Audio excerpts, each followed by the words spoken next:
Is the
Hello and welcome everybody into the International Wildcard Invitational Grand Final. I am Jake Spawn Tiberi and I am here tonight to bring you the huge game between Brazil's INTZ and Turkey's Besiktas. This should be an absolutely huge one, guys. Two of the top teams coming through from the international wildcard regions have been battling it out for the last 4 days, and it all ends here. Realistically, you don't know who the favorite is coming into this one. INTZ was heralded by many people coming into this as the clear favorites, but Besiktas, after a very slow start and scraping through into the playoffs with a 3-3 record and only a head-to-head win over Oceania getting them through, have really been dominant. Their victory over the Southeast Asian region was absolutely huge yesterday, and we really need to see whether they can carry that momentum and all of the atmosphere that we will have from this huge stadium through to a good win today. The key matchup for me probably is going to be the mid lane. Tokas versus Energy is going to dictate the pace of this game. Tokas has proven that he is absolutely deadly on these mid-game assassins. LeBlanc, Ari, both rearing their head, and we should see them hit the ban list. Energy, on the other hand, has had some very up and down performances. He also looked very good on the Ari, but hasn't really been able to bring many other champions to fruition in the same way. And instead, it looks like Besiktas has been relying on their star AD carry player, Nadius, to absolutely carry them through in the last couple of matches. And Energy defaulted back to a couple of other more supportive players. But we actually have a video of the Besiktas lineup. In Brazil. And it's kind of nice because you get experience where the crowd's not in your favor. And you have to play against teams you never played before, you never played against any player. And in Brazil, we used to play like every day against every single player that we have in the competitive scene. But I feel it's nice, it's a good experience.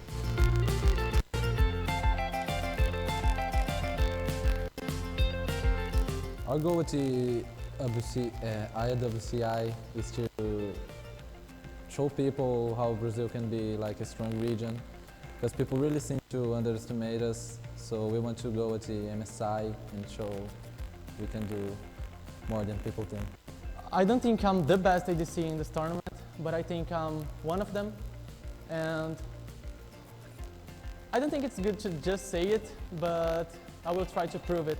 So we arrived last night, we came to the hotel, and we played solo here. We are hungry for practice.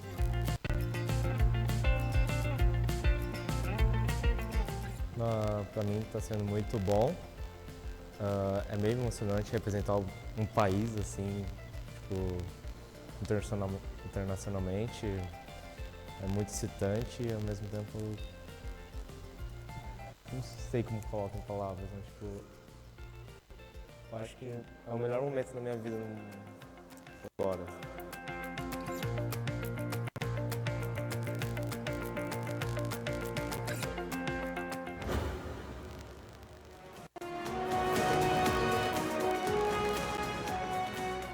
And we just saw the INTZ lineup, arguably the favorites coming into this grand final, discussing exactly what their thoughts are about the Besiktas lineup. And, you know, they have to be confident. Yang has been an absolute powerhouse in the top lane. Revolta has by far, for me, been the class jungler in this tournament, has been able to get early leads for majority of his laners and has really shown that on mid-late game carries, this is a guy that they will turn to. And they won the quickest game of the tournament as well. 18 minutes around the mark against KLG. They were in the base, smashing down the Nexus. So this is a team that you really do have to fear coming in. They have so many good players, but they're able to put it together as a cohesive unit. This isn't like the SIA team that we saw Bangkok Titans, where they looked fantastic in lane but struggled late game. INTZ have been able to move around the map terrifically, and they absolutely dominated the CIS region in their final. They were only able to take one game hard random, and it was against a composition that really didn't make that much sense, with a Vayne being taken into a solo top lane and a Nunu Alistair bottom. So Lulu, Alistair bottom lane. So you can see that these guys, they're definitely prepared to come in here. They only lost 3 games for the entirety of the tournament so far. They went 4-2. They dropped 1 in their final. And they're running up against probably the most informed team. INTZ, they started shaky and then closed out the rest of the group stage pretty powerfully. Besiktas, they did the same thing. They started shaky. Even in the end of the group stage, they still were not convincing, but they were able to get it done in the final against the team that had arguably turned into the famous in Bangkok Titans. They burst through with a 5-1 record. Besiktas 3-3 did not look like they would be able to take it, but they were able to really turn it on yesterday, and they pretty much put on a very, commanding performance when they were able to crush that one through. And now with this huge fan base behind them, the huge live audience, you would have to think that these guys, if not the favorites, go in on very equal footing into this best of 5 series that we're about to bring to you. Dumble Doge, as you can see there on your screen, is probably the player that needs to get going early on. He roams around a lot on Thresh. I expect them to take that away from him. Also shown a very impressive performance on Morgana. They protect Nadius very well in these team compositions, and I want to see exactly how Macau and Joxter stack up against the Besiktas bottom lane. INTZ, they have shown that they prefer mid-game carries, have at times played some late game in the form of Jinx, but have preferred to go towards more of a mid-game centric team composition, even picking Lee Sin still in the jungle for Revolta. Happy to pick up Warrior Enchants in there. Nadius, however, he had his best game on Grave, supplemented by an Orianna.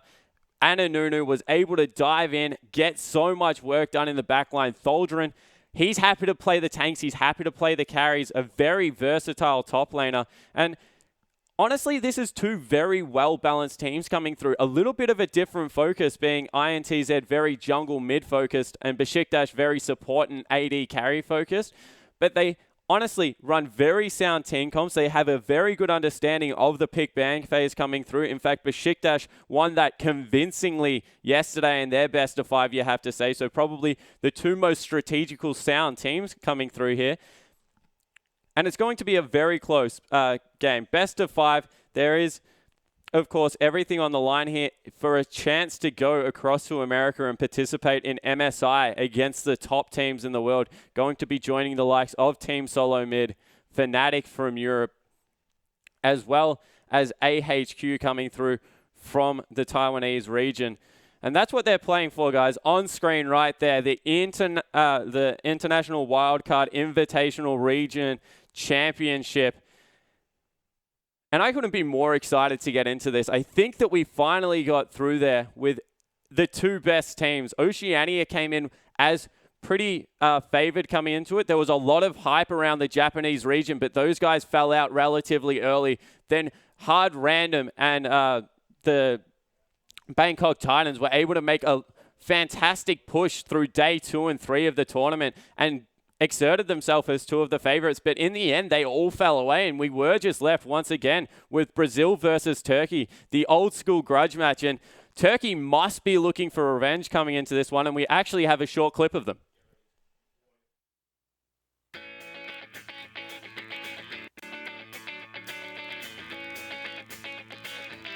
Çok kısa zamanda büyük başarılar elde ettik Beşiktaş olarak. Bunun bence birinci sebebi herkesin profesyonel olması, iyimser olması ve herkesin isteği kendi oyunumuzu her gün biraz daha geliştirmek. Bunun üzerine çok yoğunlaştık. Takım antrenmanlarımız çok yoğun. Bunların hepsini de karşılığımıza alıyoruz ve böyle devam edecek.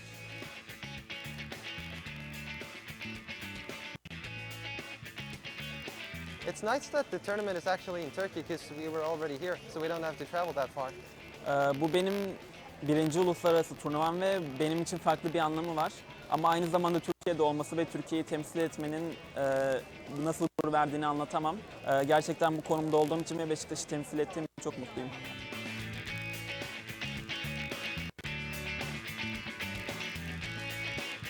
Our goal at Wildcard is to win, obviously, to get more experience, to beat other regions, and possibly get to LIC, where we could play against teams like Fnatic or TSM. That's like huge here, motivation for and us. we do not want to Tabii ki disappoint de our ev fans. sahibi olmak ve arkamızda taraftar desteğinin bulunması bizim için bir avantaj. Çünkü oyun oynarken arkada taraftar desteğini duymak gerçekten moral verici bir şey ve de oyunun performansınızı arttırdığını söyleyebilirim. So being the home team of this tournament is really exciting for us, but it also adds a lot more pressure to our team because everyone from Turkey is like rooting for us. Everyone from Turkey is gonna be here, and we do not want to disappoint our fans.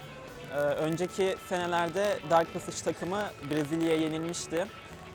Biz bu sene Türkiye'yi daha iyi bir şekilde temsil edip rövanşı alacağımızı söyleyebilirim.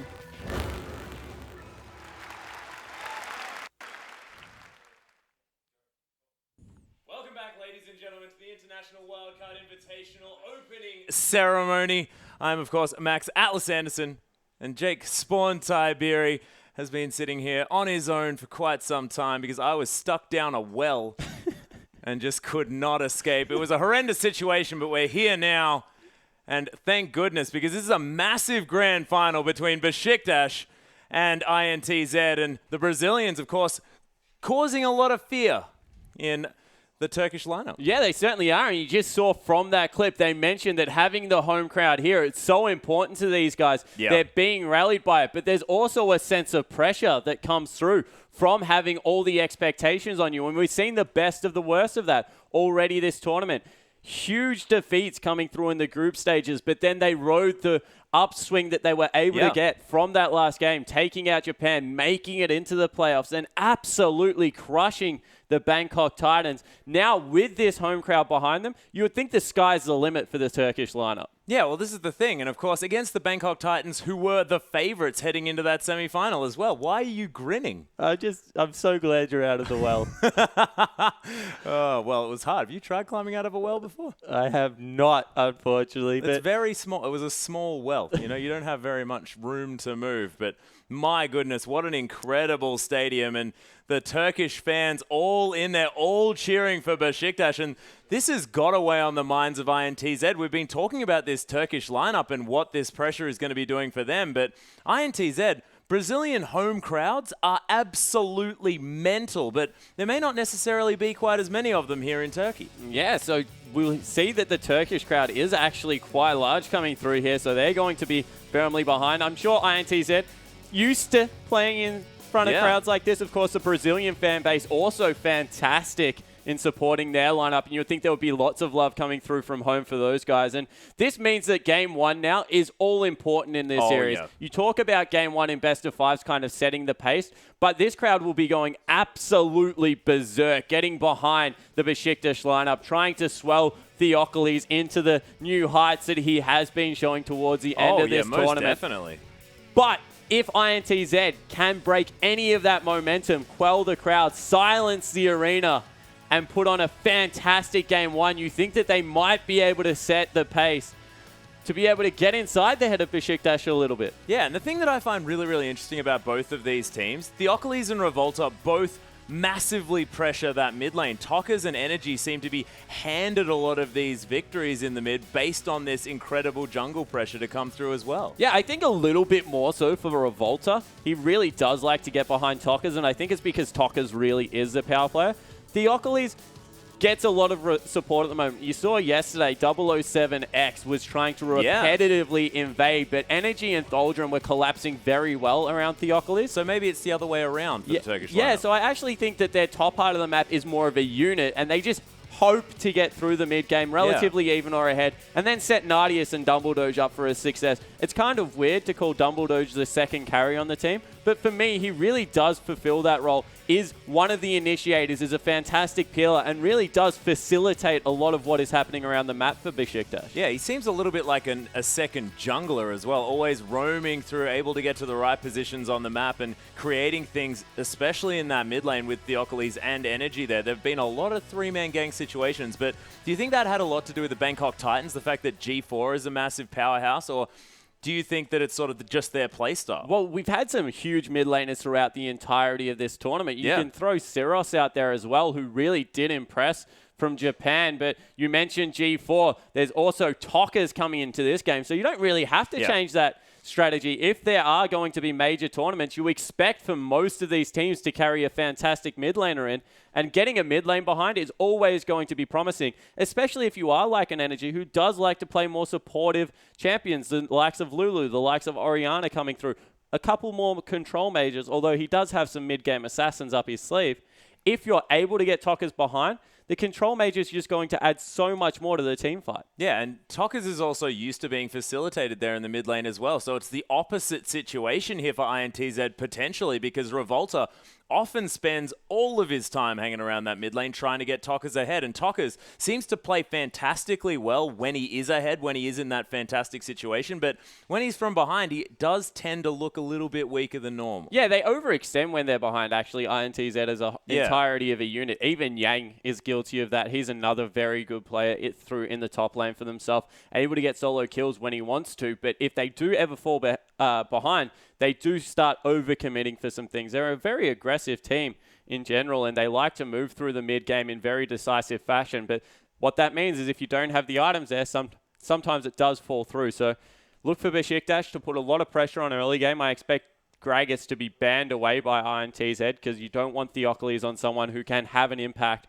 from level 4 onwards. And I completely agree with you. If they can hit one of these carry lanes, either Yang or Tockers, and set up the tanky Thaldrin or the supportive Energy, it's going to help out Nadius's game phenomenally. I don't think there is actually any value in camping Nadius and Dumbledore because they seem to weather every storm. Yeah, well, it seems to be the case, and they do fantastically well in the 2v1 situations at the same time. Dumbledore knows exactly when he can leave the lane and impact other lanes, and also hangs around in order to get that extra pressure down. Yeah, definitely agree. And yesterday, Besiktas were able to play the 2v1s quite comfortably. Thaldrin, even though he teleported into a 3v1 situation, which is a huge no-no, did pick up a kill in response, so was able to equalize that, and then did come through in the late game much better off. So definitely agree with you that is something that they need to keep in mind, the ability for the Besiktas bottom lane to play any situation.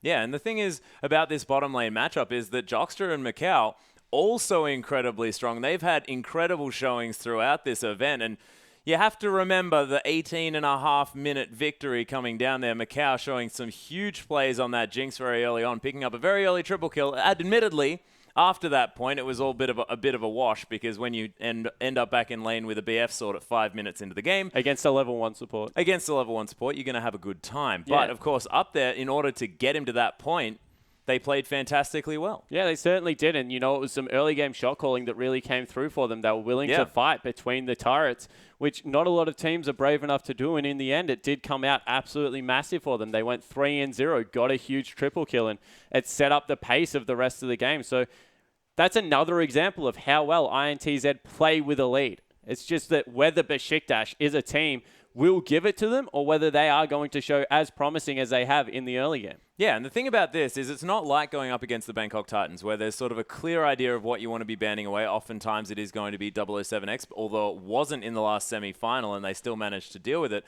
But there are a lot of these sort of options, but a lot of flexible players on the side of both Besiktas and INTZ coming through here because, of course, you've got the likes of Hecarim, Shyvana in the top lane, but both of these players also being able to pick up the Rumble if they want to. There's massive options for all of these teams. I actually think this is one of the series that Hecarim will get through a little bit more because I think that you do have to hit Tockers.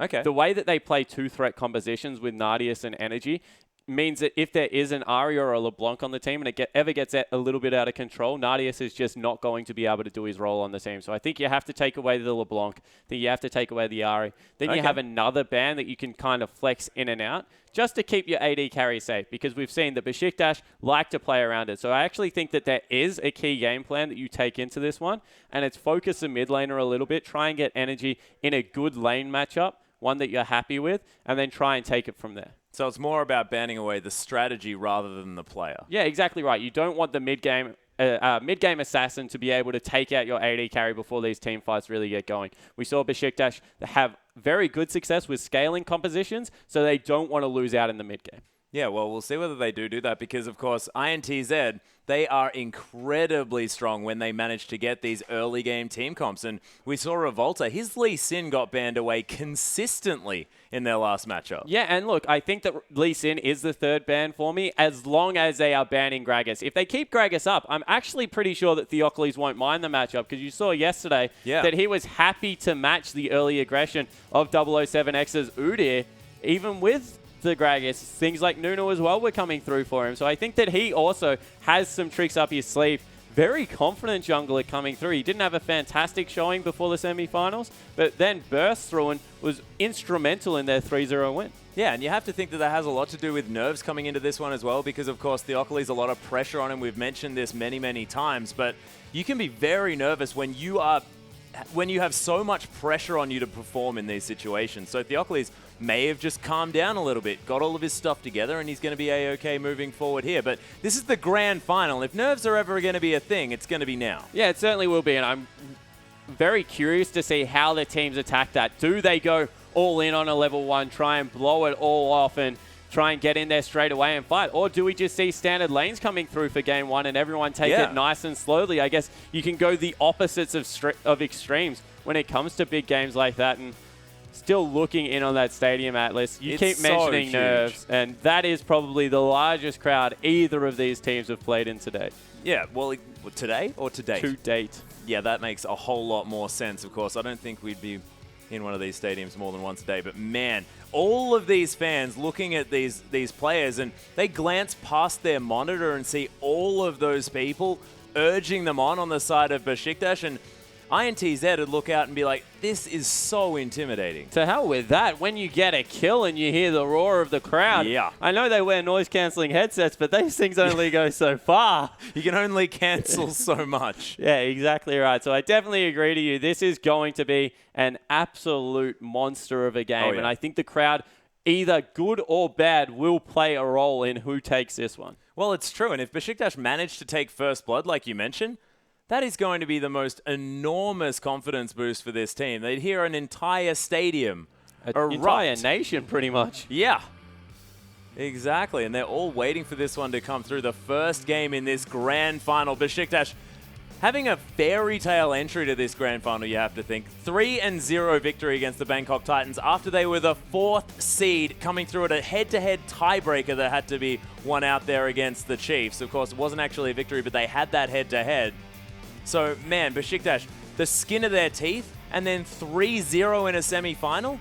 They have got so much momentum heading through here, and now, in their home ground here in Turkey, they have all of the options to win this one away, and INTZ, a very, very terrifying opponent moving in there at the same time. Yeah, exactly right. And you keep mentioning the fact that they had the dream run. Pretty much they came from just scraping through to being probably the favorite coming into this one. Yeah. And as I keep saying, INTZ, they were the complete opposites. These guys, they came in a little bit jet lagged, didn't perform the way we expected them game 1, actually dropping a game against the Chiefs. But from there, they went from strength to strength. So they, whilst Turkey being the home crowd favorites, having a lot of support behind them, INTZ carry a whole different kind of pressure against them because these guys are the people that everyone expected to win. And when that is the expectation going into an international tournament against guys you haven't really played, so you don't know yourself whether you are better than them, you can look at different scrims and you can look at the games that they played heading into it and I guess say a lot about it. But if you haven't played against their region extensively the way they have, you really don't know. You can take an educated guess. So INTZ, they were able to pick up the win versus Besiktas. So they've already got one of the head-to-head there. But this is a completely clean slate. And best of 5s are so much different than best of 1s. Yeah, it's a completely different scenario because, of course, you get to try out new strategies. You can test whether this works. If it doesn't, try something else. And as soon as you have multiple champion selects to go through, you can find out exactly what the weaknesses are for these teams.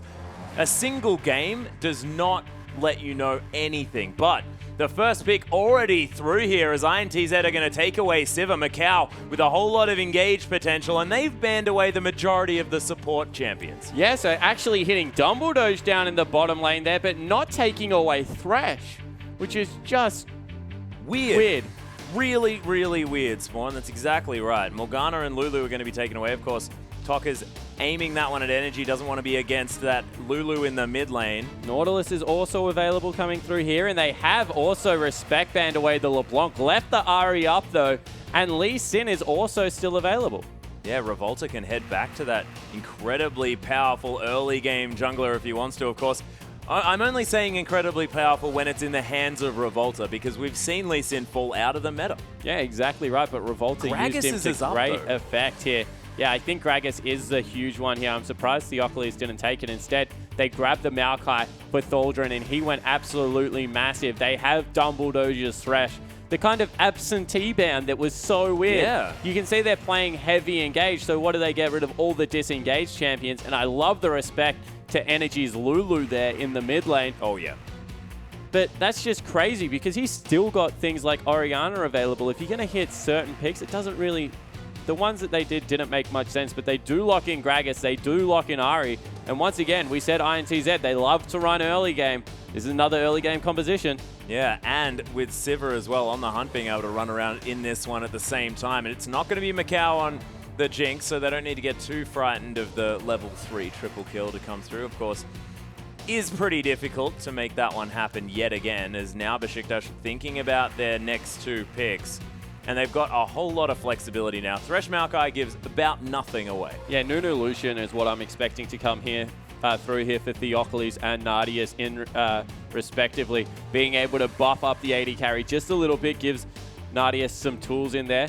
Rek'Sai, more of an aggressive jungler, looking to match aggression with Revolta. I'm not expecting that to come through, but wouldn't be overly surprised if that's the case. But Lucian really is the key pickup here. Nardius definitely has looked the most promising on that AD carry. Yeah, but Rek'Sai going to be locked in here for Theocles, though, so I guess they've listened, wanting to answer the aggression being put on here by INTZ, but INTZ seem to be dictating this kind of pace, and that is dangerous, to be answering this sort of situation by falling into the game plan of your opposition.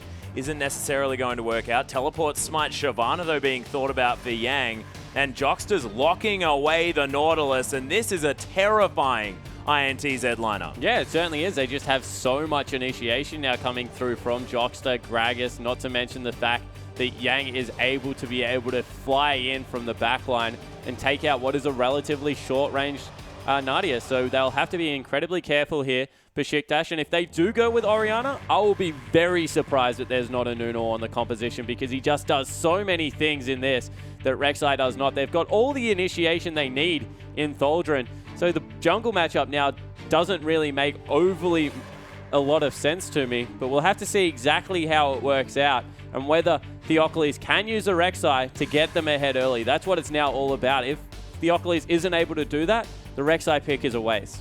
Yeah, it's a little bit strange, but I guess Rek'Sai probably one of the only champions that can manage to gank an Ahri early on in this one. The knockup very, very important, but are they even going to be able to lock down Tokkas early on in this game? Is that going to be their game plan? Oh, they definitely have kill potential on mid lane until level 6 comes through. Even then, Orianna deals quite well with Ahri in the little skirmishes. As long as she doesn't get caught in transition, that's the thing about Orianna. You can't really leave your lane unless it's warded up extensively. Yeah. Because the mobility of Ahri is just going to be too much. Throw in the fact that Gragas is there as well. There's just too much pick potential coming through. But in the actual lane matchup itself, Energy should be completely fine. And do you think there are going to be any lane swaps here? Of course, 2 short-range AD carries, 2 hooking support players, but is it going to be about the top lanes here? Does the tree want to get away from the dragon? No, not necessarily. Thaldrun's shown that he can go into the 1v1 matchup easily. Maokai jungles fairly well on the early game, especially level 1 is able to pick up a quick level 2. Yep. Shyvana a much better jungler. So if you do go into the 2v1 matchup, expect Yang to not even go into his lane for a little while, to just run around, probably take 2 or 3 camps, teleport down there with level 2 and some consumables. So I think that standard lanes or lane swap not really being dictated to in the draft itself. I think that both teams will fare equally as well, unless they want to unlock someone like Dumbledore to be able to roam around on the Thresh. Yeah, well, I guess that might be an opportunity here. Both of these support players may, in fact, want to be doing that, because both with that initiation potential, the death sentence, the dredge line to come down. So these supports, they may want to get out of that lane. Yeah, and there's a reason that Nautilus is such a good roaming support, and it's because he used to be a jungler. He fulfills the second jungler role better than most people because he's first off a jungler. So, yeah, exactly right. They have the ability to get Joxter into the lanes, try and affect some quick ganks. Gragas sets up ganks very well with his flash body slam. You're able to get in there and gap close extremely well, but as I said, I don't think that either team is too pressured to look for a 2v1. Well, we'll see whether that does come down and whether or not Revolta is going to have the early game power that he's had previously. His Lee Sin was, of course, available. They opted out of it, wanting to pick away that Gragas from Theocles. And look, I understand it because, of course, Theocles did look fantastic on the champion. Gragas himself is just insanely good at the moment, just in general. But Revolta, would he have had a little bit more of a chance to impact the map early on the Lee Sin or something like that? I really prefer Gragas over Lee Sin right now. He's got CC where Lee Sin doesn't have any early game. His gap close is much more reliable in the form of the body slam. I just honestly think that Gragas is superior to Lee Sin in most categories at the moment, as we are about to jump on the Rift. Yeah, getting onto the Rift, ladies and gentlemen, it is going to be Besiktas of Turkey taking on INTZ of Brazil, and already people being discovered. Tholdren going to have to move away from this top side of the map. Does get a ward down, though, and spots every member of the Brazilian lineup heading through this jungle. Yeah, and already you see the huge 5-man stack coming through from INTZ, but they're against IWCI. You need to be careful. If at any point you get caught out, the stragglers will be picked off quite effectively. As another sapling spots out Macau, he takes some damage. Not very good at soccer. Or football, depending on where you're from, as Macau is going to get that one into the back of his head. I think we should go with football. Audience appropriate. I think, yeah, I knew I made a mistake as soon as I said it. But Energy is going to find the team here as well. Wards are going to be placed. And the deep vision now available for Besiktas. Of course, their bottom lane heading towards the bottom side of the map because INTZ were all grouped up. Yeah, so INTZ are the ones that look for the lane swap early, and it's because of Shyvana's earlier jungle prowess. You have to think that they feel confident taking this one, although I really don't think it gives too much away unless they go for a late invade here onto Rek'Sai. Well, they are pinging him out. Energy now throwing the ball around in this mid lane as well, as Rek'Sai might be discovered. Yeah, Rek'Sai, Theocles' jungle is in absolute tatters now. He's not going to be able to grab anything early.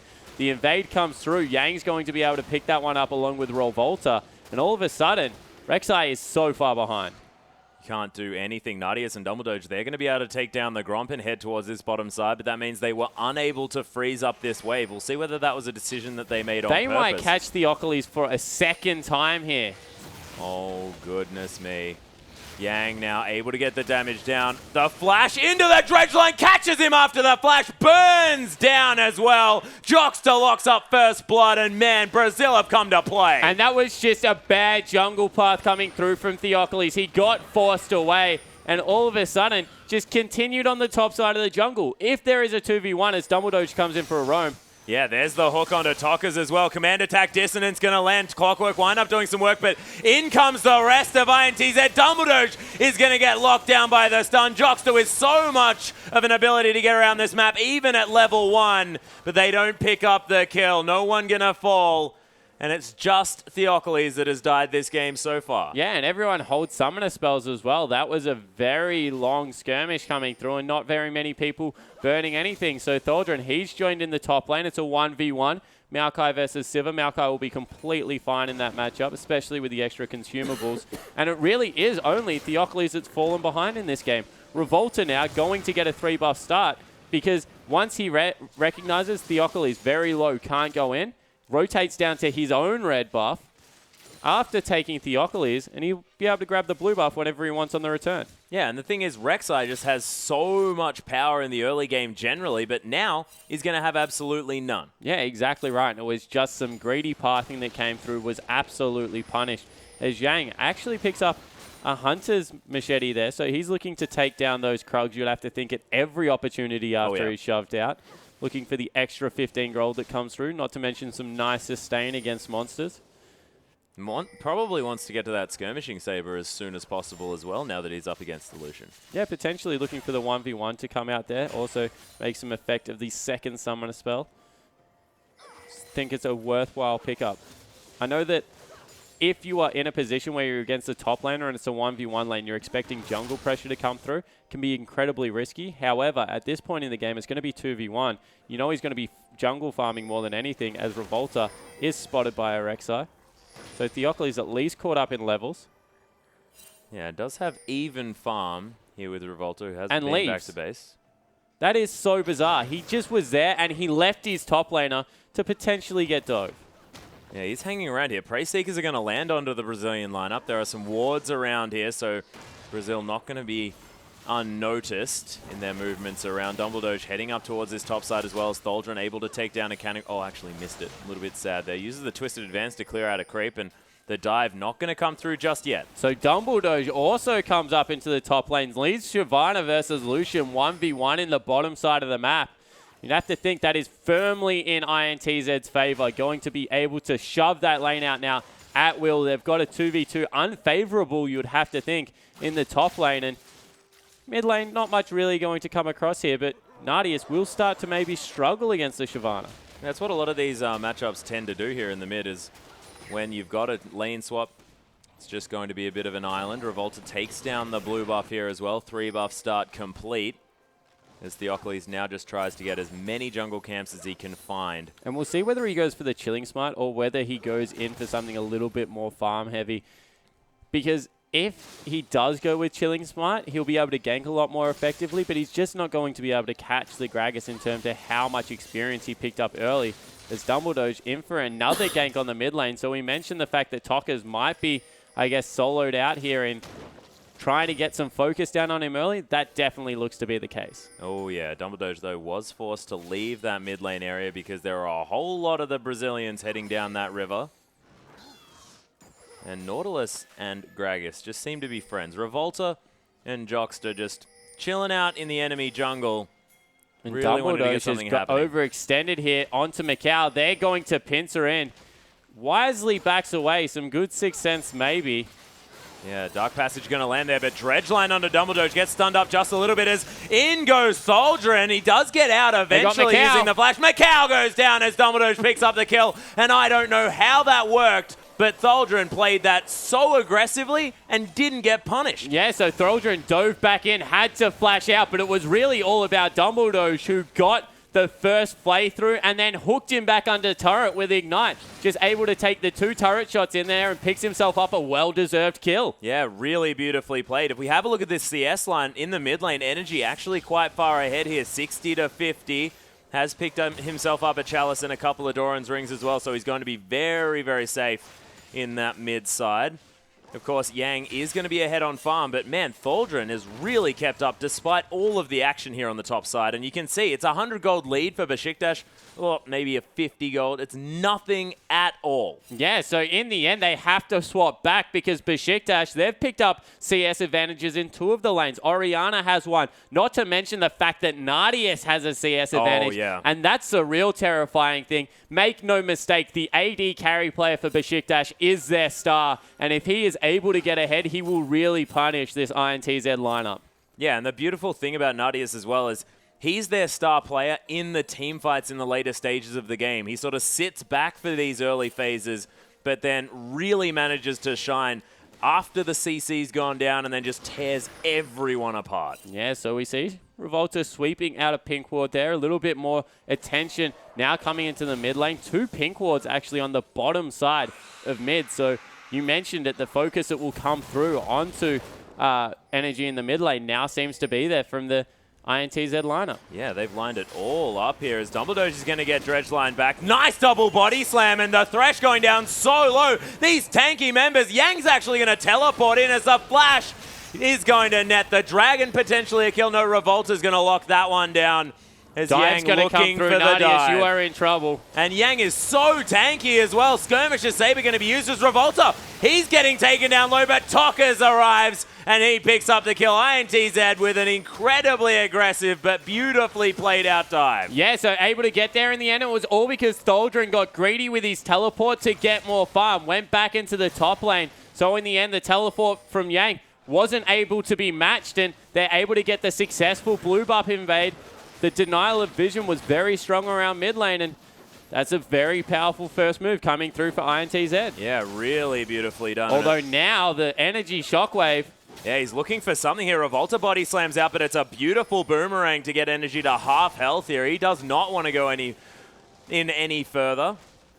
As Tholdren able to take down this top lane outer turret as another creep wave comes through. Yang is going to try and get some damage down and does have a Cinder Hulk, but Tholdren, he's managed to do what he wanted to. He's getting burnt down though. Yang's got a lot of damage with just that health item. Of course, the burn with your burnout is pretty insane. Double burn coming So through there. many But burn. couple of objectives going to be hit back here for Besiktas. They pick up the top lane turret. They're going to get first dragon as well. So even though they got killed, 3 members down in the bottom side of the map, they're able to pick up the first 2 meaningful objectives. Yeah, really looking good. Macau, though, he's headed back to base, picked himself up a pickaxe, does have a little bit extra gold based on the kill and the couple of assists. Tokkers doesn't quite find the charm as Energy's going to shield himself up anyway, and mid lane is back at it. Dissonance with a lot of damage. Nadia's actually going aggressive as Macau does have a red buff, but does manage to get a massive burst of damage down. Yeah, so able to get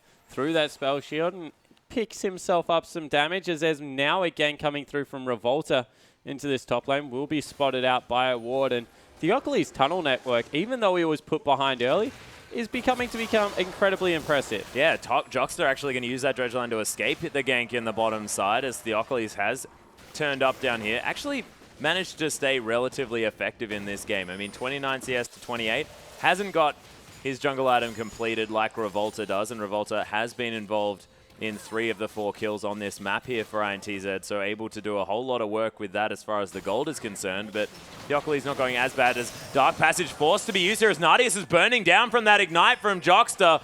Doesn't manage to find the last couple of ticks, and Dumbledore, she's going to have to escape, but INTZ with a lot of pressure on this bottom. Yeah, and they're able to push them out of lane, which means that Nadius going to have to go back and shop. Top lane turret fell as well, so all of a sudden the gold lead's starting to open up for INTZ, and if they get the bottom one as well, control of the map starting to fall rapidly in their favor. Yeah, Theocles and Dumbledore are going to try and do their best to clear out this minion wave. Are going to be able to do so successfully as they're running out of creeps here, are the Brazilians.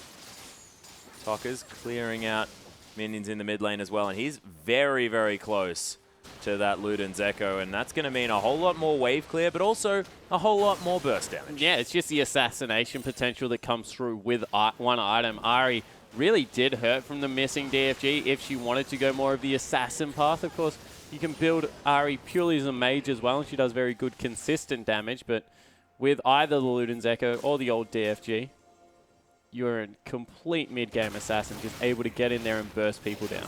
Yeah, smash people in the face with those items. Of course, having some extra AP scaling also going to help out, although it doesn't scale that great.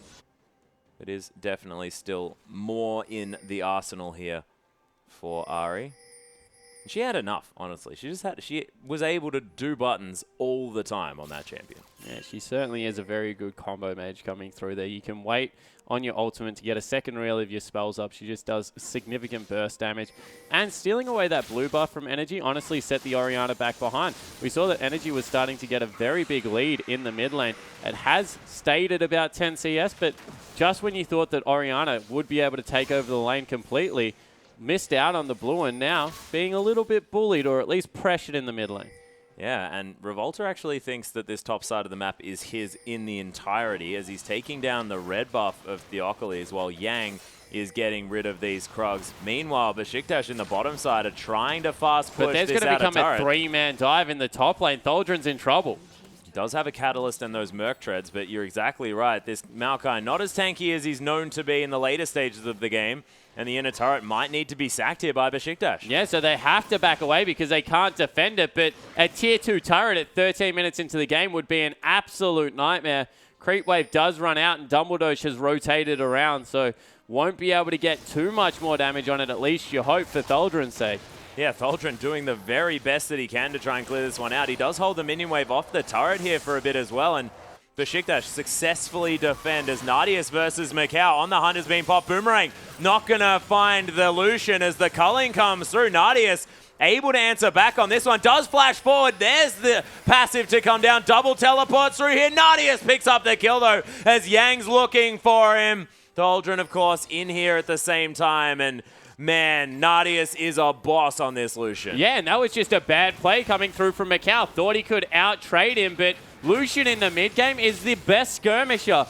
Just not able to get the boomerang blade across because of all of the mobility in Nadius's kit, and now they're looking to pick up a mid-lane turret. Yeah, they got a lot of creeps here as well. The barrel is going to help clear those out as Tokas is going to be able to throw a ball over the top, so INTZ successfully defend the mid lane, but this gold lead has dissipated yet again. Yeah, so back to nearly even. The kill advantage still in INTZ's favor. Turret's about to be equalized in Yang, so it will balloon out a little bit, although he's forced away now by the rotation that's come through into the bottom side of the map. And Besiktas, they're looking shaky, but they're slowly piecing it together. Yeah, twisted advance onto Jockster here as he gets shockwaved back under the turret. Beautiful play from Dumbledoge's.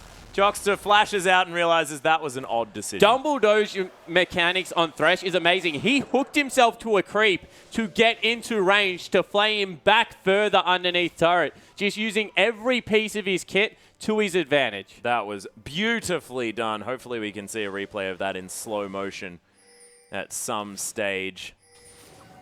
Getting a head shake for that one. But Nadius going to be able to clear out this bottom wave. Macau forced to get out of there as the outer turret has fallen down. And Theocles going to clear out these Raptors as well. So a few pink wards. Theocles has done an okay job at getting himself back into this game. Has lost control over the top side of the jungle, you feel, very extensively, but has helped the bottom side of the map get to the place it has been. 30 CS advantage coming through from Nadius, not to mention he picked up the 1v1 kill that has to feel good against your direct opponent. So he's sitting on an Infinity Edge and a Brawler's Glove. So pretty strong right now on Lucian. Lucian, as well as Jinx, probably have the best one Atom Spike on Infinity Edge, just because of the fact that they're passive, as well as the minigun, give them so much additional attack speed, or in Lucian's case, just the ability to shoot more times. Yep. I like that. Ashe is the other one, but I won't mention her. Is that because it makes you feel sad because she's still an awesome champion? Or is it because she's not very good in the current meta? She's not very good in the current meta. Oh, that's sad. I'm sad about it for a very different reason. So I think Ashe is awesome. No one seems to play it. Yang, though, is going to help pushing out this mid wave. He's doing exactly what Yang's known to do on this Shyvana as well. Just run around and try and get auto attacks on structures, and he is going to be able to take down the mid lane outer turret. Nice death sense onto Jockster, who gets flayed back in as well. Titan's Wrath gets broken as Dumbledore gets taken down so low. Bouncy castle available as Energy unable to use the effective shockwave and then flashes out of there. Ints just so good at these skirmishes. Orbit Deception after a wonderful charm as well from Tokas as Yang looking to take down some wolves. Thought he was going to chase after a kill, but no, of course, the jungle much more important. Jockster going in very aggressively as he's tanking up the turret. Tholdren's picking up that kill easily as Theocles now to come through. The Maokai not going to suffer too much there. Revolta very, very low as there's Chilling Smite available.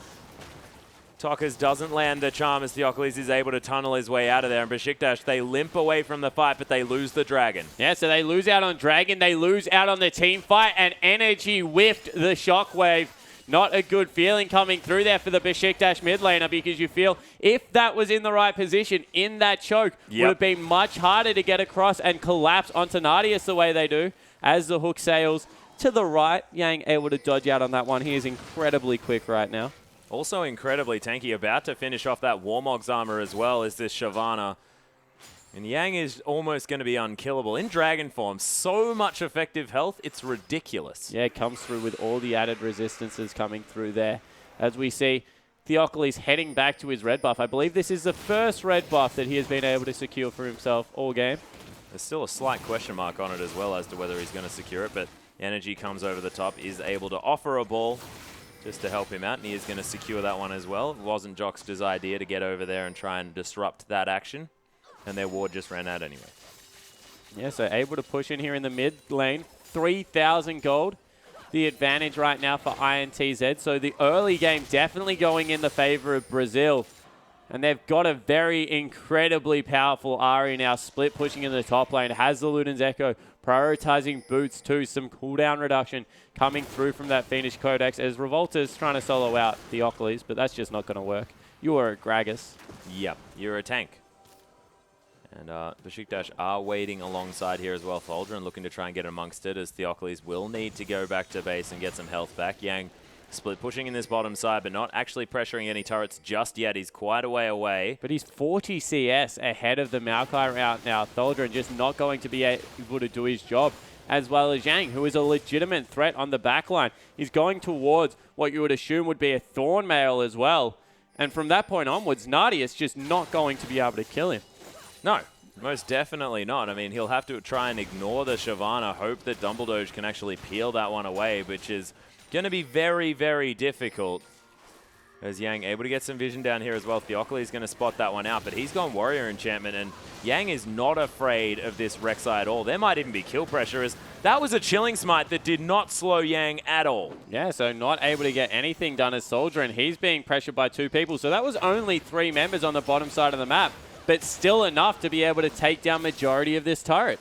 Yeah, and Energy is trying to help out, but they take it all. They're able to get the rotation through on that one. They might be able to grab top as well. Besiktas in all kinds of confusion, not able to even pick a fight. Yeah, they're not committing to anything with all of their members here. They're just sending a couple down there and losing these objectives. Macau takes a lot of damage, though, as Yang looking for something. Tokas, though, he's going to kill Dumbledore as Revolta hanging out behind the turret is going to take the Ventral Maelstrom damage, but then dances. He doesn't really mind at all, as now this inner turret is going to be under fire. Tholdren, Arcane smashes the wave, but he just doesn't have the wave clear. Gets charmed up, but the turret falls down. So they lose 2 turrets, a member, and they pick up a blue buff in response. INTZ with much better shot calling coming through in game 1. It's 21 minutes in, and they've leapt out to a 7,000 gold advantage.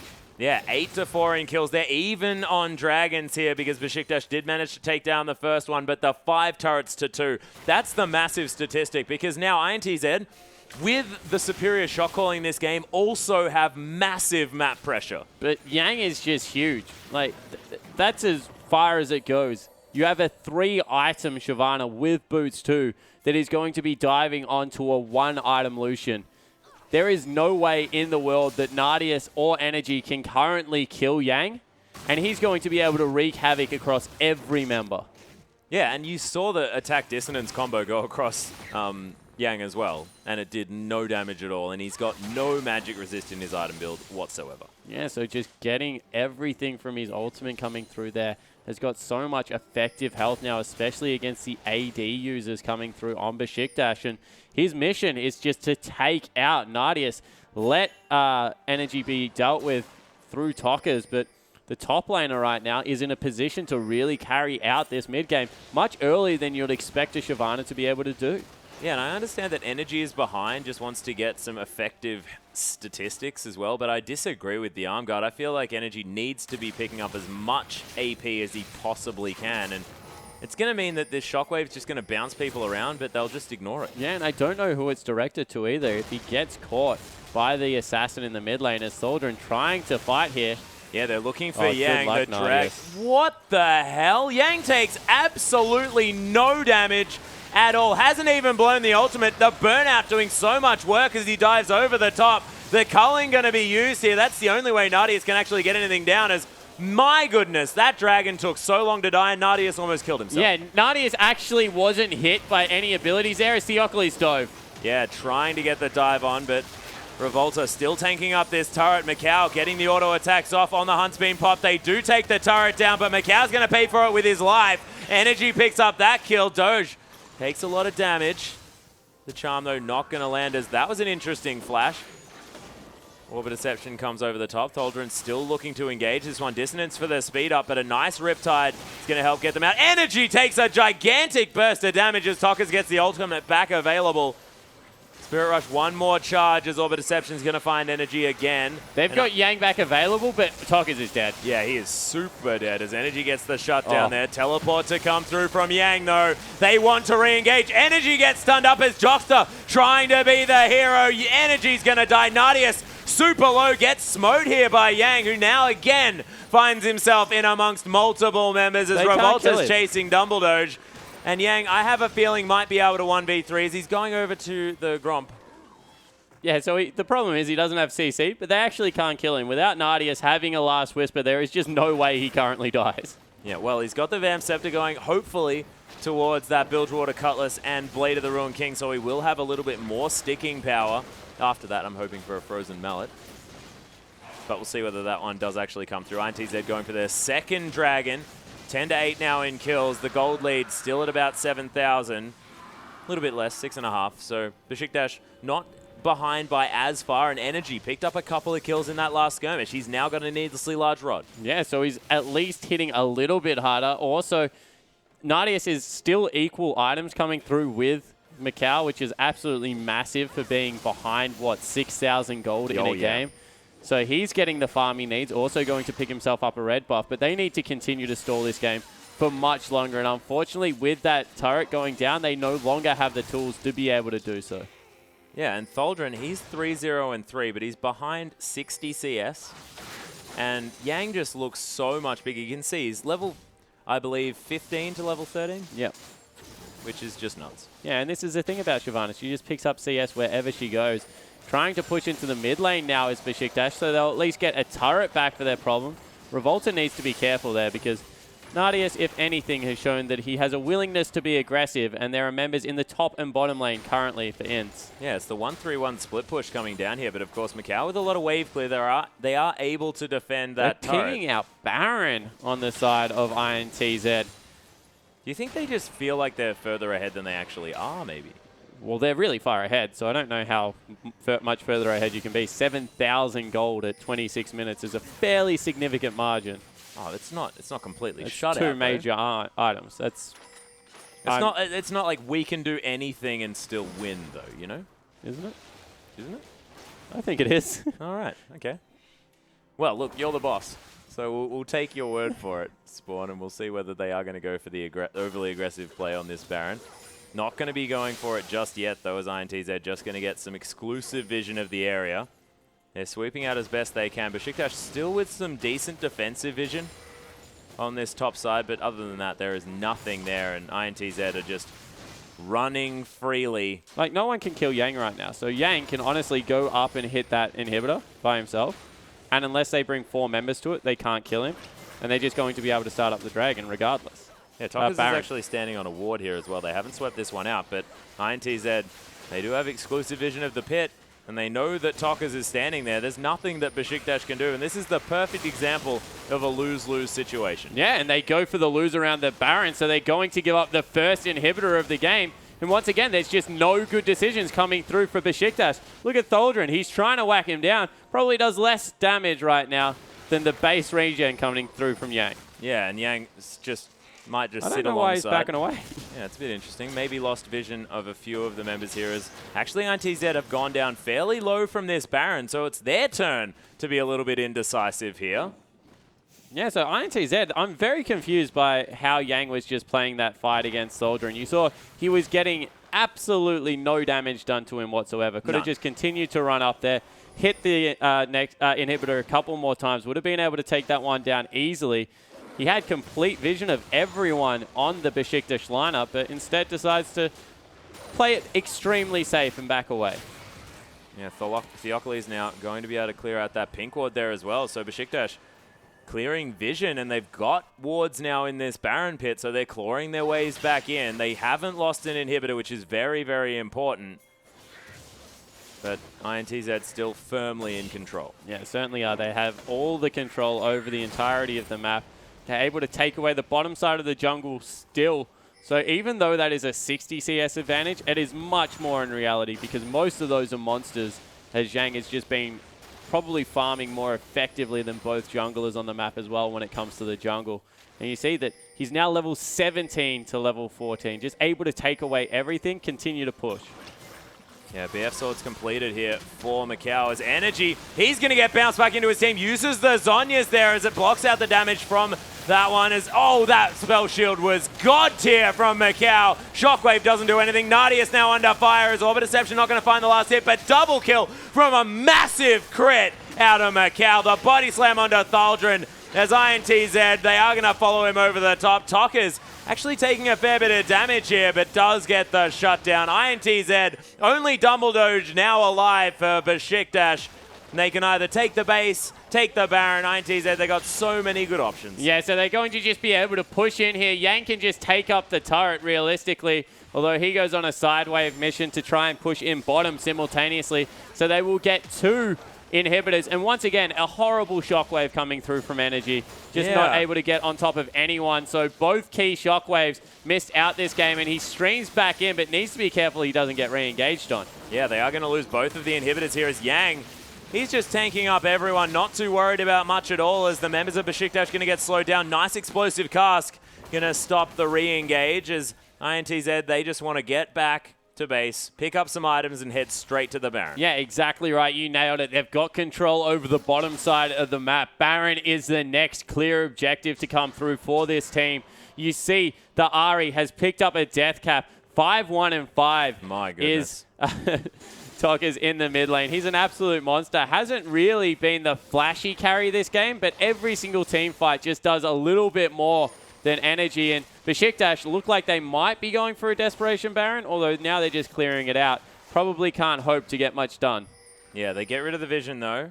And Dumbledore able to get some down for himself. It's pinged out by INTZ, so they know where to sweep that one.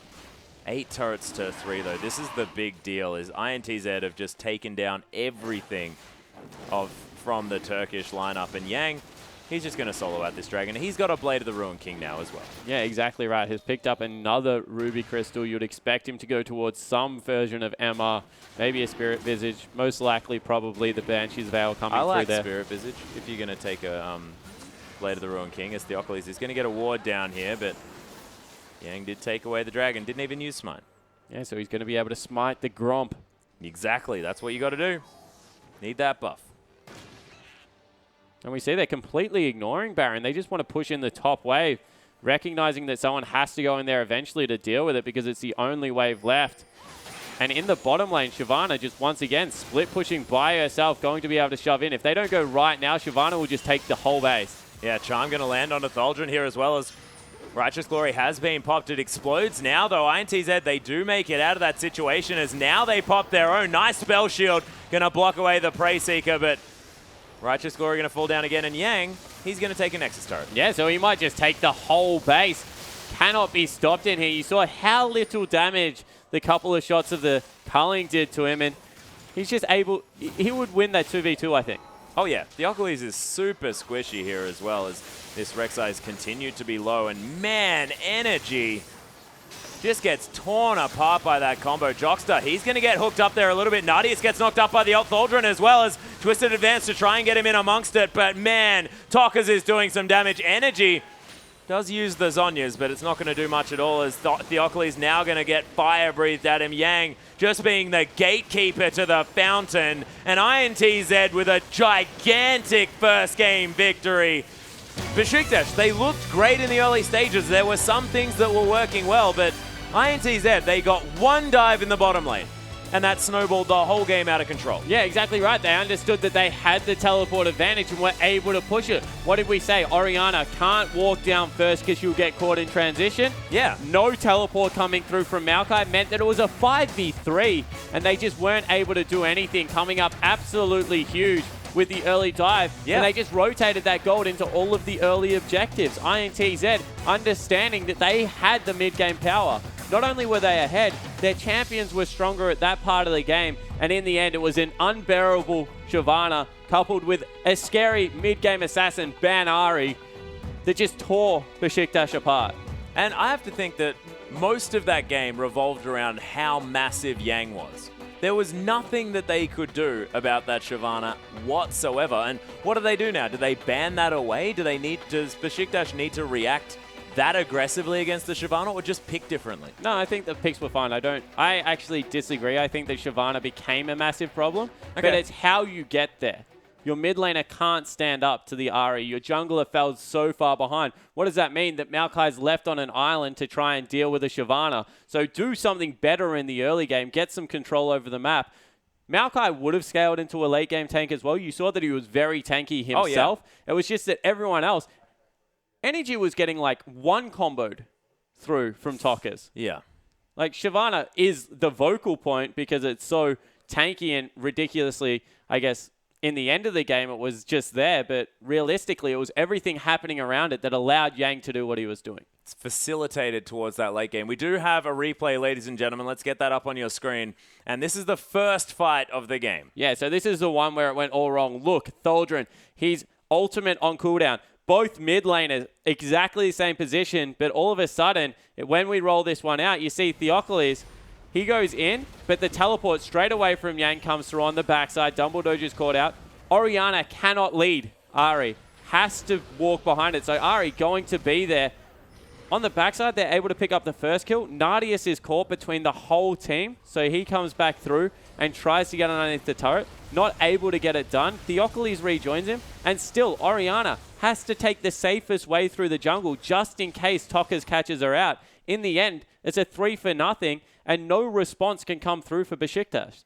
Yeah, and so all about that transition. I didn't actually see that during that play during the game, but of course it was the fact that Energy was unable to make it to any of those engages whatsoever. Yeah, exactly right. And the reasoning is until Ari shows herself on the map, there is very real potential that you face check a brush, Ari charms you and 100s to 0 you, which you don't help the fight either. So either way, Energy was caught between a rock and a hard place. Does he go the aggressive route through, try and get there in time and get blown up by the Ari, or walk the long way around and in the end just be completely ineffective? Well, we'll see whether the Ari does cop a ban. Of course, LeBlanc also a big option there for Tockers, but it was only game 1. This is a best of 5. We're going to go to a short break, but we'll have game 2 right after this.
Joxer. Já já a gente recupera essa imagem. Enquanto isso, o Revolta bate o Gani. Mais uma. Assassinado o lobo, levou linha frente. Caído, 3. As the Culling moves in onto King, almost snipes him, but the body block will save him. Brady there gets altered there as it moves in for Vladimir, but Salsa.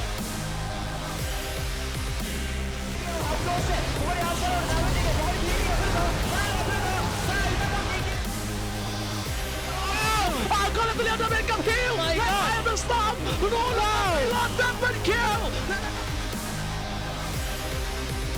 Один сразу из Реаль, минус, Никарим тоже. Грависа забирает. Симфони какой очень шикарный даун.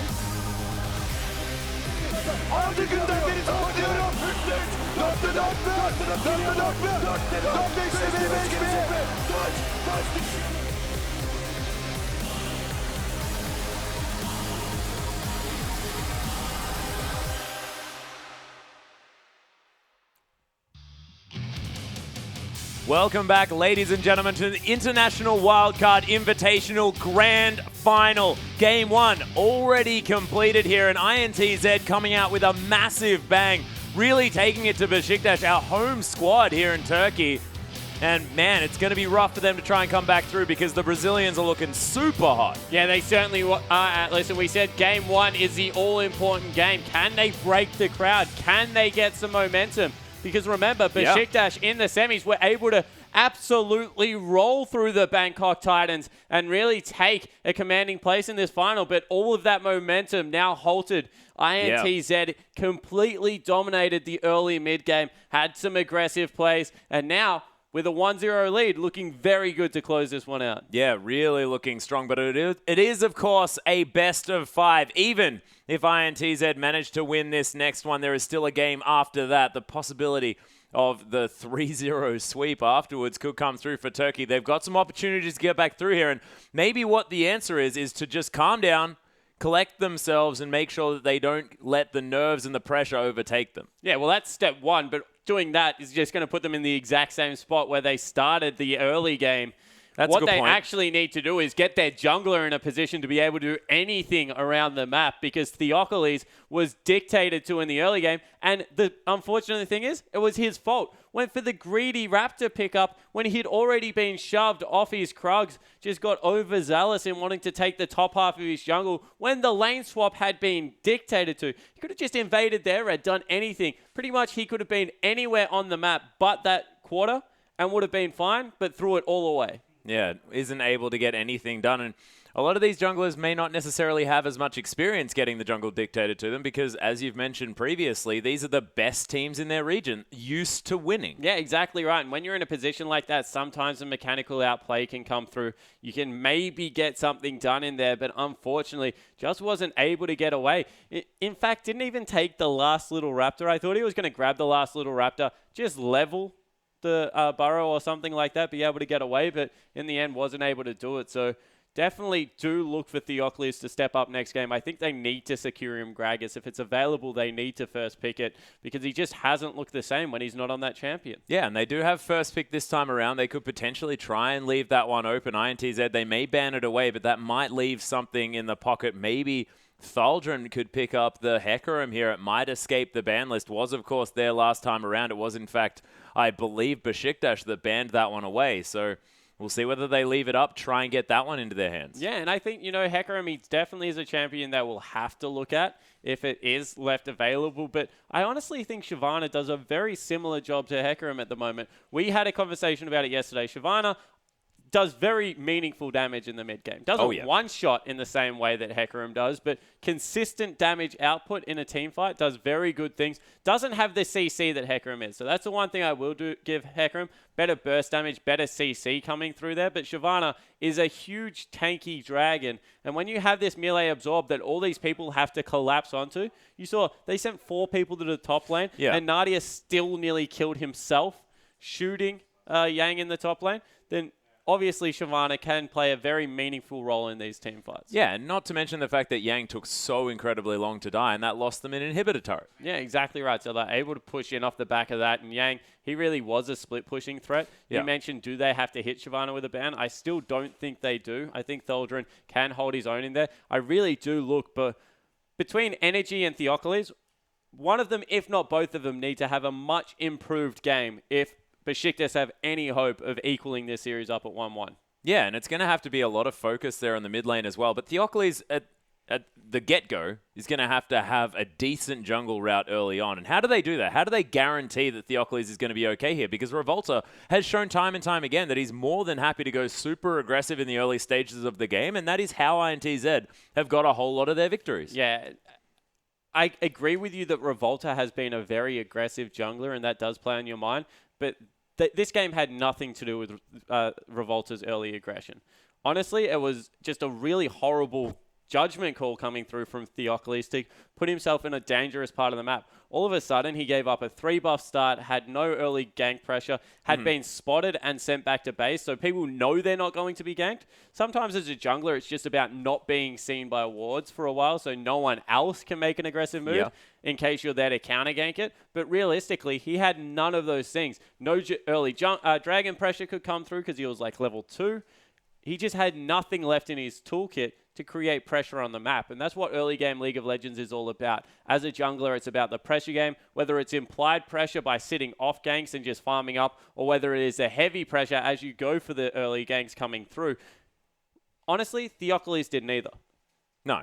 And of course, as soon as he was put that far behind, there was nothing he could actually do about it. Because, of course, Rek'Sai, who's known for being that tank, that skirmisher in the jungle, so if he manages to catch someone out, Rek'Sai, she's just very, very strong in that 1v1 situation against the enemy jungler, but not when you're a level or two behind. Yeah, exactly right. And the thing is, now Theocles, he was in the different mindset. He was like, I haven't seen Revolta. I can't make a move. Their top laner is stronger than me. Even if I do gank, I don't know whether we can get the kill. So he really didn't have anywhere to go. It was really up to Dumbledore to try and get some early pressure through, which he did. Dumbledore went off, secured a kill in the top lane, secured a kill in the mid lane, was looking very promising on the Thresh. Once again, a champion that I don't expect it to make through the pick ban phase, because just looks very well equipped to play that one out, especially in the team fight situations. But when you are used to having both Theocles and Dumbledore being able to gank for your lanes, get around the map and create pressure, when it's down to just the support, not going to be as effective. Yeah, it's not. And we'll see whether we're going to have the same set of interesting bans coming through on the side of INTZ, because, of course, banned away the Janna Morgana and the Lulu. And Energy, I believe if the Lulu is left available for first pick, they may actually put extra priority on that one, because, honestly, Lulu has been the most impressive champion for Energy that I've seen him on thus far. Yeah, I definitely agree. Energy, I don't think he will first pick it, but he needs to be able to pick it up, because honestly, the Orianna wasn't impressive at all. He missed the key shockwave at the Dragon fight. And then, yeah, you hold up two. Yeah, he missed the other one as well that was around the top lane. The mid lane. Yeah, mid lane fight, actually, yeah. So he didn't have the impactful shockwaves we were looking for. His build path was a little bit sloppy. He went for Azonya's Hourglass over a Death Cap, which you both didn't agree with. So definitely agree. There are certain things that he needs to be able to do to get himself back into this game. Yeah, well, we'll see whether it's going to be via the picks. Maybe just don't pick Orianna. Pick something else. Pick something that you have fun playing, something that you're a little bit more used to, because he just looked a bit out of sorts on that champion, and this wasn't the first time he was missing shockwaves. Even yesterday when he played Orianna and they got the victory, it was Nadius going berserk. You remember the last team fight in that game? He missed the shockwave then as well, and Nadius just killed everyone regardless of the fact. So probably of the last maybe 5 shockwaves he's thrown out, I think he's missed 3 of them. Yeah, so maybe just not Orianna. Let's step away from that one. Let's move on to something else. Of course, the second shockwave that he missed that was the super massive one was because Macau managed to spell shield it. But even then, it's a one-man shockwave. That's a good point. So you're saying that it was a beautiful spell shield coming across that completely nullified probably the most impactful AoE ultimate in the game, which just means that the shockwave, A, was on a bad target because you know he has spell shield, and B, he's using it as a single target on who wasn't even the priority. Ari was the person killing everyone. Yeah, Macau didn't actually have the greatest game then. He Macau got didn't 1v1 by yeah, Nadius in the bottom lane. Exactly right. Macau wasn't the person dictating the pace of the game. It was all about Yang. It was all about Tockers in the mid lane. So definitely, even if the spell shield didn't come through, they were still losing the team fight. Yeah, okay, so that's actually a good point to focus on there. And if Besiktas have anything that they can look at and be very, very happy with, it was Nadius and Dumbledore. Those two players have impressed me to no end. I'll go back to it. These guys are probably, in terms of duo lanes, the best duo lane in the tournament. They look fantastic and were once again able to take it to Macau and Jockster. So even in the 2v2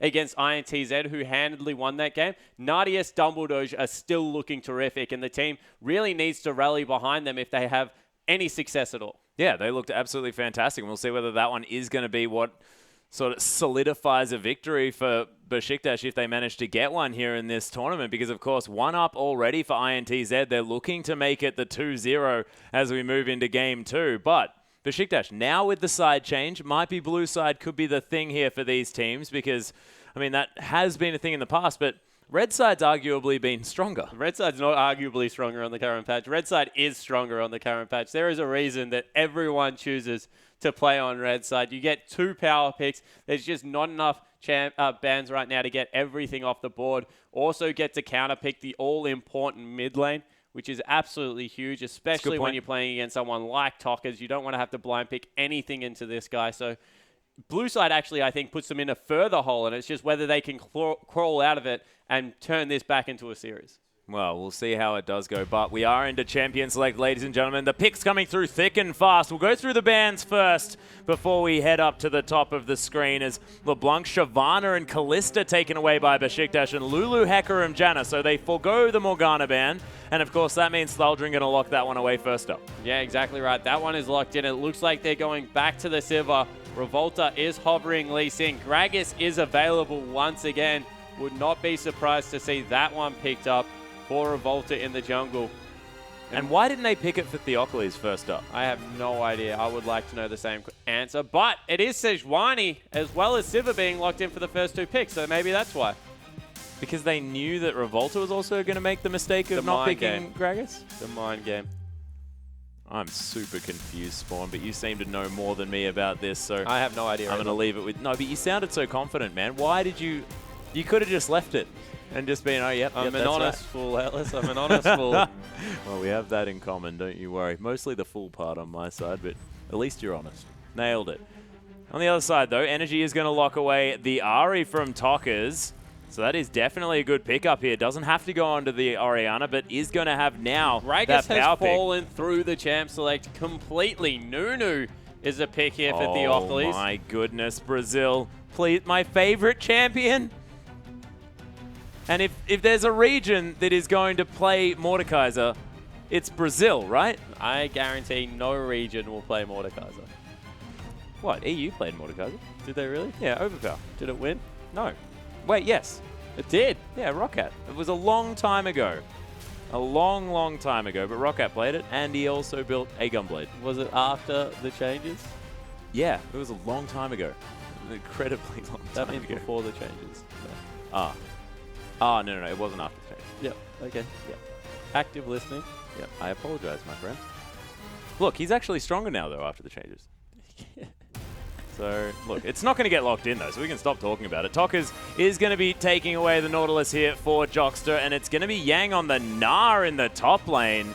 So able to, again, be on a champion that's able to be a little bit frustrating on the Rift. Nadius does have the ability to pick up the Lucian if he wants to, and Thaldrin thinking about going for some massive early power.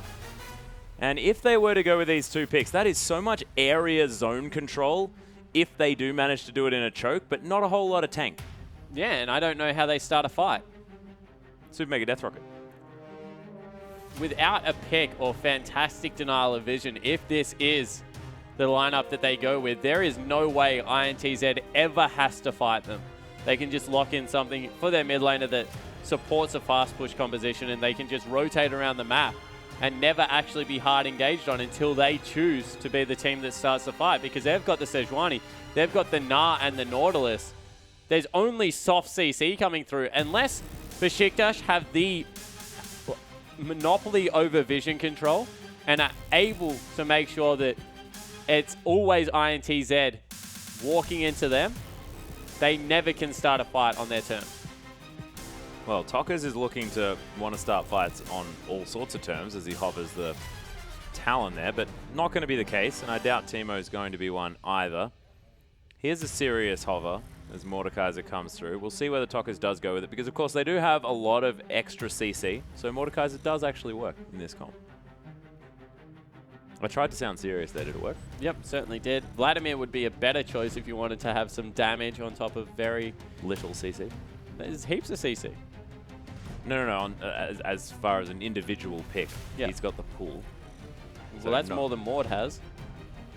Mord's got a speed up now, dude. That's not CC. Yeah, but it sort of is. It's an you speeding up is kind of like them slowing down, relatively. No, it's not at all. Yes, it is. Of course it is. It's how it works. You are able to catch up to them. If they're slower or you're faster, it's the same thing. I honestly cannot believe that that's what you think. If they are slower, your whole team can catch up. If you're quicker, you just run to your death. If you're Mordekaiser, you don't need a team. You're already the best champion. It's fine. I just can't get right things where through it to is. you. Tockers has locked in Vladimir. Oh, dear. But, of course, it's going to work fantastically in this comp. Vladimir more than able to sit in that lane, just farm it out as quickly as possible. Tides of Blood, a brilliant pushing tool. So he can just push out the wave whenever he needs to. Everyone can rotate around and you can get Macau in that lane. And, of course, Vladimir suffers from the issue of not being able to sort of close in on the opposition. With On the Hunt, it is going to be great. And stop looking at me like that. I want to go back to my Mordekaiser point. No, so, yeah, I definitely agree with you. He's got the double offensive or defensive summoner spells as well. Got Ghost, got Flash, so a little bit easier job to get in there. He'll pick up Distortion fairly early in the game if it is anything like the Vladimirs we've seen. Not to mention the fact that there's just a Sejuani, a Gnar, and Nautilus, so lots of tools to slow the opposition team down. So he doesn't necessarily have to move any faster, can probably just meander his way into the team fight and get some work done. Let's have more conversations about relative speed. I think that's a really good idea. I don't think it is. On the other side of the rift, Besiktas has gone with the Rumble, has gone with the Nunu. So they have lots of zone control. You are correct. If at any points ints are walking into them, it is going to be a very bad time. However, INTZ don't have to do that. Yeah, and they're probably not going to as well. And they've got a fair bit of the ability to get out of there as well. I mean, Tockers is going to be relatively safe. But, ladies and gentlemen, we are onto the rift. Besiktas taking on INTZ for game number 2.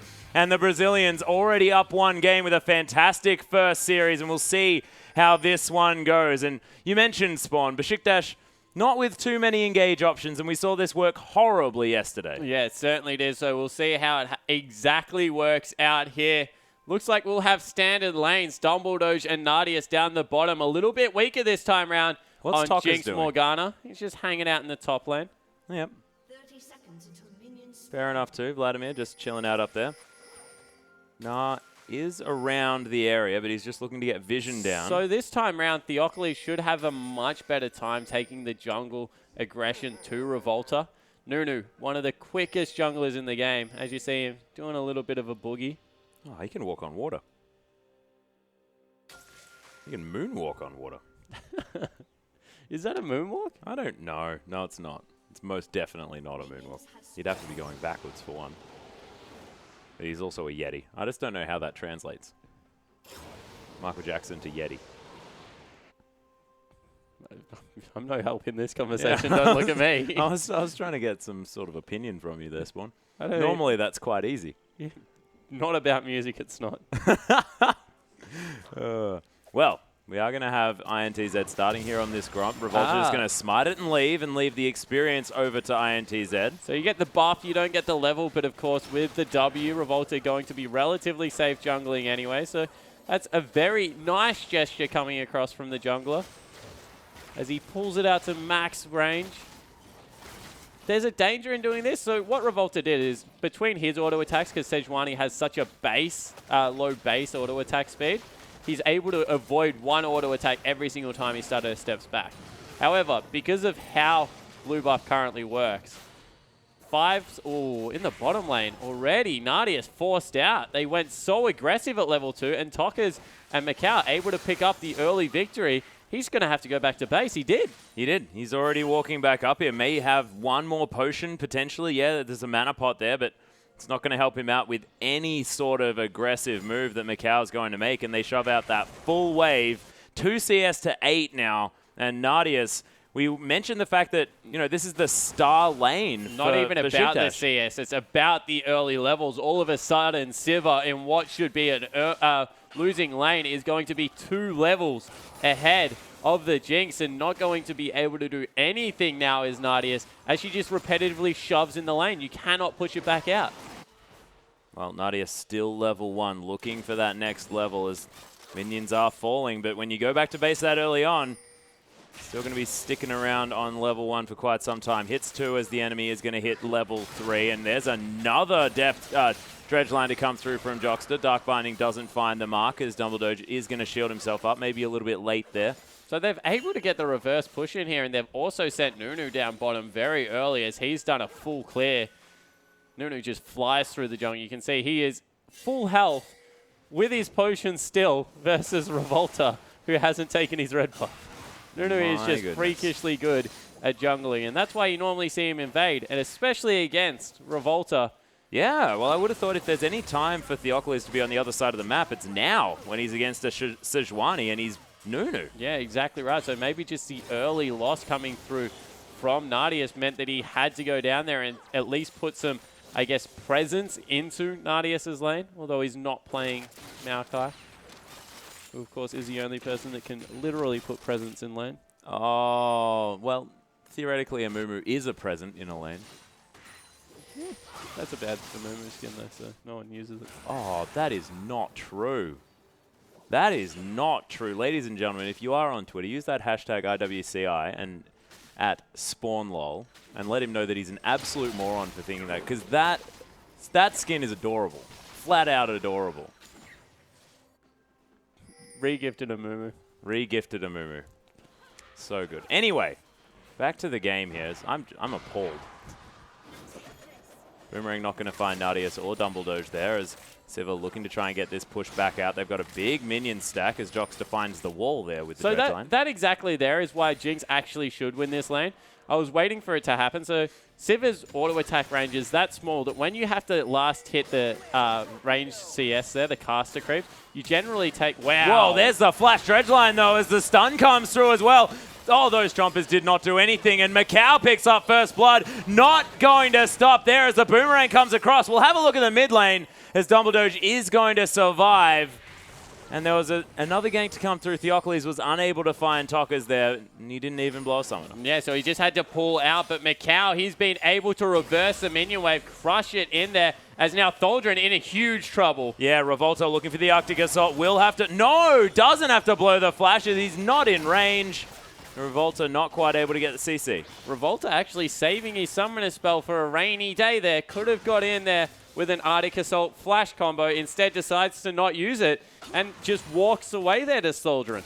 Yeah, and he was maybe thinking that he'd be able to get the flash by just using the Arctic Assault, but Tholdren, steady hand. Of course, the shot caller and captain of the team, star player here for Besiktas, easily just chills out and leaves the lane. Yeah, so not getting anything across there. Have to see exactly how this bottom lane works out now. 15 CS, it is a BF sword to a pickaxe. Macau, once again, this time without a triple kill, has got an absolute mammoth advantage in his lane. And you can see already just walks straight up to the creep and zones Nadius away. Nice spell shield as well under that zap. Wallop going to find Tholdren here as the creeps do the rest of the work for Yang. Yang is ahead by about 8 CS, but a little bit more attention from Revolta sort of makes that one make sense. And this is always terrifying. When you see it, oh my goodness, Tholdren actually taking a lot of damage, but able to offer it back here as the equalizer comes down. Yang gets out of the Mega Gnar form and doesn't have quite the CC to deal with the Rumble. And I thought that Tholdren might have fallen down there, but massive knowledge of how to really calculate the damage coming through from this Rumble. Yeah, so able to just return it through there in the back end. And that was a very good exchange coming through from Gnar because he now has teleport up, can just go back to base, get his purchase through. You would think with a Hex Drinker, this lane will reverse completely in his favor. And Yang, he's still up a little bit in CS as both top laners have to go back. Yeah, well, he'll teleport back into the lane as well. It has equalized somewhat. Theocles has been maybe... He's having a look in the river for something.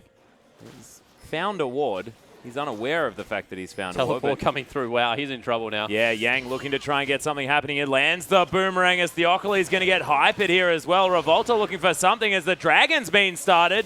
Theocles, of course, does have the flash. He's going to use that one to get out to safety as Yang just continues to attack this dragon. But this will be the first dragon pickup, and when you have a Rumble on your team, one of the few champions that can secure early dragons, not to mention a Nunu. Yeah. If the other team is able to pick it up with a better late scaling composition, that is an absolute nightmare, and that's exactly what has happened to INTZ right now. Able to secure first dragon against the Nunu, against the Rumble, and things for Besiktas looking even more precarious. Precarious once more. Oh no, I did it again. Yeah.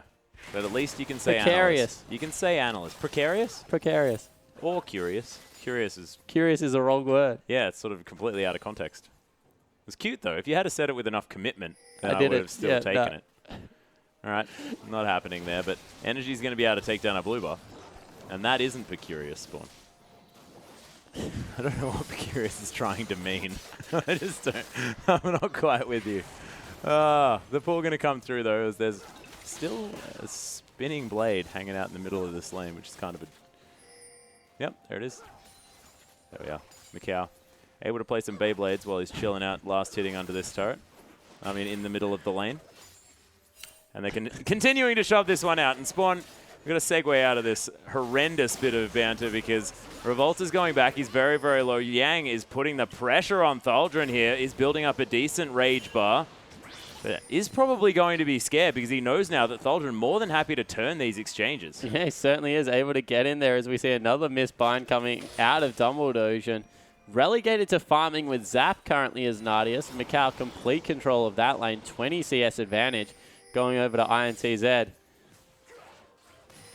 Thaldrun last hitting under this turret, absolutely fine. Yang gonna lose the Mega Gnar form as he picked up not the Hex Drinker, which I was also expecting to be the pickup. Yeah, generally you go one aggressive item if you are in the 1v1 lane as Gnar. Hex Drinker is a very good aggressive item because it gives you that shield, the MR and the AD.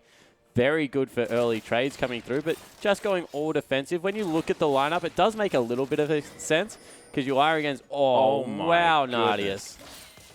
That's a whole lot of damage. Down to about 400 health is this Jinx. Still behind by a whole lot. Has managed to pick up 63 CS, which is important. Whoa! Revolta nails the ultimate after the Spirit Rush. Hemoplague not going to find the kill, but damn, that was flashy as Nadius. Nice black shield. Theocles coming through here into the bottom side as Jockster gets locked down. There's the absolute zero. So much damage. He burns to death as Dumbledore picks up the kill, and Mikau now forced to run away. Spell shield is activated, but not going to find it. And Besiktas, they'll be happy with the kill in the bottom lane. Yeah, able to pick up a kill, so it's 1-1 now. 400 gold, still the advantage. Bottom lane is getting convincingly beaten still, even with that kill coming through. Unfortunately, it was onto the support player, but top lane, this one right here.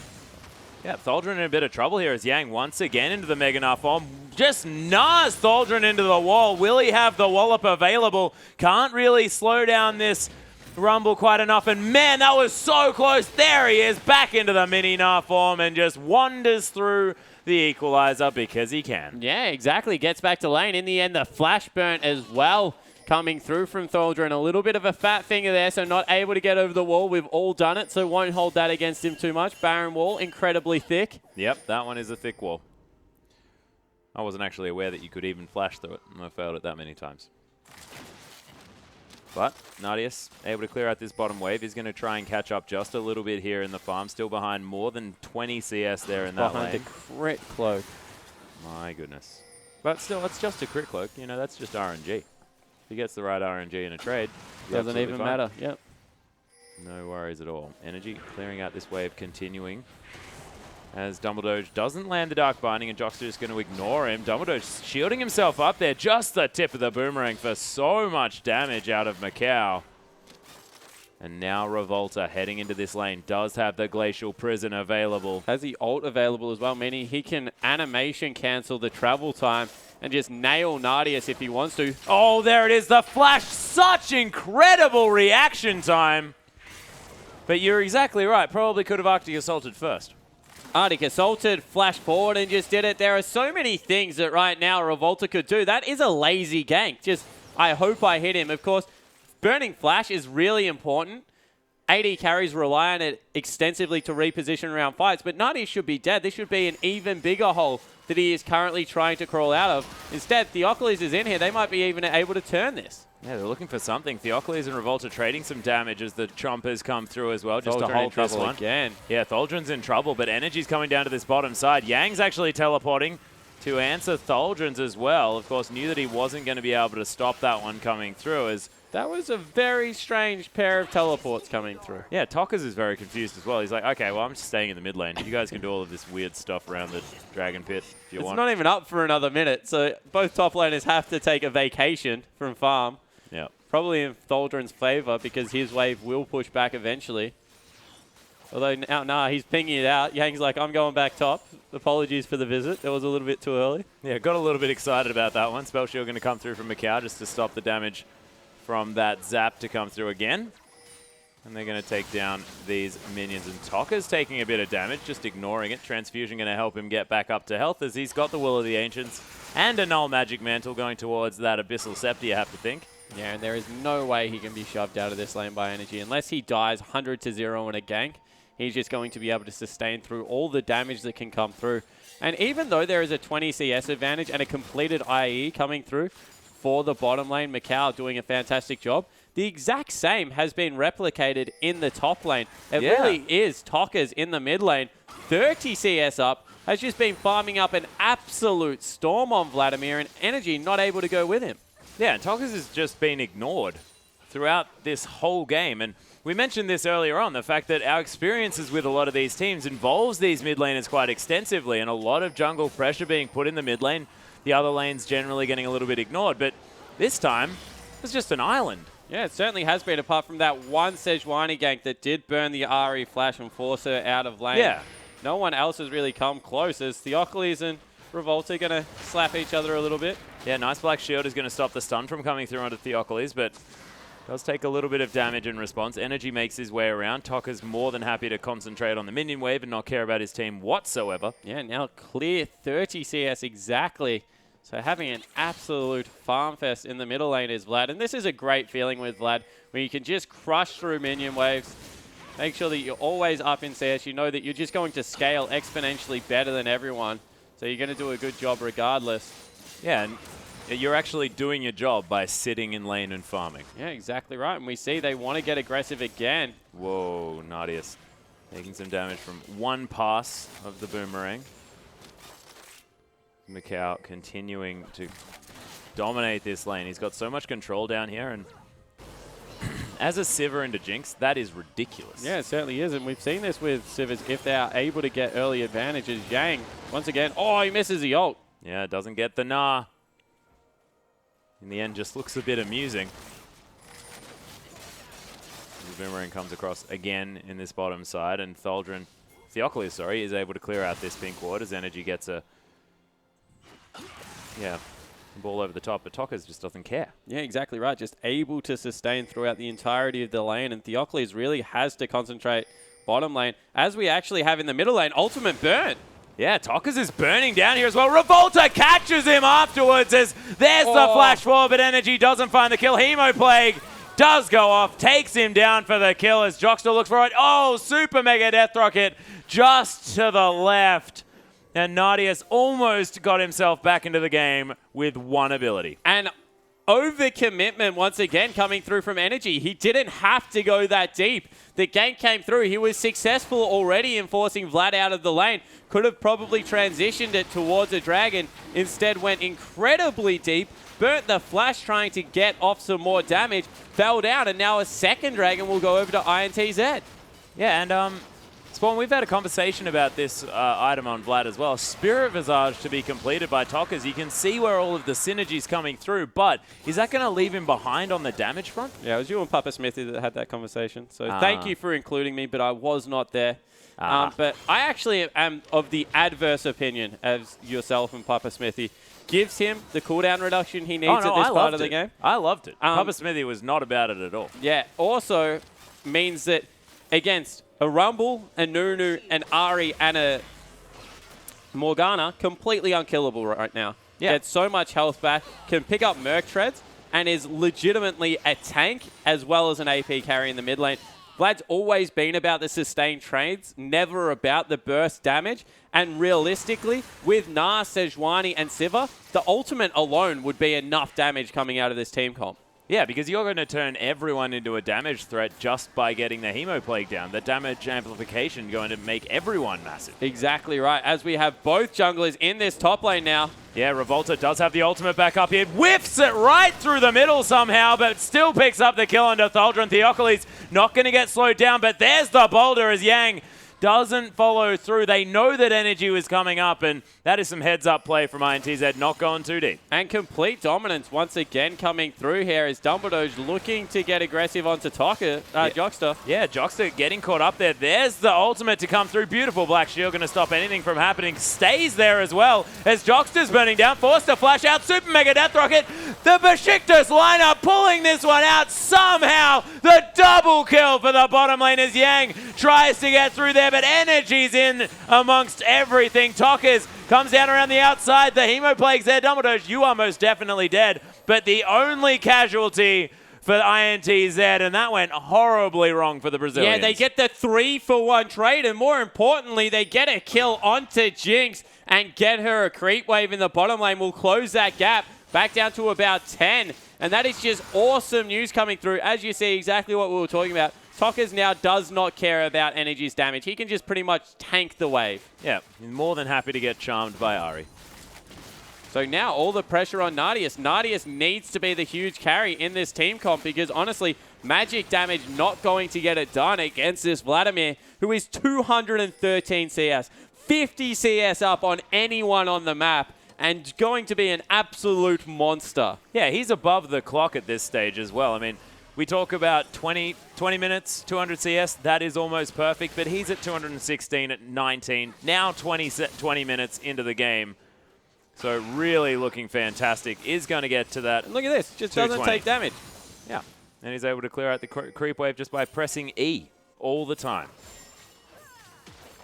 And he's 2-0-0 at the same time. This Vlad is all kinds of disgustingly strong. And Macau going to be able to take down the outer turret in the bottom lane, extending this gold lead. Yang continues to put pressure on the top side of the map, and we saw how impactful he was on the Shyvana. Now, with an even more devastating team fight potential on this Nah.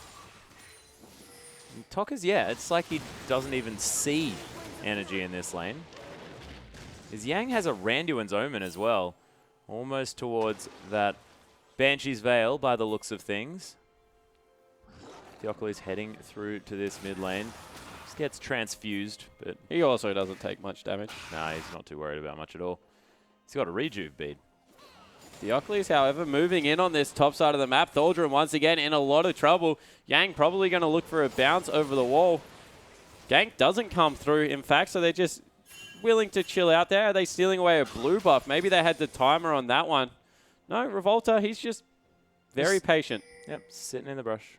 Aegis of the Legion is completed here for Sejuani. Theocles going to find him, though. Energy coming around as well, as there's a Meganar in the top side, but he's getting burnt down by Thaldron. Theocles closes the distance. Energy's there.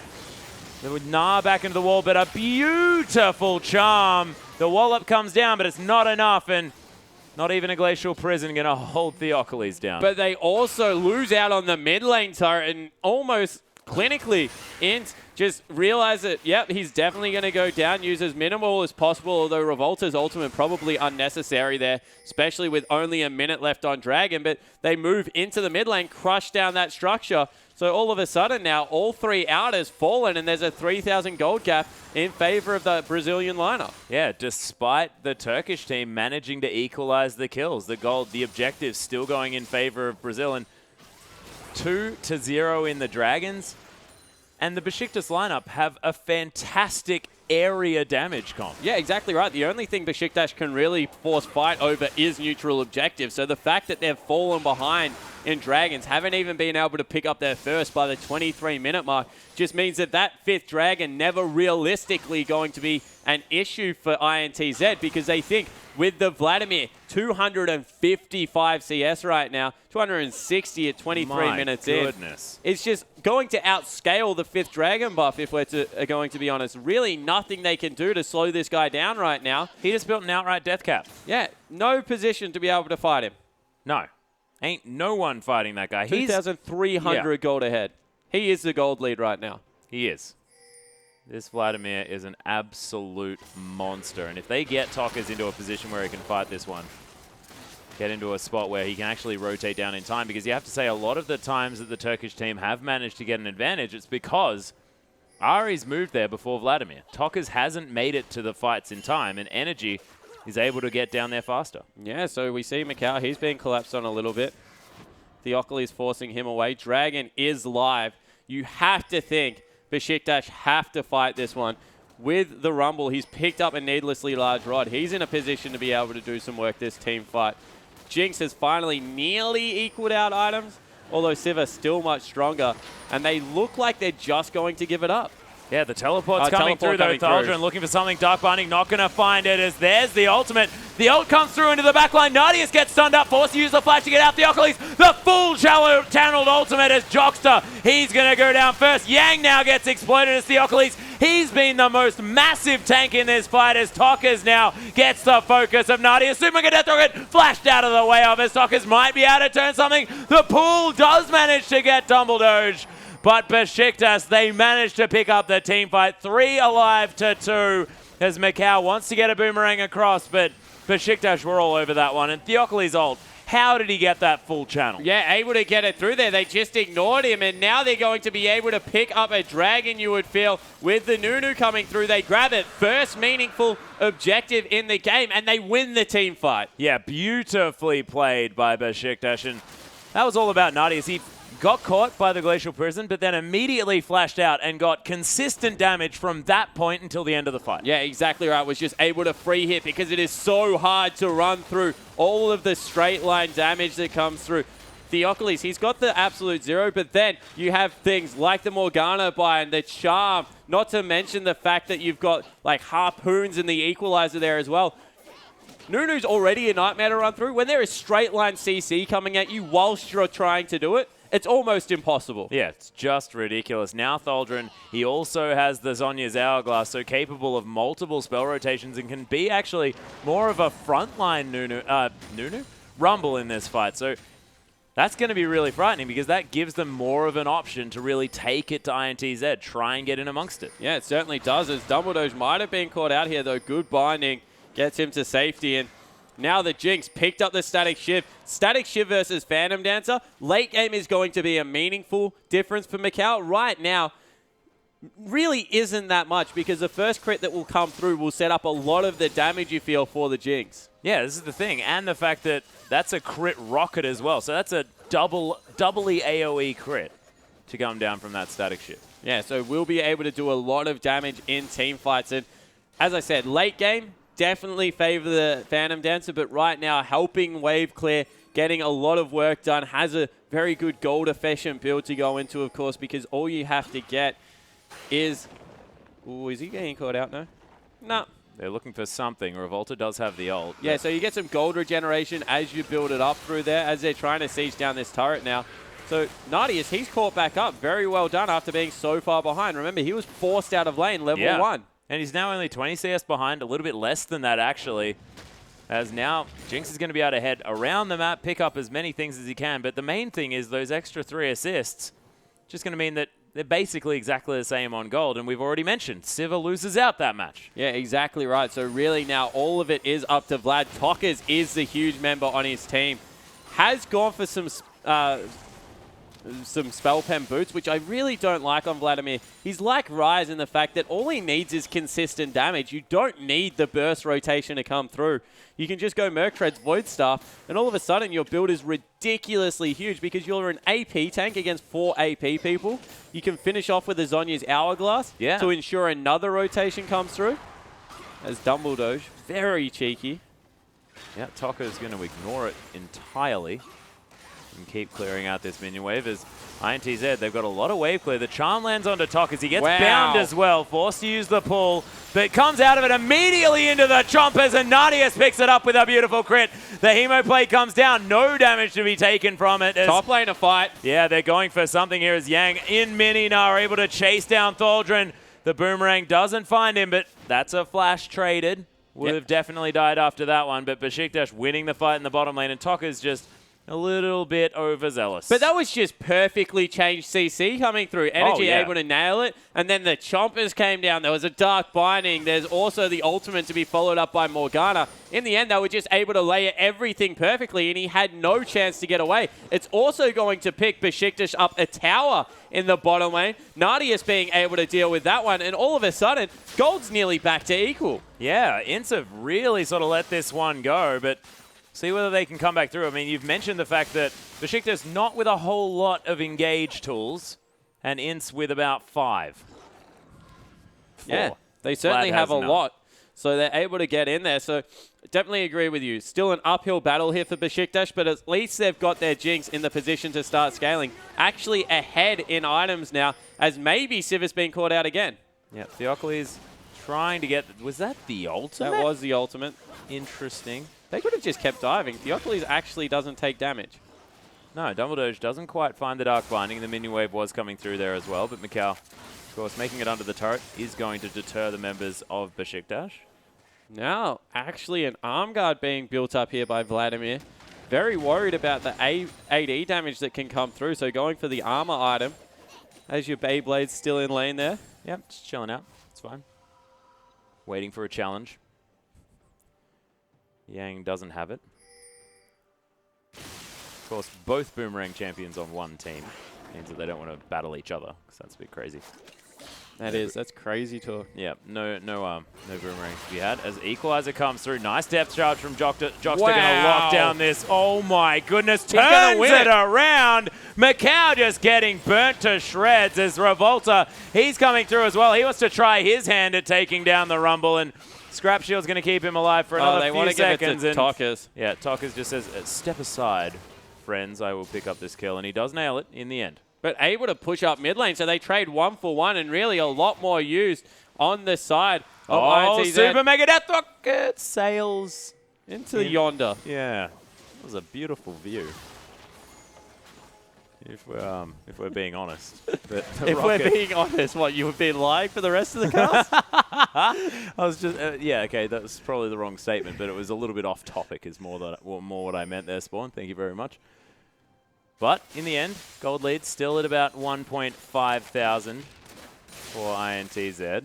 But things looking a whole lot better. Jinx is going to scale beautifully in the late stage of this game. Toka's only 70 CS ahead, and they've been dealing with the Vladimir. Yeah, so Vlad really hasn't been able to get into the team fights yet to really have a huge impact. Was on the back end of last one, but next Dragon picked up, so 2-all. Now Besiktas actually looking like they might have some of the objective control advantage, and Baron really is the huge one because currently, I just saw something I want to talk about in a second, but currently Baron really does become the next objective because once again we talked about how to Besiktas make INTZ come towards them. Nunu getting strong enough right now where he can start taking that up without taking meaningful damage. Yep. And they have to come in the end. Very, very dangerous to fight a Vladimir around Baron just because the pit really is a good place for him to get all of his AoE off. But if they peel upwards, allow the Equalizer to go across, you feel that might be a winning team fight. What I want to touch on quickly is Energy's build. Okay. It's a really cost-efficient build in a lane that he fell significantly behind. And with all of the MR being picked up right now, you might look at it and think that is a very, very strange build. There's no Death Cap in there, no Luden's Echo, but there's 2 Spirit Visages, a Locket of the Iron Solari coming across here, meaning that everyone has ridiculous MR. So he doesn't need the AP. Remember, he does true damage on the return. He's looking to get it across the whole team and augment everyone else's damage. Doesn't need to be the solo carry. I like the fact that he's recognized that they've committed to the MR, so he wants to do relevant damage now. Yeah, commits to the early build. Jockster's going to get caught out, and he is most definitely dead. The pick potential of this team, if not engage, is most definitely great. Besiktas using it to beautiful effect. And this is what we said. If they ever get vision control and INTZ have to walk into them, it's always going to be in their advantage. The problem is, with the lead in tab, they shouldn't be in that position. They should never have to face check, but they do. Now they're pinging out Baron. Once again, Nadius has just started it up. Yeah. They think without the Nunu there, they wouldn't be crazy enough to start Baron. Who would? That's your jungler, but here we have a Jinx completely tearing through it. It's at half health. They'll get this without it even being contested. Yeah, and Nadius has got a Bloodthirster as well. Actually tanked that one up. Tholdren just throws in a couple of harpoons as well, and Nadius locks down the Baron for Besiktas. Not even using it as a baiting tool. They just want to kill it. Yeah, exactly right. They're able to take it out. Now their siege comp is set up. They've got the Jinx long range, the super creep. She's blood boiled as well. All of a sudden, Nadius has turned into a massive problem. After being crushed in lane, is up in CS. They're looking to collapse on the lineup, but he's going to get 2 turrets for it. Yeah, Revolta actually taking a bit of damage there from Energy as they come in to try and protect this one, but that was so much damage onto that inner turret, and they're just waiting for the next creep wave. Yeah, exactly right. That one will fall out, so in the end, not even much going to be done. They're looking to catch the Vladimir, actually. Yeah, he does still have the pull. He's going to use that to get away from the charm. Energy gets black shielded. Depth charge not going to find anything here. Dumbledore's really fantastic on these shields as Dark Binding lands onto Revolta. It's a nice ultimate. Dumbledore's getting caught up there, but flashes in. There's the Zhonya's as the Morgana keeping control of this area. Tokkers takes down Dumbledore. Theocles now being a huge problem in this backline. Revolta trying to do some work, but Nadius, he's still alive. Minigun tearing through the members of INTZ, and Nadius is mammoth. Oh, Jockster manages to land the dredge line, but Nadius doesn't care. He's just going to continue the onslaught. These rockets really ripping apart INTZ, but they win another team fight. Both members have to go back. They'll go into the top lane. Minion wave already there. Pick up another objective. And you saw in these fights where they have to engage onto Besiktas, INTZ have to walk through all of the CC. You thought that they could just maybe walk away from the fight. Fighting Rumble, Nunu, Morgana in a forest. There's just no way you're going to get through anyone. On the back end, Nadius was completely safe. The one time he got caught out, over-committed, he got dredge line, still wasn't in overly too much danger. He still had flash. Yeah, exactly right. Flash heal, saved him. No worries there at all. And Dumbledore, that was a brilliant Soul Shackles into the Zhonya's Hourglass as well. Really made sure that INTZ, they had to focus out the Morgana before anything else. And it meant that there was so much consistent damage to be had from Tholdren, Energy, and Nadius. These are like massive consistent damage dealers. Yeah, exactly right. And all of a sudden, Nadius, he's finished up a QSS. He's a complete item and a half over his counterpoint. That's insane. Pretty much end build. From here, it's the luxury items you pick up, the enchantments on your boots, not to mention the fact that you'll finish up the Mercurial Scimitar. But right now, he's ready to brawl. And there's not enough armor. Everyone committed so heavily to AP. Yeah, well, that's because Nadius was put so far behind, and now it's completely irrelevant. No one would understand us talking about Nadius being behind. He's ahead by 45 CS. He's got massive kill counts as well. Where was the Jinx from before? Because she's gone. Yeah, exactly right. He's turned into a huge problem. All of a sudden, they've got the split push potential in the top lane. We've seen that Tholdren being able to deal well with them. Energy might have been a little bit caught, but no, maybe it's Tokkers. Yeah, it does use the pull, but they are just going to Spirit Rush after him. There's the Hemo Plague. Theocles takes a lot of damage, but Yang gets caught by the Dark Binding. Theocles gets nut into the wall. Dredgeline is going to find something there as Energy's getting taken down low. Macau makes his way into the fight. Nadius, though, through the back line, picks up a kill onto the Nautilus. The flash over the wall from Tholdren, who's looking for something. Revolta gets around the back of this fight. Nadius was very, very low. So in the end, it was a 1-for-1, but they engaged without their top laner there. So INTZ, they'll pick up the Dragon afterwards. So one team fight against the flow here for the Brazilians. They'll be the first to 3. And actually a pause coming through. Yeah. So at this stage, let's just take stock. That was a 1-for-1 trade. Of course, top laner not being there, 4v5 in favor of INTZ. So the Brazilians with an extra man, but Nadius got chunked out, didn't have his summoner spells that time around, so maybe that is going to be an option here for these teams. Make sure that the Jinx unable to really escape, and then it's all on Revolta. He's got to land that ultimate so they can chain up that CC, and they've also got to get Dumbledore to stop being able to get the perfect shields, because this guy's Black Shields have been amazing. Yeah, certainly have, and he's got a Zhonya's Hourglass for himself, which is a very aggressive pickup coming through. He has it even before Mikhail's, just for some reference there. However, what he's been able to do is stand in front of his AD carry, couple up with Nunu, and all of a sudden you're running through always a guaranteed full channel Soul Shackles, as well as Nunu being able to get a lot of his ultimate across in every team fight so far. So it's very hard to get on top of the Jinx. So even if you land the CC, no one's really there to do damage. Of course, Soul Shackle's one of the few moves in the game that does hit Vlad, and if he pulls, still slows him down, still applies all of the effects, so he isn't able to dive onto your back laner. So I like it as a kind of peel in this situation. Yeah, exactly. And the fact that he's got his Zhonya's just means it's going to always go off. Yeah, it sort of means that Mordekaiser might have been a better pickup here. No, it does not. And we see the other problem is the fact that they didn't prioritize any armor. As you said, they thought that they had Nadius that far behind that all they had to do was itemize for Thaldron, itemize for energy, and in the end, they would be able to run away with this game. All of a sudden, after all the MR picks came through, you have a Jinx, who is an absolute beast. This is a Jinx with more items than the Sivir by 1.5, like you mentioned before. I mean, INTZ, they are about to pick themselves up a Dragon. They will be able to at least tie up that score, create themselves a bit of a lead there, 3-2. But, man, how is this Jinx this far ahead at this stage? It just boggles my mind. And that 2-kill lead that they picked up against the flow down there really turned around. Super Mega Death Rocket is just going to stop Mikau from being too happy with himself, but not going to steal the Dragon. Yeah, so not able to get that one away. So the third Dragon is picked up by the Brazilian lineup. But all of a sudden, Baron is up in about 3 minutes, and you would feel that Besiktas in firm control of the area. They've got the vision on the approach. All they have to do is guarantee that that's down. Once again, this team has a fantastic team fight if they are engaged upon. If they do the engaging, I don't know exactly how they're going to win it, but they can deny vision because they have the security of being able to take that objective so extremely quickly. And eventually, INTZ now is going to have to walk out of their base and into them. So they'll continue to scale up. You see Vladimir working towards his Void Staff finally. That is a huge tipping point. Leaving Void Staff to a 6 item. Yeah, that's crazy. Is a huge strategical error coming through here for Vlad. Definitely think that his build up until this point was fantastic, but I think he needed it definitely 5th at least, if not 4th coming through there. And we'll see exactly how it works out for him, because it might hurt not having it in the next team fight in about 1.5 minutes. Well, it depends how much money he's got right now, but you're exactly right. 1.5 minutes, that's when the Baron's going to be available, and he wants it at that stage. As Revolta looking for something. Scrying Orb going to find him. Side wave control firmly in INSA's favor.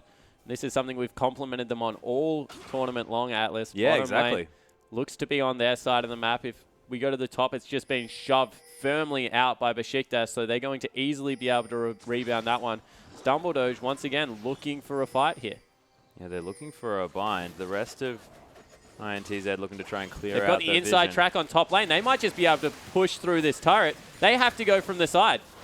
Yeah, and they've got Nadius there as well. So much damage available as... Oh, Revolta comes over the edge. There's Yang through with a massive bounce into the back line. He's charging up. The Hemo play coming through. There's the ult onto Nadius. He does use the QSS. He's doing a lot of damage, but he falls down. Tokka's in the back line now able to offer the consistent damage as Revolta did end up falling down. Mikau, he's somewhere in this fight as Energy and Theocles trying to get out of there, and that is what INS needed. They needed to kill the Jinx, and they did so, and it netted them a 2 for 2. Yeah, exactly right. So they come out 2 for 2, but in the end, their carries survived, whereas Nadius, he got deleted off the map. Everyone committed everything to him, and it worked. That's all they have to do every team fight is throw every ability they have at the Jinx and try and erase her out there. You saw that they chased through everything and were able to pick it up.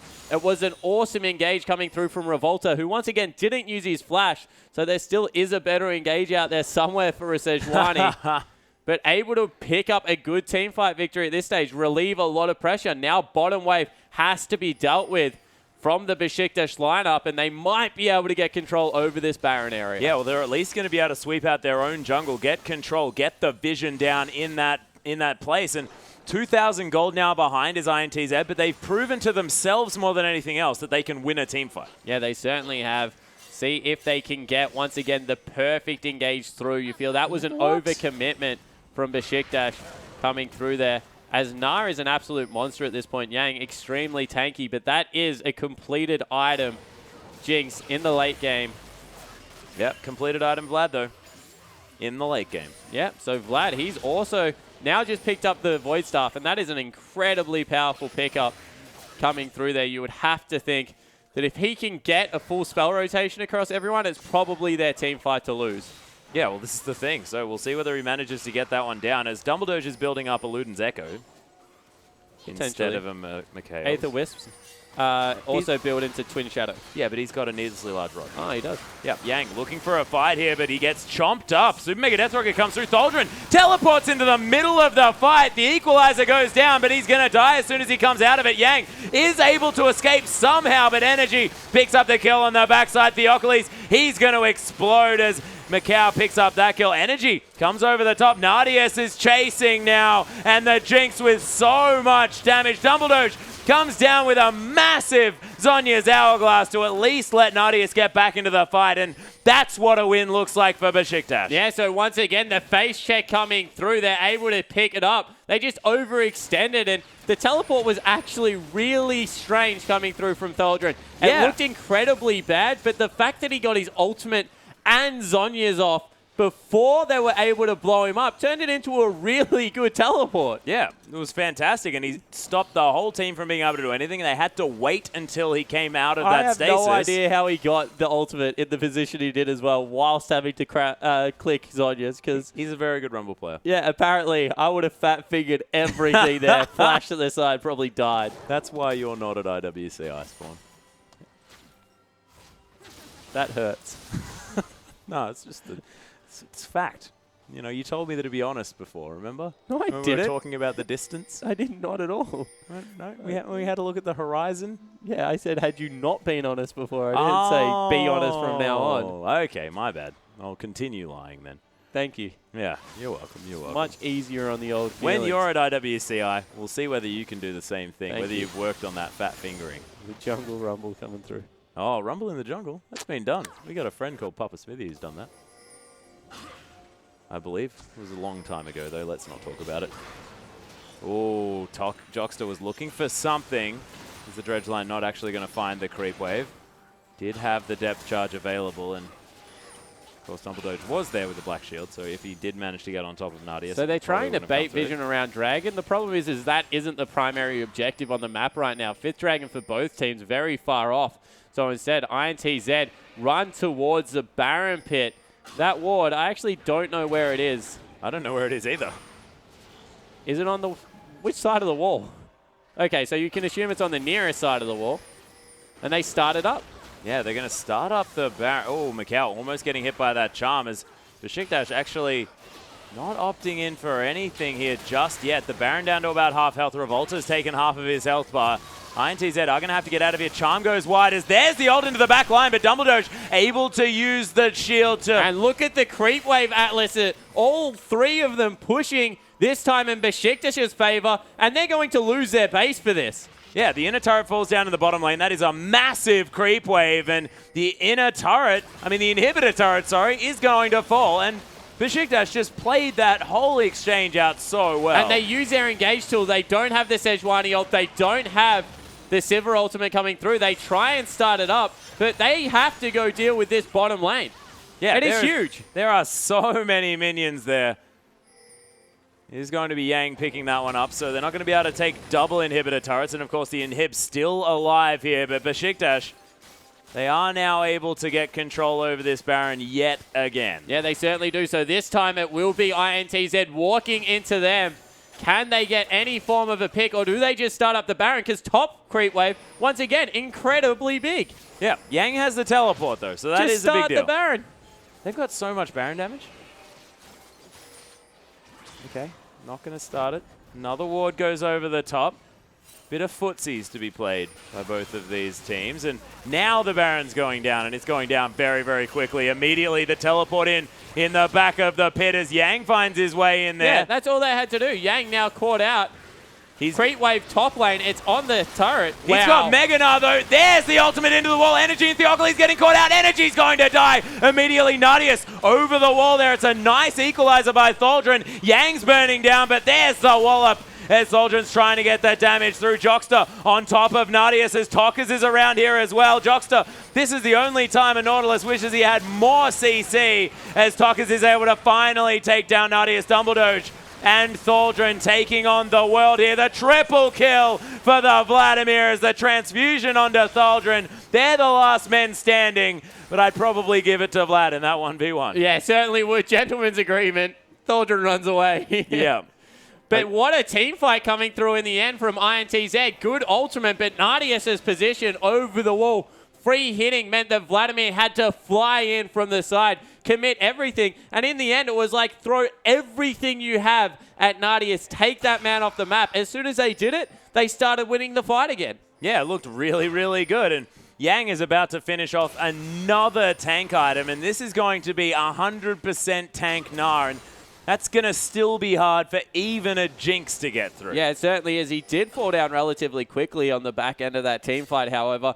Item build I want to talk about right now, Morgana. She's gone 2 AP items. Now looking at a death cap. I like the fact that it's gone AP because the game is going this late, but you need a Void Staff in there if you're going to do any meaningful damage. Not going to be able to do anything against the carries right now is Thaldrun. Oh, he needs to be careful, although he does some meaningful damage himself. Yeah, Tokka's able to use that Scuttle Crab in order to heal himself back up. Transfusion doing some work. Yeah, on the hunt going to be used. INTZ just looking to... This is 4th Dragon coming through here, by the way, by INTZ, so they're able to pick that one up. 53 minutes, the timer, guys, for that 5th Dragon to come through. If the game goes that late, I would be very surprised, but it looks like Baron, once again, the objective for Besiktas. Yeah, the ward's going to finally be cleared. They know that INTZ not quite in position just yet, but there's a massive creep wave in the bottom lane and the top lane now for INTZ as they're looking to put their positions around this Baron and get the advantage as Boomerang comes through. Caught. Yeah, maybe caught in transition. Has to burn the ultimate. That is massive. This turret will go down, maybe even more. If Thaldrun can't clear out the wave, all of a sudden they can start up the Baron. No Ahri ultimate to have to worry about. They're looking to transition towards the bottom lane. They were moving there.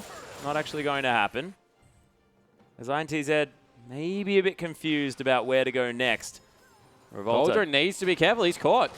Yeah, Dredgeline is going to get Jockster in there as the turnaround for Thaldrun. He does silence himself. Black Shield is available now as well as Tok is trying to break that one with the Q. Yang, he's got so much rage, looking to try and get into this fight with the Gnar, but INTZ, they play it safe. They're going to pick up the inner turret, and this game is equalizing itself. And guys, we have got a massive game 2 on our hands now because I personally just don't know which way it's going to go. 4 dragons for INTZ, but the gold leads slightly in favor of Besiktas, and they've got the Jinx, but they don't have the engage, and there's a Vladimir. What the hell? Yeah, exactly right. This game on the knife edge, and it's even more important because right now, if Brazil manages to get the win, you feel like the 2-0 might even break the spirit of Besiktas. Yeah, the match point. If you win a late game team fight like this and get it to a 3rd game 1-1, momentum will heavily swing towards the Turkish team. The crowd will once again be a huge factor, and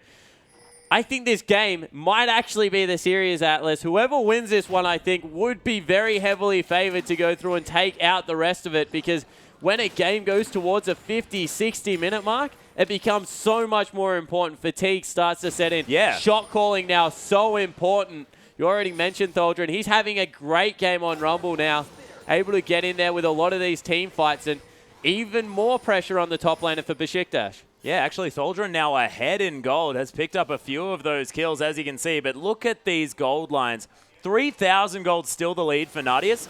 Doesn't matter, though. Macau, he's completely evened it out because they've only got 6 item slots. The Baron now getting taken down to half health, and we've got a pause. Yeah, have a pause coming through here. Unfortunately, Tholdren is in the bottom lane. His teleport available, but that's a 3-second channel. He needs to use it now if he's going to get in and affect anything. And this game is on an absolute knife edge. A convincing team fight here, like a 3 or a 4 for nothing, will win a team the game. Yeah, and one thing I want to touch on now that we've got a pause, now there's a brief moment to discuss things. Jinx went with the captain boots on the Berserker's Greaves just to make sure that people can get to her in these fights, to get the aids on. You, of course, like the aids like a shield, like the black shield coming through as well. I mean, I really, really like the pickup. Yeah, definitely is something to be said there. Will be able to be collapsed on extremely quickly. I'm just thinking that's only for Dumbledore, though. I mean, if Energy was playing Orianna again, it'd be good to bring Nunu through. can also come towards her. Yeah, Nunu actually is the one with the Mikhails. So don't be he surprised. He picked up a Mikhails. Yeah, Okay. so the support player doesn't have the Mikhails. Nunu has the Mikhails in this game. So he is actually probably the support that needs to stay with Jinx the most. Yeah, it's interesting. Whereas it looks like Dumbledore, he's one of the carriers, wants to be the one diving in there. Really do wish he had that Void Staff. It's nearly at the point now where not having the Void Staff in his overall build will continue to hurt his damage output, because this is pretty much a 4-item mid laner. Like, it doesn't seem much, but when you're on top of a 6-item mid laner, a little bit more. Yeah. That is the thing. And, of course, we're talking about 6-item mid laners. Energy's finished up his build as well. He's got the Abyssal Scepters on his Hourglass, Rabadon's Deathcap, Void Staff, Morellonomicon, and the Sorcerer's Shoes with the Home Guards. That is not a lot more inventory left, as he can pick himself up maybe, you know, a few of these potions if he wants to, an elixir or two to come through. Yeah, but I that's think about ideally he gets rid of the Abyssal and picks himself up a Luden's Echo just for some further damage in here. There's already an Abyssal Scepter on the top laner. Rumble does very good with the Abyssal, able to get in a lot of these team fights with the Zhonya's Hourglass, with the shield, stay a little bit more tanky. Right now, Energy's job is just to put a big target on Macau and try and take him out of the fight. Doesn't have the damage to be able to take out Tockers. That really is the rest of the team trying to peel and collapse and allow Nardius to do that. But it really is, if he is able to one-shot the Sivir player and take out the consistent damage on the back, make it all about the Vladimir, because realistically there's not much damage coming out of the rest of the team, really is going to put them in good steads to be able to win the next fight. Yeah, we'll see whether he actually can do that, because it's been hard for Energy. It hasn't hit all of the charms this game. Has hit them when they were counting, though, of course. Managed to get some brilliant picks throughout the mid-game, and he's going to need to land them now. Of course, they're halfway through the Baron, and Revolta is hanging around the outside of this pit, and we'll see what is going to happen, because, of course, with a Nunu there, they've got so much Baron secure, and INTZ are really going to have to mess things up for Besiktas in order to have a shot at getting in there, because Theocles, he can't be next to the Baron, because Consume Smite is just too good. Yeah, exactly right. So see whether they can get him out of the pit somehow, or whether they can just catch the back line in rotation and kill them. Yeah. Realistically, why would you even go over the wall? Baron means nothing if the rest of the team is dead that can use it. So just collapse on the back line.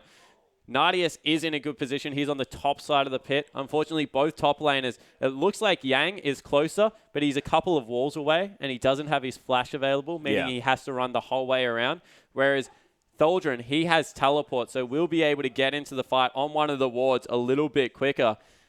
And I think this team fight might be really what decides the game. Everything right now is pretty much equal. When you're up to 80,000 gold, yeah, it's 3,000 luxury means items that you're picking up on top of everything. So 3,000, as you said, means absolutely nothing. Everyone is level 18 pretty much, except for the support players coming in there. So once again, scaling and abilities all maxed out pretty much. Yep. So it's about who executes better in these team fights. And the target prioritization really is what it does it for me. Can they take Mikau out? Because Tokka's very tanky, so you're probably not going to be able to one-shot him. You need to get in on Sivir. Or will Nardius be the one collapsed on an Energy? Because realistically, there's two squishy targets with Nardius and Energy. Tholdren also pretty squishy on the lineup. Yeah. Versus what is pretty much a one squishy person in Sivir. So Sivir is the only hope for Besiktas to quickly blow someone up. Yeah, well, it's true. And Nardius, he's going to get all of the focus as well, and they might be able to catch Macau while they're all trying to dive onto the Jinx. And, you know, if they lose their Sivir in that time, then that's as much of a carry lost for Ints as it is for Besiktas. Yeah, exactly right. So we have to see how that one works out here. You see the pause timer up on the screen. The players anxiously waiting to get back into this game. Yeah, we'll hopefully be back into it very soon, of course. It is an interesting time for a pause right at the beginning of what is possibly going to be one of the biggest team fights of this whole series, let alone this game. Yeah, exactly right. As I said, I think this is one of those defining moments. You can feel it. Yeah. Everything is kind of built up to this. Once again, if INTZ managed to get this game after giving away what was a fantastic early advantage, you got to remember, Nadius, the carry that we're talking about, the 10-3-11 Jinx, was behind 20 CS nearly at like minute 4 in the game. Exactly. The It was behind entirety 2 of the levels. first creep wave was behind 2 levels, had been pushed out multiple times, but really has just taken every advantage to get back in the lane, even won the 2v2. Exactly. They're just such a potent bottom lane coming through here, and they really have a lot of work to get done if they are going to win this game. Yeah, and of course, mentioning the fact that it's 4 dragons to 2 as well. If this dragon goes in favor of INTZ, they then have the opportunity in 3 minutes go pick up that 5th dragon. Things can go horribly wrong. Whereas on the other side, Besiktas, they've got an open inhibitor to be taken in the mid lane, and got a few seconds before this pause resumes. And my goodness, we'll see exactly how this one goes. Of course, do Besiktas then just disengage from the Baron because they've seen the fact that they have members heading towards them? Yeah, potentially. Look, you might want to just disengage and get the heck off Baron, but honestly, I think they have the damage to be able to burst it down, but they're not. All right. So they are just going to get the heck out of there. And we thought we had the team fight of the day brewing, but not going to happen just yet. It will come soon, though, ladies and gentlemen. Don't you worry.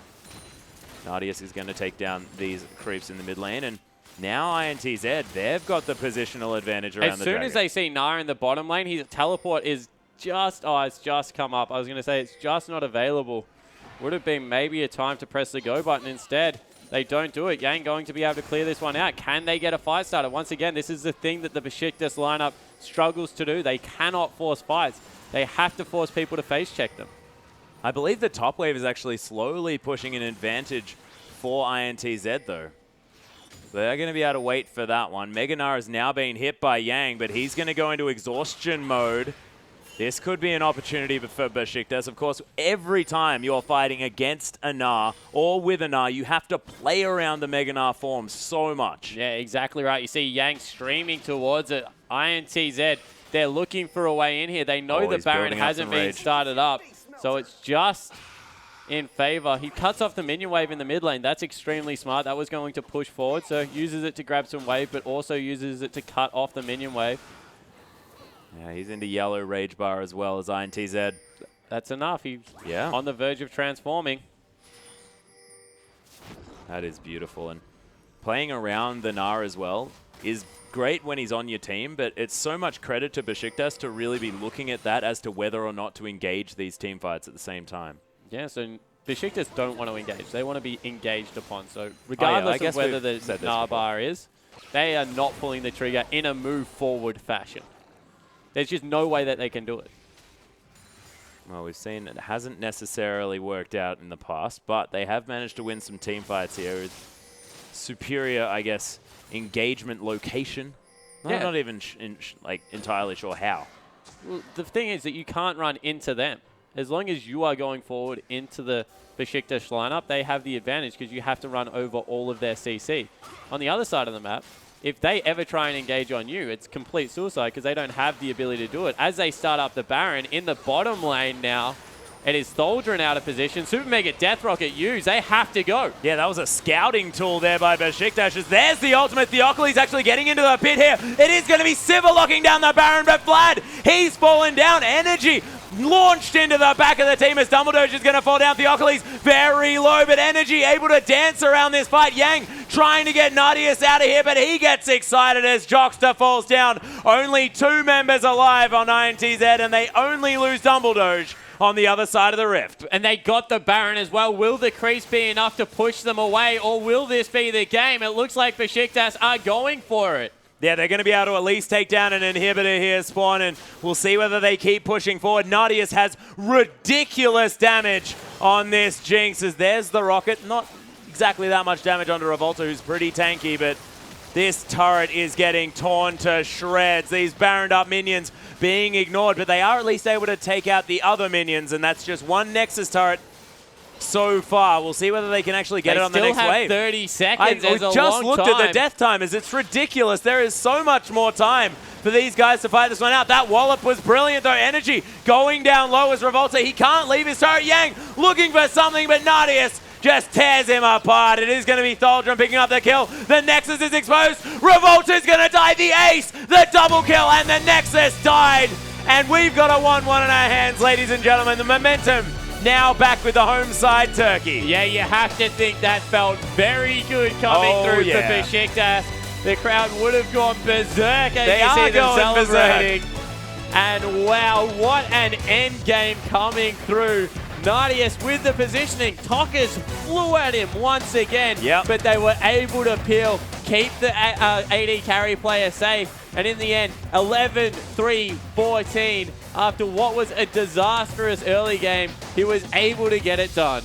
Yeah, absolutely massive. But you have to hand it to Tholdrum as well. This guy's Rumble play was absolutely stunning this game. Always managing to get the equalizer at the ideal position for that team fight, which is difficult to work out at a moment's notice.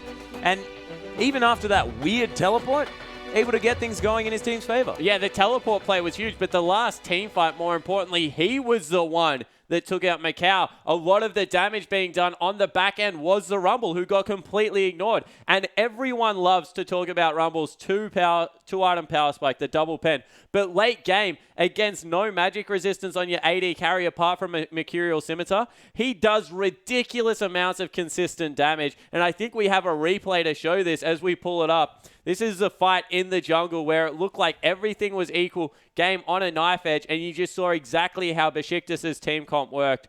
So if we roll this one out, you see they try and go onto Tokas. He has to burn pool relatively early, but they just peel back. And now, in the middle of the jungle, this is exactly where they want to fight.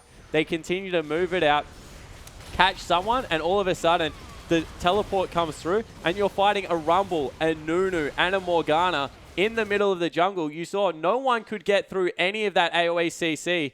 You just saw the fact that the Nunu ultimate was used there as a zoning tool. Once again, equalizer there as a zoning tool. That's the 3 carries on that side that cannot get across the equalizer to get anywhere near Nadius. All of a sudden, everyone has no choice but to peel away. So if we continue to roll this one out, you see that equalizer stays there. They can't collapse onto the 2 carries. They take care of the back line, and then the collapse just continues to come through. Nadius always so safe from the entirety of his team. Even though he gets hooked there, still had summoner spells available and is able to turn this firmly into his team's favor. Yeah, and there's the rocket at the end there. They do manage to disengage, but that was the beginning of the end for INTZ. From that point on, Turkey just looked like they had each team fight going in their favor every single time. Yeah, they did. And, you know, it's because that INTZ, they lost the control of the map. It wasn't even the gold in the end because everything was equal. They were the ones that always had to force it onto INTZ. Yeah. If they were in a position where they were the ones starting up the Barons, getting everything like that, and they could use their abilities as INTZ were coming in, as Besiktas were coming in, it would be much better. Instead, they were trying to wade through all of the CC, and this is a fantastic example of it. We have the last team fight. When you pull this one up, you see that INTZ, they make a call for some reason to peel off the Baron and start it up. So as we roll this one out, you see that instead of staying on the Baron and just continuing to fight because all the disengages come through, Tokas flies onto the carries and is absolutely destroyed. From there, there's no way they can win the fight. Tholdrum, as I said, the star on the backline, completely soloed out the Sivir, and then Nadius from there was just able to clear out. But it was just a confusing call. I don't understand why they decided to fly in on the backline. They had the Baron secured. They could have just peeled off around the top of the map. Once again, there's no way that Besiktas win a team fight unless they are dove upon, because none of their CC works going forward. Well, ladies and gentlemen, we will have a Game 3 to let us know, but it is now one of those situations where it's a best-of-3 scenario. It's all now reset, and Besiktas, they've got the momentum moving through here. INTZ were looking fantastic before, but now we'll see how this one goes, because, of course, Turkey, now that they have momentum, the crowd in that stadium has got to be carrying them through. Yeah, it certainly would be. They would feel very good. But INTZ, they have to hit the big reset button. They were doing the right things in the early game. They just lost a couple of team fights, but that is nothing that they haven't done before. That's exactly right. And we'll see whether Revolta hops back onto something like the early game Assassins or a Lee Sin or something exciting like that. But we do have Game 3 coming up very soon. There'll be a short break. We'll be back right after that.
Welcome back, ladies and gentlemen, to the International Wildcard Invitational. I am Max Alice Anderson. This is Jake Spawn Tiberian. We're here for Game 3. Everything reset. Yeah, exactly right. 1-1. Turkey able to hit back. I nearly said Brazil. They didn't. Unfortunately, lost the last game after taking the first. So, yeah, straight back to square one. 1-1 coming through here. We haven't really learned much apart from the fact that Besiktas still looked fantastic late game and Brazil still looked great during the mid game. Yeah, they most certainly do. And I want to talk about Dumbledore because this guy's Morgana, honestly, to me, felt like it was what won Besiktas that game. Yeah, I think that he had a good game coming through there. Once again, his item build was a little bit questionable for me. I didn't really know what the Luden's Echo did in the build, and I also think he needed to avoid stuff if he was going to go that AP route, because he was kind of AP-ish. But you needed like 4 spells to break his Black Shield. Yeah, it certainly did. So he had a lot of, I guess, defense coming through there for the Black Shield, but then why build Luden's Echo? Because it's fun. Yeah, well, that's a very unique reason to build an item in a very important game, Atlas. That is a very good But I definitely think that he had a reasonable game coming through there. For me, though, it was all about the top laner and the AD carry. Tholdren and Nadius really did take over the end of that game. You could see that the team was revolving around them a little bit more. Theocles, to his credit, had a much better game than what he did game 1. But once again, really do expect him to step up further because Revolta still seems to be the jungler that is trying to make the proactive moves. Had a couple of missed opportunities in that game, Revolta. Wasn't willing to use his flash early, which I think he very much got punished for because they weren't able to take over the map the way they would have if they picked up another couple of kills. But in the end, it really was just about how well Besiktas are able to call late game. Yeah, they really did beautifully, and they made sure that they got off the Baron when they needed to and got everything working in their favor. And they got the team fights working exactly how they wanted them to, which, as you were mentioning throughout the entirety of the game, it's really, really difficult to make that work. Yeah, it certainly is. And, you know, I think that it was a little bit strange that INTZ wanted to fight that last fight so much. They got the Baron in the end, and Tokas flew into the backline solo. And as you mentioned, that Morgana Black Shield was absolutely huge because of how much AP was sitting on Dumbledore, and he wasn't able to burst Nadius down. The correct call that time would have just been to peel off the top. They hit a good Glacial Prison. There was no way they were going to get engaged upon. Yeah. They could have just peeled away with the Baron buff, reset, and started trying to siege down some turrets. Instead, it all went wrong, and they ended up losing the game off an overly aggressive call. Remember, they were on 4 dragons and had a Baron buff. Yeah, they only had to wait another 3 minutes. It could have been the 5th I dragon think it was like to come 37 seconds or something before the next dragon was up. Right. It was like really close because they stored it out for such a long time. And yeah, you're exactly right. You get the Baron buff, you push out all the waves, all of a sudden you got the 5th dragon. The super late scaling, everyone's got 6 items. You got an extra 12% on top of that. You can just crush through the turrets and end the game. Instead, they pulled the trigger on a split-second decision, and it was the wrong one. Yeah, well, you do have to make decisions like that, of course, in these games, and sometimes it works, sometimes it doesn't. At least to INTZ's credit, they all went in at the same time, so if you've got split calls but like that... But they didn't go in at the same time. Tokas was about 2 screens ahead of anyone Everyone and died had the before same idea, though. He just had more tools. He just ghost flashed right into the back there. Yeah, which is not the right call, once again, so... I'm just trying to play defense, you know? Yeah, Devil's you are advocate. really trying to play defense, but it was just wrong. Yeah, unfortunate. A little bit unfortunate. Speaking of just wrong, I did get some feedback on Regifted Amumu, just to throw out there. Yep. And I have 100% positive feedback that 2 of 2. Regifted Amumu 2 of 2. is incredibly adorable, and you're wrong. It's not the worst skin, and you wouldn't never play it, so you're crazy. If you play Regifted Amumu over Prom Queen... Almost Prom King Amumu? Yeah. I would never do that. It's my favorite skin as well. But that's personal preference, okay? It's different. Yep, so 2 of 2 on the desk just reproved my point. Thank you very much. Oh, I might need some more help. A little bit unfortunate. Yeah. Remember, keep tweeting at us. Hashtag IWCI. Yeah, you got it. You don't need to say it like you don't know what you're talking about. I think you're well aware that it's hashtag IWCI. I am. I do know that is what it is. Oh, my goodness. Still waiting to get into this game, ladies and gentlemen. But I'm incredibly excited to see how this one goes because, of course, now our Turkish lineup with all of the momentum heading into what is now a best of 3. Yeah, exactly right. And they can completely reset. Once again, I think that they've figured out that they can pick scaling. They've been able to do it quite consistently. I think Nunu pairing up with Nadius really is a combo that they need to seriously look at. That's why teams are banning Lulu away from them because they are so scary in the late game. And I think that on INTZ's side, they will once again look at their mid lane pick. Vladimir did a lot, got very far ahead, but without CC, you're not really able to punish people the way you would with something like an Ari or a LeBlanc. So he needs to find that happy medium, something that he can farm up a Storm and get ahead, but also has some 1v1 solo potential that he can use to push the advantage. I wanted to do it so badly. Do not say Mordekaiser. Oh, I just really did, but not going to happen, and it's probably not an option. What is, though? If they were looking at something like that, mid-game with CC, is Lissandra still an option there in the mid lane? Is Xerath a thing? No, I don't think Xerath's a thing. It's too hard to bust tanks at the moment. Cassiopeia is a very good champion for that. Kassadin, very good champion. Scales well into the late game. So there's definitely tools available that are like mid-late game assassins that also add some peeling. You need to play them a little bit, I guess, more finesse-based. Orianna, big impact mage that you still have 1v1 potential if you catch someone out on. Yeah. Especially if you go Luden's Echo in your build somewhere along the way. So, yeah, there's definitely some mages available that they will be able to go to if they really do want to try and take over this mid-game section.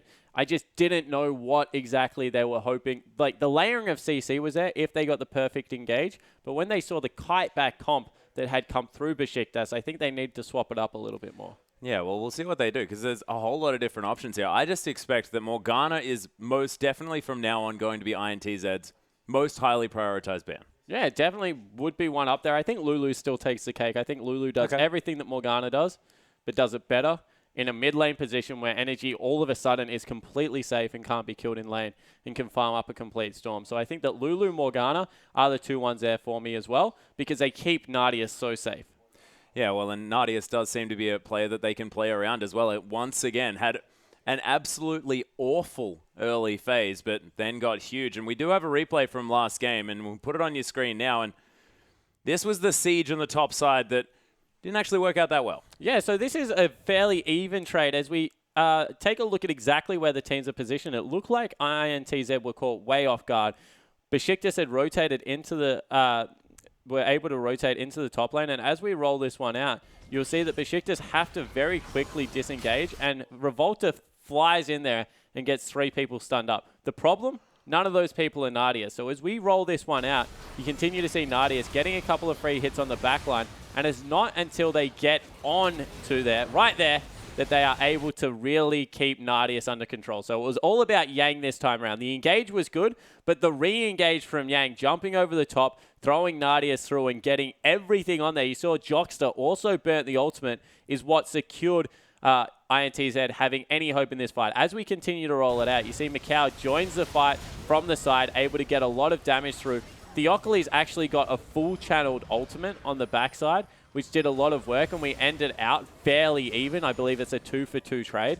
But that's what INTZ didn't do enough. Continue to engage, run forward, and get through a lot of the CC.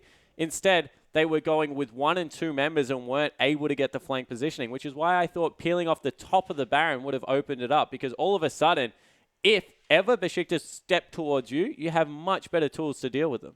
Yeah, that's exactly right. And Tholdren as well needs another mention in that fight. His equalizer between the turret and the wall there really just destroyed both Revolta and I believe it was Jockster as well, sitting on that situation. And we do have another replay, ladies and gentlemen. We'll put that one up on your screen and see how this one worked out. This is a little bit earlier. Yeah, so this is a third dragon fight coming through here, and you see straight away the teleport coming through from Tholdren in the top lane. Everyone else already there. So as we roll this one out, this is a perfect example of what I meant. They couldn't engage, but as they peel back, they're unstoppable. So the equalizer comes through, the full channel comes across, and once again, Tokas flies in by himself, but has to retreat, and all of a sudden, Nardius is on the back, just free hitting everyone. He's able to continue that one off. Tholdren, he goes in a little bit too deep, ends up dying, and they overcommit once again for Tokas. Dumbledore falls here as well, but they're able to pick up the one team fight. They rotate it into the Dragon as well in the end, and that was just a really good example of as soon as the equalizer went down, it just makes all the straight line skill shots so much easier to hit. You saw the binds, the charms, everything flying out there. Throw the harpoons as well, because they do ridiculous amounts of slow, not to mention damage in the late game. So Nunu, he's so hard to run through. You throw any kind of CC on top of that, and it just becomes like a minefield where you're trying to dodge things, but pretty much in your waist in snow. Yeah, exactly. Absolute Zero is pretty ridiculous. And that team fight was a perfect example of the fact that they didn't really have that much to do to Theocles to stop him from being able to just use all of that ultimate in the middle of a fight. Because if they're wasting their CC on the Nunu, then you can't get to the Jinx. Yeah, exactly right. And that's exactly what I was going to say. So they have very important CC. So they had a lot of CC in their kit. But unless it was like the first auto attack coming through from Nautilus, they weren't really willing to expend anything else on it. He was never going to get Nautilus ulted or hooked or something like that to break it. And in the end, that you saw they tried to dive through instead. Once again, that was another team fight where Tokka's completely overcommitted to try and get on the back line. And realistically, on Vlad, wasn't going to solo out Nadius. No, he wasn't. And Tokka's did farm up an absolute storm. He had one of the highest CS margins in this whole tournament thus far. Of course, was ahead of the clock by about 20 CS. Really beautiful stuff at 20 minutes into the game. Yeah, it was like 80 CS up on his lane opponent. Absolutely stupid. But when you can't use all of that money in the end of the game and it gets to a point where everyone has 6 items anyway, that's irrelevant. Yeah, exactly right. And that's exactly what happened. They just stalled the game out. And I'm really expecting INTZ to commit more heavily on their mid game. Try and get these leads that they have closed out a little bit further so they can roll over the top at about the 30-minute mark, because right now going to 50 minutes against Besiktas looks like suicide. Yeah, it looks like an absolutely stupid idea, but INTZ, they've listened to me and you, and it's going to be exactly the same blue side bans to come through this time around. And actually, Besiktas, they're going to lose a ban. They actually spoke during one of their pauses in the last game, so they only have 2. And is the Hecarim going to be first pickable here by Yang? That's the question. Or will he go back to something like the Shyvana in the top lane? Because that will also be available. No. Gragas? LeBlanc.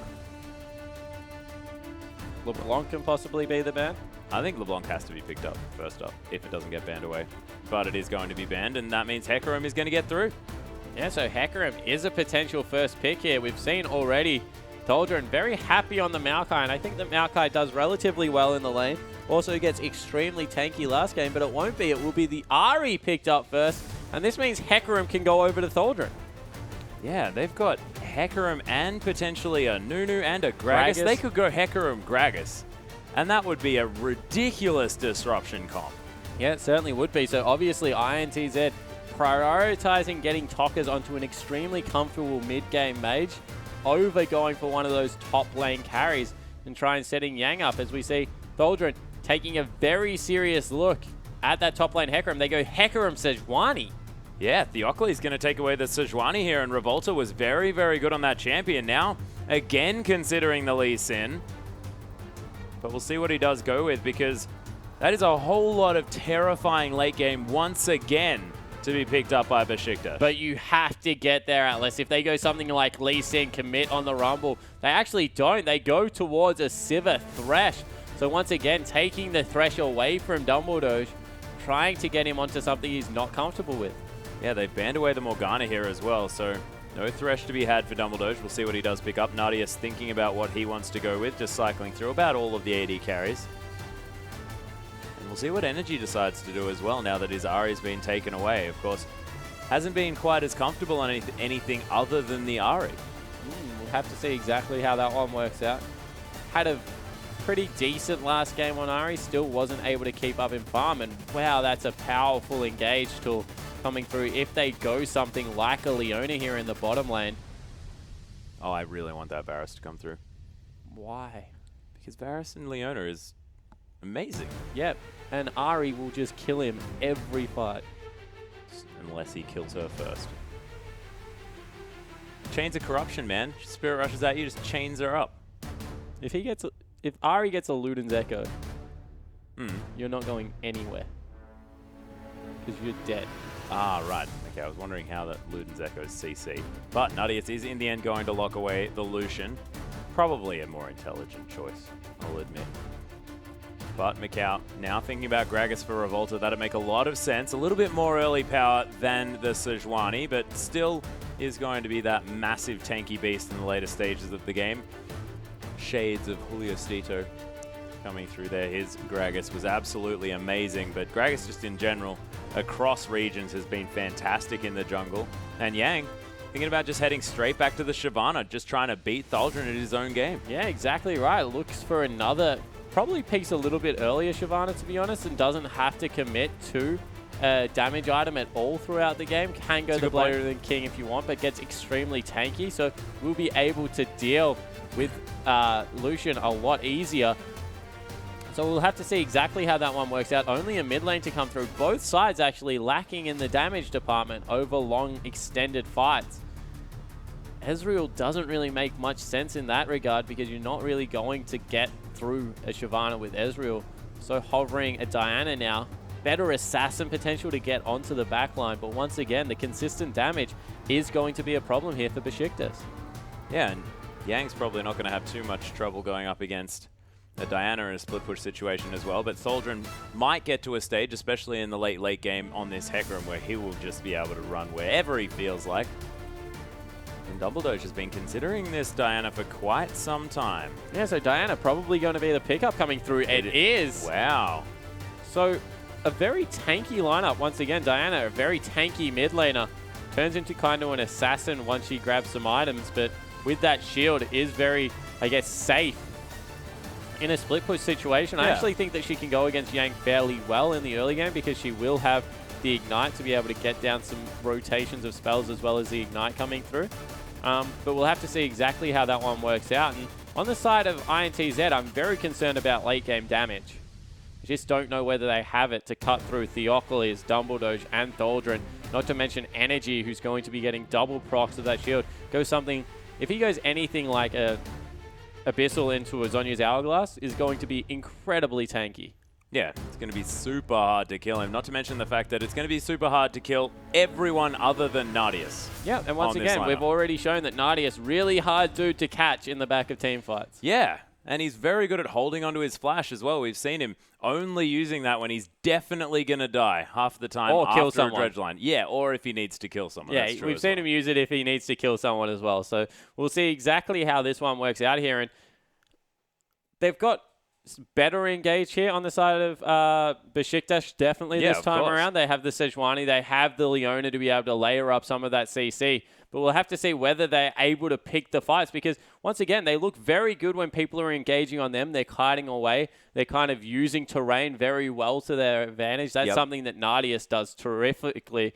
But on the side of INTZ, they definitely have more of a mid-game composition coming into this one. Yeah, INTZ really want to get some advantages early. They've shown that they're good at it. They are most definitely good at it moving into these games, and they have been able to get these dives happening very early on, and we'll see whether that is going to be how they get themselves ahead, because right now, they need to make it happen in the early stages of the game, and they've got it all resting on their shoulders now. Brazilian pride is on the line as we're getting into the rift, ladies and gentlemen. INTZ and Besiktas both all tied up, and it is now a best-of-3 scenario in this best-of-5. INTZ now grouped up as 5, but Besiktas look to be waiting for them. Yeah, so Besiktas finally counting on the engage coming through here. Very hard to face check into Leona. So looks like they're going to do it. They've been spotted out. They back away. Yeah, they didn't decide that they had enough engage there. They actually watched Theocles head into that brush. But it is going to be the Mexican standoff. No one with any vision in either brush, but the barrel is going to be there. 90s that actually fancy themselves the ones with the level 1 advantage. Yeah, so they're looking to get in there. They both spot out wards. Everyone is going to spot everyone. They're going to actually take Q over the E there, so maybe hoping that they didn't fully commit to a 5-man invade. They were hoping to catch 4 stragglers. But in the end, Deep Vision goes down on the side, once again, of INTZ. Yeah, and they managed to take another ward down. So 2 wards to 1. Definitely getting the better of that invade. INTZ with the early game comp, early game advantage. Yeah, exactly right. Coming through massive there. Although I think one of the wards that was killed might have been an action. No, it wasn't. They're all trinket wards. So all wards made equal at this part of the game. Well, that's true. Tockers didn't actually use his. So just wants to hold on to it, make sure that he has that available for the early stages of this laning phase. Yang and Revolta just backs to one another, taking down some camps here in the jungle. Thaldrin going to do the same with Theocles around as well. And another Q. Oh dear, let's not go through this again. Are we going to... Okay, You get to do it once. It's the first time we've seen Diana today. No, that's fine. I won't talk about it. I just think that W gives you lots more defensive options level 1 than what Q does. Also helps you push a little bit better. Yep. So we're not going to talk about it, though. No. Energy is able to at least get to level 2, but you're exactly right. Does get punished there just a little bit. He also has a flask, so realistically he could face tank whatever he wanted at this part of the game, and he's probably not going to die. True. Tokas, though, is able to clear out this minion wave, and the lane swap has come through. Nardius in the top side. Yeah, but it has shoved out incredibly quickly and recalled straight away, so they want the 2v2 lane. And you see Thaldren, he was hoping he gets some farm down there. He did wander down there. It was all of a sudden, his AD carry calls him back, and he's like, all right, I'll recall as well. But it does mean that Mikau gets a little bit more time in this lane. Nardius was unable to pick up what is the next wave heading through, which Mikau just grabbed. Yeah, but he started to shove that as well, so he actually won't lose much at all. There's only 5 CS advantage. You would think that there's more creep wave there. There certainly is, so he's actually up because he initiated the reswap. And it looks like they're dodging the Lucian lane. Yeah. So not wanting to go against Nardius here at all. So much respect for the Besiktas bottom lane. And Mikau and Jockster head back top.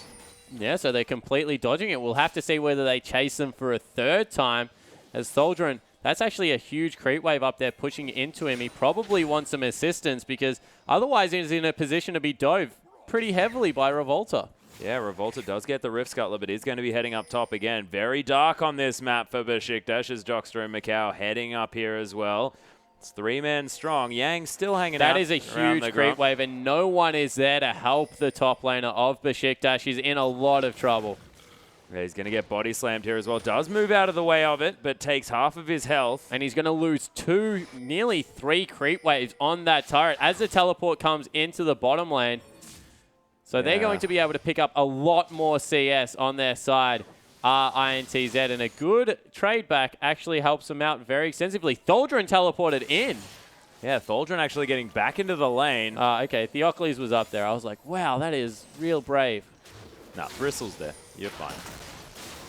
He's going to permafrost this wave as well, as Energy able to use that Pale Cascade to get this wave out of his face. Toka's continuing to shove fairly relentlessly. Now, because Thaldren willing to burn that teleport to get back up there actually means that they very heavily win this Besiktas. Nardius, 11 CS up. That is nothing to scoff at as the dive now. Yeah, Energy actually going to use the Moonfall, but only to watch himself die as first blood goes to Tokas. The Ignite picks it up, and that was just beautifully played. That charm on Energy just started the whole thing. Yeah, exactly right. Able to get through there. They layered the CC well. The dive came through. Energy was the one that tanked... Tokas was the one that tanked up the early turret damage, so he was never really in danger of killing his jungler off that. And just a very good commit to a dive. Yeah, and this mini wave going to be shoved out yet again. Cow and Jockster able to farm this one out. And there's just a lot of backs going on. Yeah, there certainly is. So they back again. Nardius was standing on top of a ward, but they are sending their top laner once again into the bottom lane. They're searching for the 1v1 lane extremely hard, and maybe this time they'll get it. Yeah, it's the game of musical lanes going on this game. And who's the beneficiary of this situation, though? Like, what? Who does this work out for?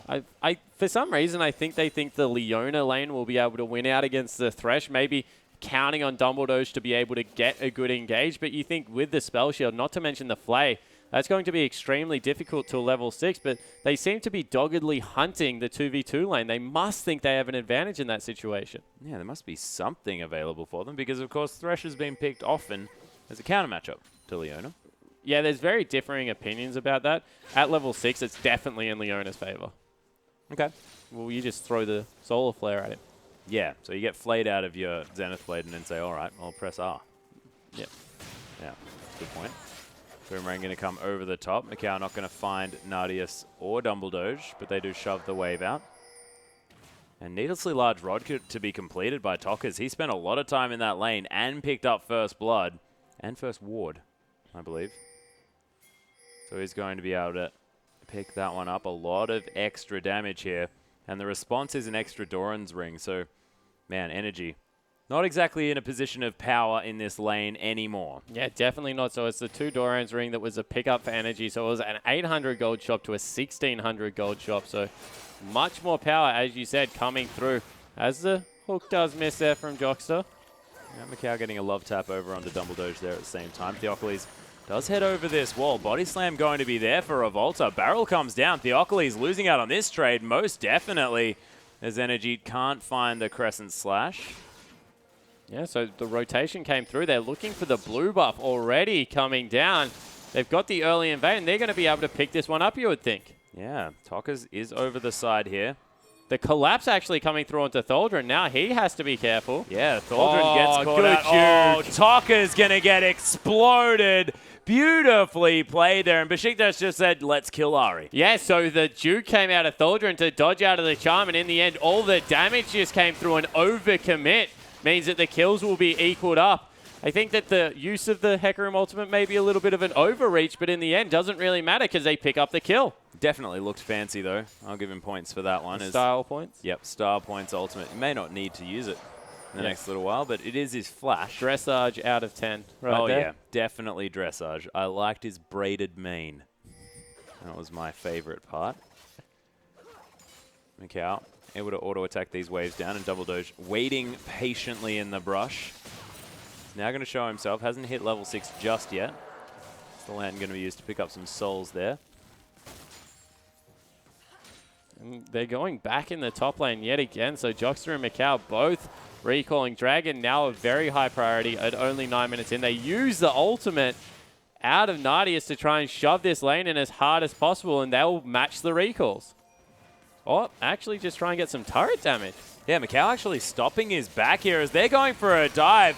Shield of Daybreak not actually going to get spell shielded as he flashes over the top. Yang, he makes his way in though. Dragon's Descent is available, but Macau so incredibly low on the hunt, has been popped. Might get him to safety. Boomerang comes through. Nadius taking so much damage. Macau picks up the kill. Dumbledoge uses the Eclipse. The Zenith Blade picks himself up the kill, but look at all of the players coming through from INTZ. They pick themselves up a kill, but look at that. Tholdren finds his way in. Tokas once again dies to the horse.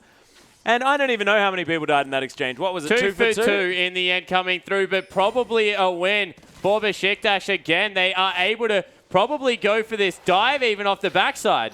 Yeah, Energy looking for the Lunar Rush, but Revolta underneath the turret. They don't really want to dive too deep. They get the blue invade off the back of it as well, so Theocles is going to be able to donate this one over to Energy. Revolta looking for it. Oh, Energy did manage to pick it up in the end. Theocles very low on mana, gets knocked up. There's the double flame Moonfall, though, to come in, and Jockster takes a lot of damage. Yang finds his way in with a Dark Passage, and he's going to kill Theocles, but in the back line, Tholdren doing so much work. Energy picks himself up a kill, but Revolta is doing revolting damage in this fight. Yang picks up the kill under Tholdren. My producer is getting very angry with that horrific pun. And that was a beautiful fight for INTZ. Yeah, 3 for 1 in the end coming through, and they're able to take it all. It's because the support player stuck around. And even though he went down in the end, there was just too much CC available. And now they're sending Ari. Toka's coming down into the bottom lane for a gank. Will be spotted of a ward, but can he get anything here? Yeah, can they move out in time is the question here as Besiktas do disengage. Tokas is going to sweep out the ward there and doesn't actually decide to go aggressive. Another culling going to be used to clear out this minion wave as Macau, he says, I don't even need to use an ultimate for that amount of wave clear, and I'll just do the same. Yeah, so in the end, map equalizing finally, but as the dust settles, Yang is a 3-0-2 Shyvana in the top lane with a red buff and is probably untouchable now for the rest of the game. Yeah, Tokas, though, once again going to get caught out. There's the Lunar Rushes. Tokas is burning down. Nice Orbit Deception to stop Energy from being able to get any further. And INTZ, they're going to take down the first Dragon. Yeah, Dragon unless started up. Theocles can get there. He does blow the ultimate. It is going to be Revolta picking up the Dragon as we're drifting lazily through the mid lane. And Jockster is hanging around, but just going to be the Dragon. Yeah, so Dragon picked up there. They choose not to sweep out that ward. Yang has headed down. He is an absolute monster at this part of the game. 88 CS in what was a very strange level 1. Yeah. And he's also picked up 3 kills and 2 assists. This is a very, very big dragon. This dragon is a big deal, ladies and gentlemen. Yang is going to meet Tholdren here on the top side. As the red buff, he has to be careful. Twin Bite going to take down the cannon creep. And, should have realized, this is a Shyvana. Going to be prioritizing farm every single time. Yeah, exactly right. As we have Revolta sweeping out some wards. Trying to pick up a Rift Scuttler is Theocles, but mid lane now looks to be the priority here.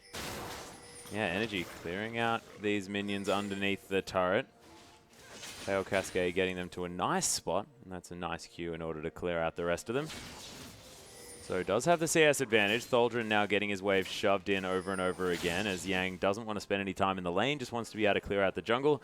I believe he just took the Krugs and down to the Gromp and will then get back in time for the next wave. Yeah, exactly right. And this is all you do in Shyvana. Continue to shove out, make sure that there's pressure elsewhere on the map from your jungler, and then just continue to farm up as many creeps as you can. And you can see already it's starting to become a problem for the Hecarim. Yeah, Skirmisher Saber being used by both of these top laners. And Yang, you can see he's just got way too much consistent damage, even for a Hecarim. His energy's going to get spotted out on his way here. Revolta, not worried at all about this. Diana as Tokkers. There's the Spirit Rush. Yang might be in trouble. He just dragonly descends over the wall. There's the charm, but it's not going to find anything there as Tholdren. He's fairly low, but he's a tanky Hecarim with a Cinderhulk, so he's going to be absolutely fine. Yeah, so everyone just moves away here. Tokkers is the healthy member as well as Revolta. They've forced them off the turret. Theocles, he's doing Krugs, and they're going to pick up the first turret of the game. Yeah, Krugs are pretty important though, Spawn. Take down the outer turret. Tholdren is backing, but he's on a ward as Revolta is going to spot him out. And this is the Revolta we've been looking for this series. The Revolta that's not scared of fighting anyone on the map ever. Yeah, exactly right. So he was willing to get in there. This time he used his flash aggressively. Was able to get enough pressure out there to pick up the first turret. And that's an early gold lead coming across to INTZ. Yeah, and this is what they need. Their comp, not exactly the scaling one in this particular matchup. So really wanting to make the start early, and they're doing so. Yeah, certainly are, and they've got the advantage on Yang. That split-pushing Shyvana going to be incredibly difficult to deal with. As we see Eluden's Echo already finished up here in the mid lane for Tokkers versus Home Guard Boots, Sorks, and a Blasting Rod. So going to be able to get around the map incredibly quickly here, Energy. Doesn't really have teleport or anything like that. So the Home Guard enchant is pretty interesting. Yeah, that is an odd one. Doesn't have any speed ups either, so it's not like Hecarim where you just buy the Home Guards and you can instantly get back for every wave. It's not the same situation, but we'll see what he was thinking as we move further through this game. And Yang is 2 levels ahead of Tholdren at this point. That is an absolutely massive Shyvana. She's just going to be able to continue to split push the top lane. It forces a lot of CS onto the Hecarim. However, he just can't win any 1v1 trade right now. No, most definitely not. That's almost the Warmogs completed. Nice death sentence to net Macau himself, a cannon minion. As Yang just continuing to push this one out. Tholdren just says, okay, I'll just wait for the minion But they're wave. bringing 3 members up there once again, looking to dive the Hecarim. And Tholdren needs to get off his tier 2 turret now. Yeah, he's going to get smoked yet again. He's going to devastatingly charge out of here. That's a tier 2 turret. There is no way they can afford to give this up at 15 minutes into the game. Yeah, there's a teleport into the bottom lane, though, as Theocles was looking for something. But that's actually going to be the ultimate here for Tholdren. He gets knocked back as well. He's not as tanky as he wants to be. He gets slowed down by the barrel. There's the Crescent Strike. That explosive cask was beautiful by Revolta.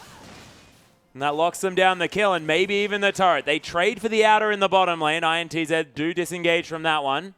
And it looks like the inner turret not actually going to fall. Of course, still has quite a few resistances at this stage, and Energy's waiting around trying to hold on. Yeah, they're trying to get there to be able to stop this one going down. It looks like in the end they will back away, but a kill for a turret probably still in favor for INTZ just because they're the one causing map pressure everywhere as Theocles now trying to chase Revolta off.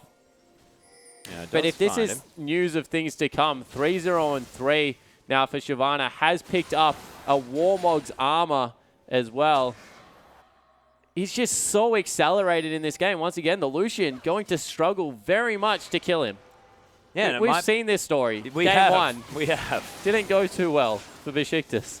Yeah, actually, Energy going to use the ultimate there just for some harass damage onto Tokkers. Wasn't expecting it. Got a really low cooldown there. Yeah, it's only about 15 seconds. Absolutely fine, Lunar Rush. It's a fun ability. Quite like Lunar Rush. As far as ultimates go. Really? Yeah. What's Lunar Rush got that other things don't? Well, it's like a Shadow Dash that resets. Wait, hang on. Who's That's Shadow what Shadow Dash? Dash does. Isn't Shadow Dash, that's Akali's ultimate? I have no idea. You're the namey one, No, I'm not the namey one. aren't you? No, it's basically the same ability as Akali's ultimate. So I like both of them. You like both of them. Yeah. Isn't that just like Katarina Z? Yeah, Shumpo. Yeah, kind of. No, but except that Shumpo is more of a flash. It's not actually a movement.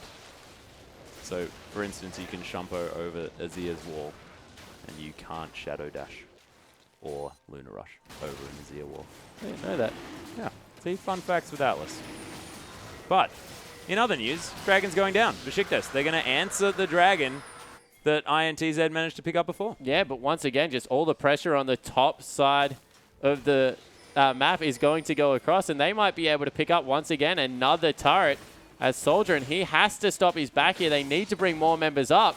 This turret going to take a lot of damage. Yeah, and it had already been started before INTZ. They're going to move their whole roster up there. Even Macau coming through as Tholdren. He's made his way over. Theocles does land the ult as Revolta's going to have to flash away. There's the fear. Tholdren manages to do it, but the outer turret falls in the mid lane. Dumbledore's looking for Yang. Don't know why. Spell Shield going to come through, but Macau not going to find any spells heading his way. Theocles making his way into the mid lane. Wow. There's the moonfall. Macau takes so much damage. Dark Passage gets him to relative safety as there's the boomerang. Piercing Light doesn't find it. Tockers picks up Nadius, and how is Macau still alive? Yeah, Macau took nearly his whole health in one combo as Energy takes out Tockers off the backside as well. As we have a look at a very glorious Hecarim farming in the top lane. But oh, Majestic Horse, probably worth it. 2 for 1 in the end. Besiktas hit back and they're not done yet. Oh my goodness, Yang getting chased by Theocles. Not sure why it's that way around because Yang is super huge. Oh, who's after the Rift Scuttler, of course. Doesn't care about a Sejuani, and the rest of the members are going to head back. Macau and Jockster are safe in the end. Yeah, so a 3-2-1 scoreline now for Energy. He's becoming a very potent assassin. Across the other side of the Rift, 3-3-1 is the score for Tockers. So they're both, at the moment, probably two of the stronger members on their team. Can't look past Shyvana as per the map goes because, once again, Yang is probably in a class of his own. Level 13 to level 11's the other highest maps. 2-level lead. 161 CS, 3-0-3. Just don't go near the Shyvana. No. Tholdren is going to listen to you. He's going to head out of this lane as Yang is going to just Probably power needs farm to it. pick up his own red buff before Shyvana goes and takes it. Yep. Thankfully, he has Smite in order to lock that one down. Theocles on the other side of the map is going to be recalling, but definitely doesn't need red buff. There's the Sejuani. Pretty sure you're pretty good at slowing people down. You don't even need the extra damage. Which is a bit silly. Jockster able to use that Relic Shield to net himself and his mid laner a bit of farm. And Nadius and Energy going to clear out this mid wave. So not too much going on at this stage of the game. No dragons available for the next few minutes. And Baron is up, but probably not going to be attempted. Yeah, Baron not a serious priority for at least another 5 minutes. But blue buff has been stolen away here. You feel his Soldier and he's going to have his back reset again. I believe that might have just been the burnout as Yang probably wanted to take down the minions, let's be honest.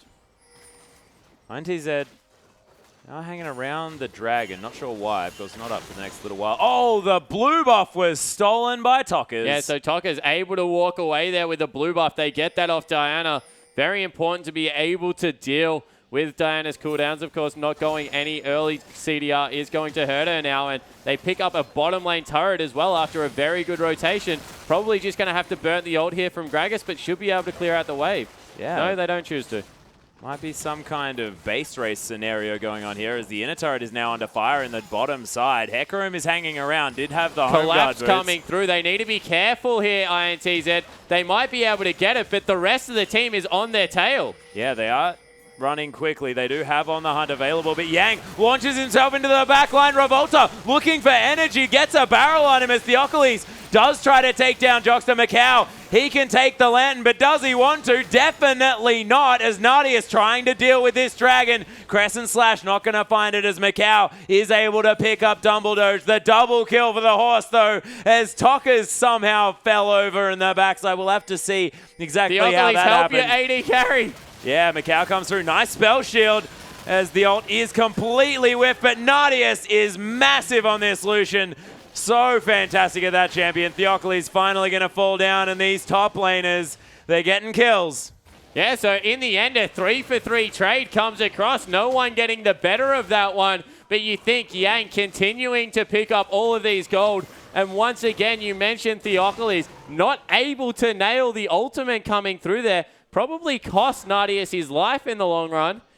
And that was a very strange team fight coming through. Blade of the Ruin King now finished up for this Shyvana. That was all of the gold. That was 2,800 gold. Yep, so that's a very, very rich Yang right now. Yeah, that dragon sitting on a large mountain of gold, I believe. Yeah. I've heard of a dragon like that before. That one was pretty scary. I don't know whether this one's going to be ravaging entire towns, though. Anyway, Jockster going to be able to clear out these minions in the mid lane. Huge creep wave in the top side. As if I was Yang, I would have Dragon Descented over the top, but didn't need to. I would have just got very, very completely unnecessary. Yeah, but you got to celebrate. Celebrate huge waves of minions. Yang is most definitely happy about it. He's going to be able to use the Burnout and the Cinder Hulk and get this split push back on yet again. The inner turret in the top lane still very, very low. Yeah, and this is just a pure tank Thaldron coming out. He hasn't gone anywhere near his Trinity Force as of yet, which means that probably not going to be as effective going into the next team fight as what the Shyvana will be. Yeah, well, precisely. Shyvana picking up an extra cloth armor as well. I wouldn't be surprised if that was yet another early Thornmail, because that worked out fantastically for him in the last game. Dragon is up as well. Thaldron, he needs to recall. The one advantage he has is the fact that he turns movement speed into a heck of a lot of damage, and we'll see if he can get in there. Yeah, Theocles takes half of his health, though. That's the jungler. He wants to be there in the front line. Nice ult to come down. Breaks the culling. Dumbledore's looking to get something as the dragon is taking down Macau. Playing this fight beautifully so far. Dodges out of the way of Dumbledore, and he's going to fall down. Energy gets hooked up, and Thaldron just ults his way out of the fight. Knows that he ain't doing anything in Energy. Luna rushes over, tries to take down Tockers, but the tip of the boomerang going to pick that one up. Yeah, so in the end, they go 2-for-0 and pick up the dragon. It was all because Dumbledore got caught out. Wasn't able to use that ultimate to initiate. The layering of CC, wow, just hasn't been there. And now that will be 4-for-0 coming through. Yeah, that is. And the Baron at this point of the game. All of a sudden, INTZ are on an absolute tear. That was a beautiful pick by Tockers, though. The charm over the wall. Nadius gets caught out, and it's the double picks to come through as well. I mean, Thaldron just gets caught at the same time. Yeah, exactly right. So Baron will be picked up here. Theocles needs to make the hero play. He cannot. Dumbledore went for the solar flare, but didn't find it. Yep. And now an absolute mammoth advantage. 7,000 gold in favor of this team. And you have to think that Baron up creeps just suits him even further, because you couldn't stop Shyvana. Now Shyvana with these huge cannon creeps. Yeah, Shyvana's got some big friends. Some definitely big friends. Actually now matching them very, very effectively. Yeah, certainly is. Cute being on the blue side. But it's neither here nor there. Yang going to pick up both the cloth armor and the chain vest. Lots of clothing. But he's going to be going towards that Thornmail very soon. Macau able to clear out that red buff. And Theocles just not having the game that we need, the Besiktas lineup needs out of their jungler. Yeah. 0, 2, and 6 has not been able to go this game with Revolta on an earlier jungle like Gragas. And I just don't understand why, if Nunu is available, they're not picking him, because Nunu, very safe jungler, very hard to invade onto a Nunu. But every single time they pick a jungler that is slightly weaker in the early game, they're made to pay. Yeah, and Theocles showed that he's fantastic on Nunu as well. Why not pick up the comfort champion, as INTZ just easily take that inner turret. That was started up for them beforehand. Thaldron We've been in this scenario before. You definitely do not want to be there. And they have to give up this turret. There is no way right now that Besiktas can fight for an outer. So that one will fall down, nearly make it a 9,000 gold advantage. And Yang just doesn't give a damn about anyone on the Rift right now. No. INTZ, they're going to be protecting their siege minion as now they're looking to siege up this mid lane inhibitor turret. The melee minion's very tanky, and it's just so much damage to be available onto the turrets if they can get up to it. But they have to be able to make it there, and can Besiktas hold off? That's the question. Yeah, they certainly are trying. They have the culling to come through. They have a couple of smites to take down the cannon creeps. That's very relevant to talk about, as Nadia still does pretty relevant damage to Yang. The Thornmail not coming through just yet. And we'll have to see whether they can repel this, as Boomerang does miss, but this might be the wave that they have to go on. Yeah, the Crescent Slash does land on a Macau, as he has to really respect the Lunar Rush. That did a lot of damage. Doesn't land that one, as this But look at the damage once again going down onto this turret. Theocles takes so much damage. There's a spell shield burnt for absolutely nothing, and maybe now they look for an engage with Thaldron, because it doesn't look like they are going to be able to keep the turret alive. Well, the inner turret in the bottom lane in the meantime is going to fall down here. So Besiktas with some nice bottom lane control means that INTZ have to commit. Solar Flare whiffs completely. Jockster, he might go down, but Flash is out of the way. Macau in amongst it, but Energy just going to get destroyed by the Sivir, and the Giant Dragon launches himself into the back line and takes out the Lucian. Macau flashes forward. There's the Boomerang. Beautifully played. This might even be the game, as INTZ, they take down the inhibitor. Only a couple of Nexus turrets, and there's some big death timers. Yeah, there certainly is. There's about 20 seconds left on the mid laner. As they continue to go in, they're taking down... Whoa! Oh, Macau just gets ulted, and that's a whole lot of the turret damage to go down. Tokka's looking for a charm, but they know that they do not have the consistent damage to finish this one off. They do get themselves, however, a 10,000 gold lead. Yeah, they certainly do. They'll be able to rotate down, pick up the rest of the jungle, get a recall as well. They must be sitting on so much gold right now, the INTZ lineup, and it was all about Yang, that team fight. You didn't see it because he was off screen, but he completely zoned away Thaldron and killed Nardius before the fight had even really got underway. And what that meant is that big wombo that had been set up, you're waiting for the Hecarim to fly across it, just never came. Yeah, and has teleport available right now, as well as Revolta. The Besiktas lineup looking to try and catch some people out. He was sitting in base, did have the Home Guard enchant. He picked up a Spectre's Cowl and finished his Thornmail. So yeah, we're going to see another 6-item Shyvana. Yeah, exactly right. And we're going to see it probably before the 35-minute mark as well. He can just head into the top lane, clear out that huge creep wave. And right now, no one can run with him at all. He's just an absolute beast. And we'll have to see exactly what will happen as this game gets towards the later stages. Yeah, he's just clearing out this top wave as well. He's going to be able to get himself towards some bigger items. But Yang just going to take down the minions. It's going to be absolutely fine. Thaldron and Theocles hanging out together, take down the Krugs. And look, Besiktas well and truly behind at this stage. Yeah, they certainly are, and they need to pray for a miracle engage to come through. There's not really much they can do, though, because even if they are engaged to bot, the enemy team is just so much stronger. Exactly right. Besiktas are going to clear out that pink ward there as well. The Dragon is going to fall. INTZ, they pick up that one. That's their third. So well on track for a 42-minute 5th Dragon. Yeah, they certainly are. And everyone, if you're wondering why Atlas is having a giggle, he's just done a high and completely destroyed a desk. I did not destroy a desk. I just accidentally spilled it a little bit. Okay. It's neither here nor there, Spawn. There's no need to advertise to everyone. Hey, I was just doing what you do to me and inform the viewers of exactly what is going on off camera as Yang continues his split push in the top lane.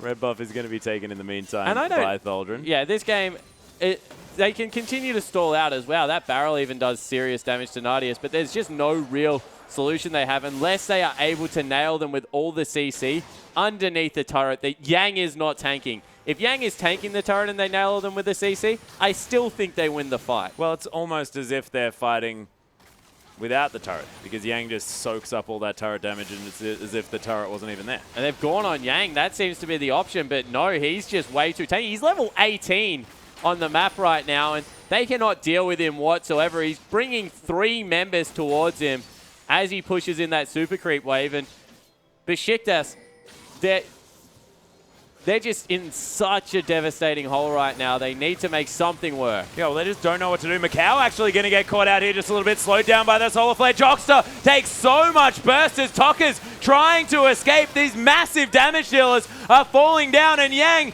is now getting closed off by everyone. Takes a whole lot of damage to kill him, but he is going to escape, and that is 3 for nothing because Besiktas took the perfect engage. Yeah, they certainly did. Yang was out the side trying to push the wave into the middle of the lane and wasn't able to get there in time. Flew over the back but was completely ignorable by Nadius. Nearly killed him in the end, but it still would have only been a 3 for 1. And great engage coming through there from Energy, willing to pull the trigger. That's exactly when Baron has just respawned here as well. And Macau just gets eradicated. So now 4 for 1 as Tholdren gets an absolute snipe with the home guards, and they'll start up Baron. Yeah, he was like a super mega death rocket. That's basically what he was, the global ultimate to come through there. The Baron getting taken down low. Might not have the damage to do this, Atlas. They don't have their AD carry coming in here.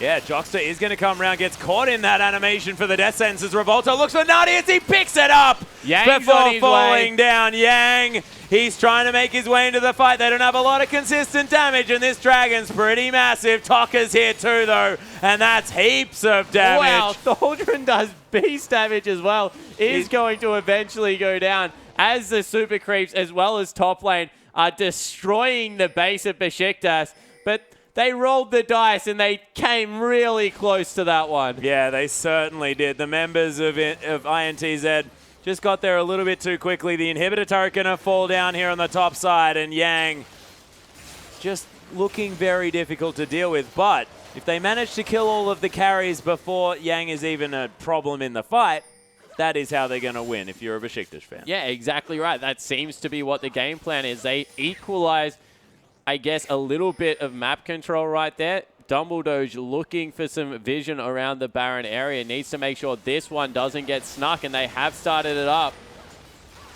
Tholdren, he's quick, but I don't think he's that quick. Dumbledoge is going to have to go in.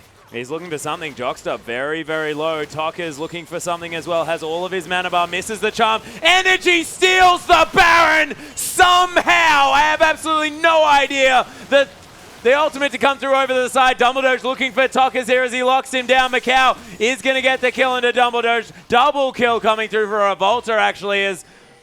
How did that happen?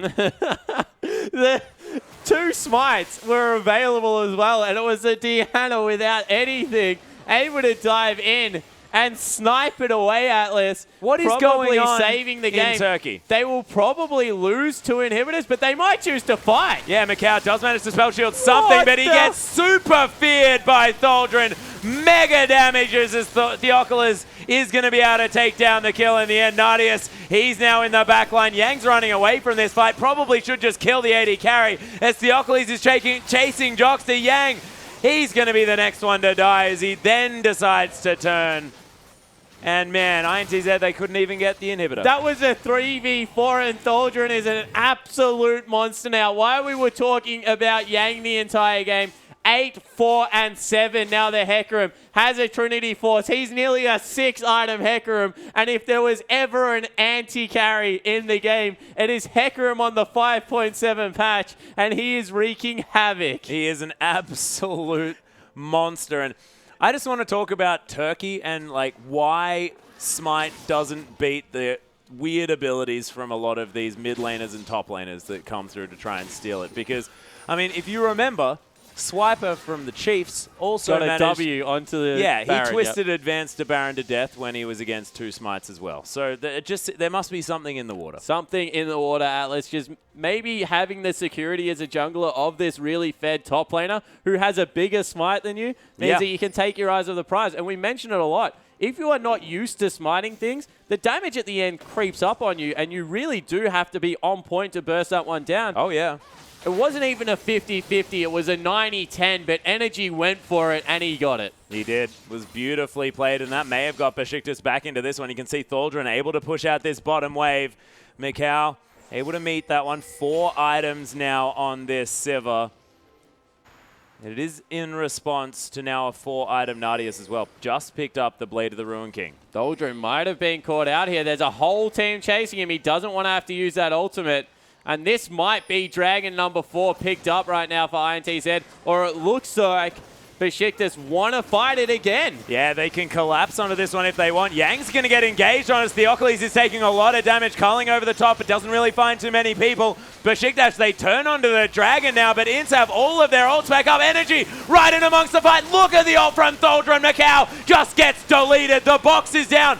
Theocles trying to tank up here as Tokas comes in through the backside. The Foxfire doing some work. Dumbledore, he's just a beast. He's able to tank up so much. And Energy, Luna rushes on top of Tokas, and the Besiktas lineup.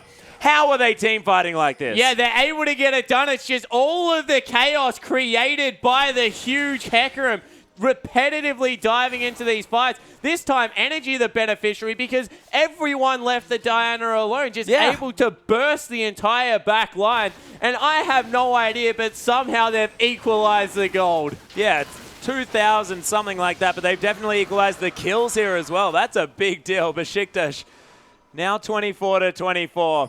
2 dragons to 3, 9 turrets to 4. And I am absolutely speechless, Atlas. The base was broken. It looked like there was nothing Besiktas could do to win this game. But time and time again, they have team fought. And it just seems like their communication is so on point. Their target prioritization, Thaldren's ability to just kill anyone at will. This time, it's Nadius isn't doing anything in this game. He's just fodder for a dragon. But it doesn't matter because Diana and Hecarim are killing everything. Yeah, and Thaldren, I mean, he was notably the star player of this lineup moving forward. Nadius has been playing beautifully throughout it. But now when it all counts, their shot caller on this Turkish lineup is just massive. His last game on the Rumble was beautiful to watch. And now on this Hecarim, man. And he's just sitting in base. They are waiting to get a deep ward in. He wants someone to step out of line. And he is like a car revving an engine. Oh, yeah. About to fly in and smash someone. It's kind of like a rhino. Monster Truck Derby time. Yeah, I think Monster Truck Derby. Featuring Hecarim. I'm having like horrible flashbacks from Jumanji at this point. It's awful. But INTZ, they are going to clear out this wave very quickly with the barrels and boomerangs. There's one in the brush. If they overcommit here, no, he just charges out of the base towards the bottom lane. Oh, sorry, his little hooves. Hilarious. As he exits the He's base. 6 items. He's been able to pick up the Thornmail there. He is absolutely huge at this point in the game. Hasn't gone the Warmogs, but the thing you have to remember about Hecarim, his effective health pool is so massive because of his W. Spirit of Dread just gives him so much health back in the middle of these fights. So you're like trying to chip away at him. He's got the Spirit Visage in there, and he just looks like he's healing off you. While you're doing damage to him. While you're trying to kill him. It adds insult to injury, and ladies and gentlemen, that is a lot of injury. This is a Trinity Force Hecarim who does a heck of a lot of damage. The face check from Revolta. Wow. He's able to just flash out of it. They didn't use anything to keep him there. They used a Q from Leona and then let him meander back out of the brush. Yeah, he listed lazily from the brush. That was very strange. But Revolta lives to see another day. Does blow the flash, though. Yeah, so 4 items now finished up for the carries. It really is only Tokas that has an advantage over Energy at this point in the game. And you feel even then it's not that huge. It's just a completed needlessly large rod item. Wonder if he goes with the death cap just to get a huge shield coming through there from his W, or whether he goes for something like the Luden's Echo to just go for the 100-0 potential on probably Tokas, Jockster. Everyone but Revolta and Yang will die immediately if that is a pickup from Energy. Do you feel like if Energy had have been going for a Luden's Echo, he should have picked it up earlier, though? Yeah, definitely the potential is there to pick it up earlier. Although I think that See, I'm in two minds as the Barons actually started up. This falling very quickly. In two minds, just purely because of the fact is they're going for a flank. Just watch the Hecarim fly in. Thaldren looking to make this a mess here as the red team, they take down the Baron.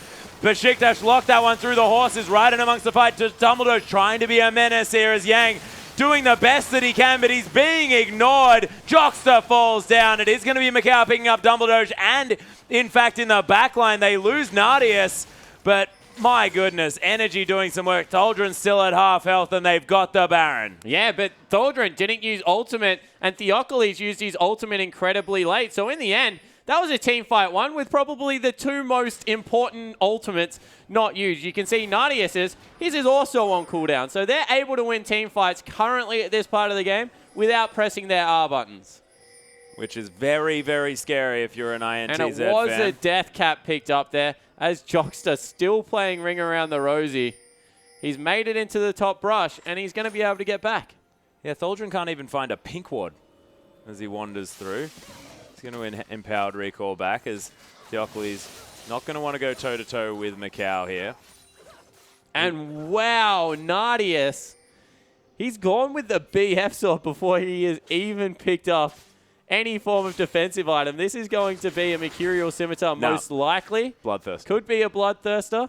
I like it. Cut through the Thornmail without it killing you. Because he's really sick of killing himself by attacking a Shyvana. Yeah, potentially. And look, the shield is a defensive stat in its own right coming through there. Not to mention Blade of the Ruined King, the active, also a defensive object. I don't think that. It's a heal and a speed Energy's boost. been caught. Yeah, he's in a lot of trouble. The Zhonya's Hourglass is available there. Does have Pale Cascade. Uses the ult in order to escape here as Theocles now forms a front line. Gets bursted down, but he's so tanky that Culling comes through. Energy looking for a way back in as now Dumbledore a little bit zoned away. There's the Onslaught of Shadows, but only really gets the front line. And INTZ, they don't get the pick, but they also don't die. Yeah, exactly right. Teleport used by Yang to get in there. This is the fourth dragon that can potentially be picked up by INTZ if they can capitalize and get in position of this one. But look how quickly the members of Besiktas are streaming from the base. Oh my goodness.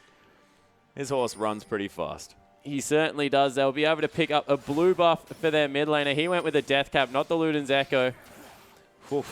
Jockster looking for the death sentence, doesn't find it. Theocles going to get a ward down here. They want to clear out this pink as Theocles knows that he can just be this massive frontline. 5,000 health approximately for this Sejuani. Death sentence not going to be found as Theocles does have ultimate available. Onslaught of Shadows, importantly, is not yet up, and the culling also not there. They need to be careful how they group here. Someone needs to pop Macau's.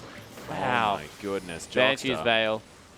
As they start up the dragon, but oh, this is so risky. Yeah, Revolt already taking a half health here. Moonfall is going to get everyone to close in just a little bit as now they're looking for the fight. They try to... Jockster just getting torn apart. Yang, he's super low as Dumbledore closes the gap on him. Shield of Daybreak going to lock down that kill as now Tokka's trying to get something done. And Macau, that is the most frightening feeling for an AD carry in the world as the Headless Horseman after you. Nardius dies again. No one is feeling for Nardius. For a man that has had team comp after team comp built around him, Lulu, Oriana, Janna, Jinx, Nunu's coming in there.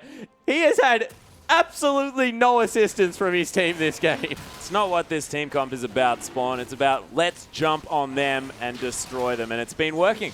Yeah, it certainly has. You can't criticize it as they pick up their third dragon. They grab a 2,000 gold advantage with that turret falling in the mid lane. And this game that looked like it was going to be over in the 30-minute mark. Once again, late game coming up huge for Besiktas.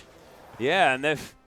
Look, and now it's when Hecarim, Sejuani, they're both shining lights on this team. And we saw Theocles before with that Cinderhulk and with a Warmogs and all of his items. Man, it's just ridiculous amounts of health for all of these tanks in this game. And I want to see whether he does sell that Ruby Sightstone and go towards the Leandri's Torment. The late game damage that comes out of a Sejuani with that item is completely ridiculous. For slowing people, getting the burn across everyone, just amplifies with your kit so well. Have to see whether he does go for something aggressive, but as you said, right now, he's sitting pretty much on 5,000 health and is an absolute monster. Yep, completely ridiculous. Thaldron going back into split push mode. Doesn't quite have the health bar, but the amount of effective health for this Hecarim is pretty silly. What with the Thornmail and the Frozen Heart energy, able to clear out these creep waves so fast. And look at Energy's shield. Energy's effective health pool, talking of effective health, is absolutely huge. Would be sitting on no cooldown whatsoever, that shield right now. And just able to get so much life back. What is it? Not entirely sure yet, Spawn. Pale Cascade. It is still on a 10-second cooldown, approximately. Yeah, about a 10-second cooldown, but is a 340 health shield on both turns. So, my goodness. About 700 health he's getting with a double proc coming through there. It's not too bad at all. Able to soak up a whole heck of a lot of damage in these fights. And also does a whole heck of a load of damage with that one because he's got about 800 AP. Yeah, exactly right. 723 is the AP. Oh, he did it! He did exactly what you said there. Theocles now picks up the Leandri's Torment and sells the Ruby Sightstone. You, sir, are a prophet. Yeah, so able to pick that one up. And a bush camp now coming through from the INTZ lineup, looking for someone. Baron up in 40 seconds. They see Hecarim in the bottom lane. Oh, that Scrying Orb. That was stunning. INTZ have to sheepishly walk away. Yeah, so Hecarim now has the Home Guard teleport available. They send someone to respond to him. 29 seconds until Baron. You think that would have to be the objective focus. They don't have enough range to take out the turrets without it.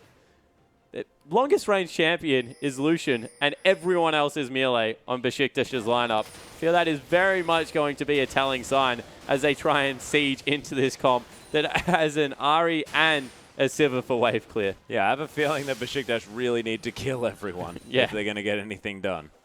But Baron is going to be up again right now. Spot the ward. It's in the brush, the banana one. They're pinging it out.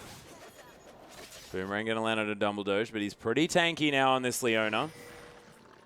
Does have the Righteous Glory available as well, so can speed up his team. Thaldron sitting in base with the Home Guards. Revolta looking to get something started, but Home Guard's coming in. Yeah, there it is. Jockster going down very, very low. It's going to be, in fact, the Zhonya's used by Energy, who's also very low. Revolta on the back line whiffs the ultimate, but there's the ult in the back as Thaldron makes his presence known. Yang again destroys Nadius in this fight, and Energy, he might fall down. Pale Cascade, though, we were talking about that shield. That nets him a kill as Jockster, he might fall to Theocles, who's now just burning down Look how much the damage members of he does. INTZ. That's disgusting, Spawn, is what it is. It's devastating charge, back available. Skirmish to Saber from Thaldron, and just ignores the Ahri. He's going to head back because he wants Home Guard boost. again. Yep. Will someone peel for the AD carry? Because otherwise you can't kill structures. Hey, Diana wants to talk to you about that. Yeah, but she's so low health and there is a Shyvana still hanging around here.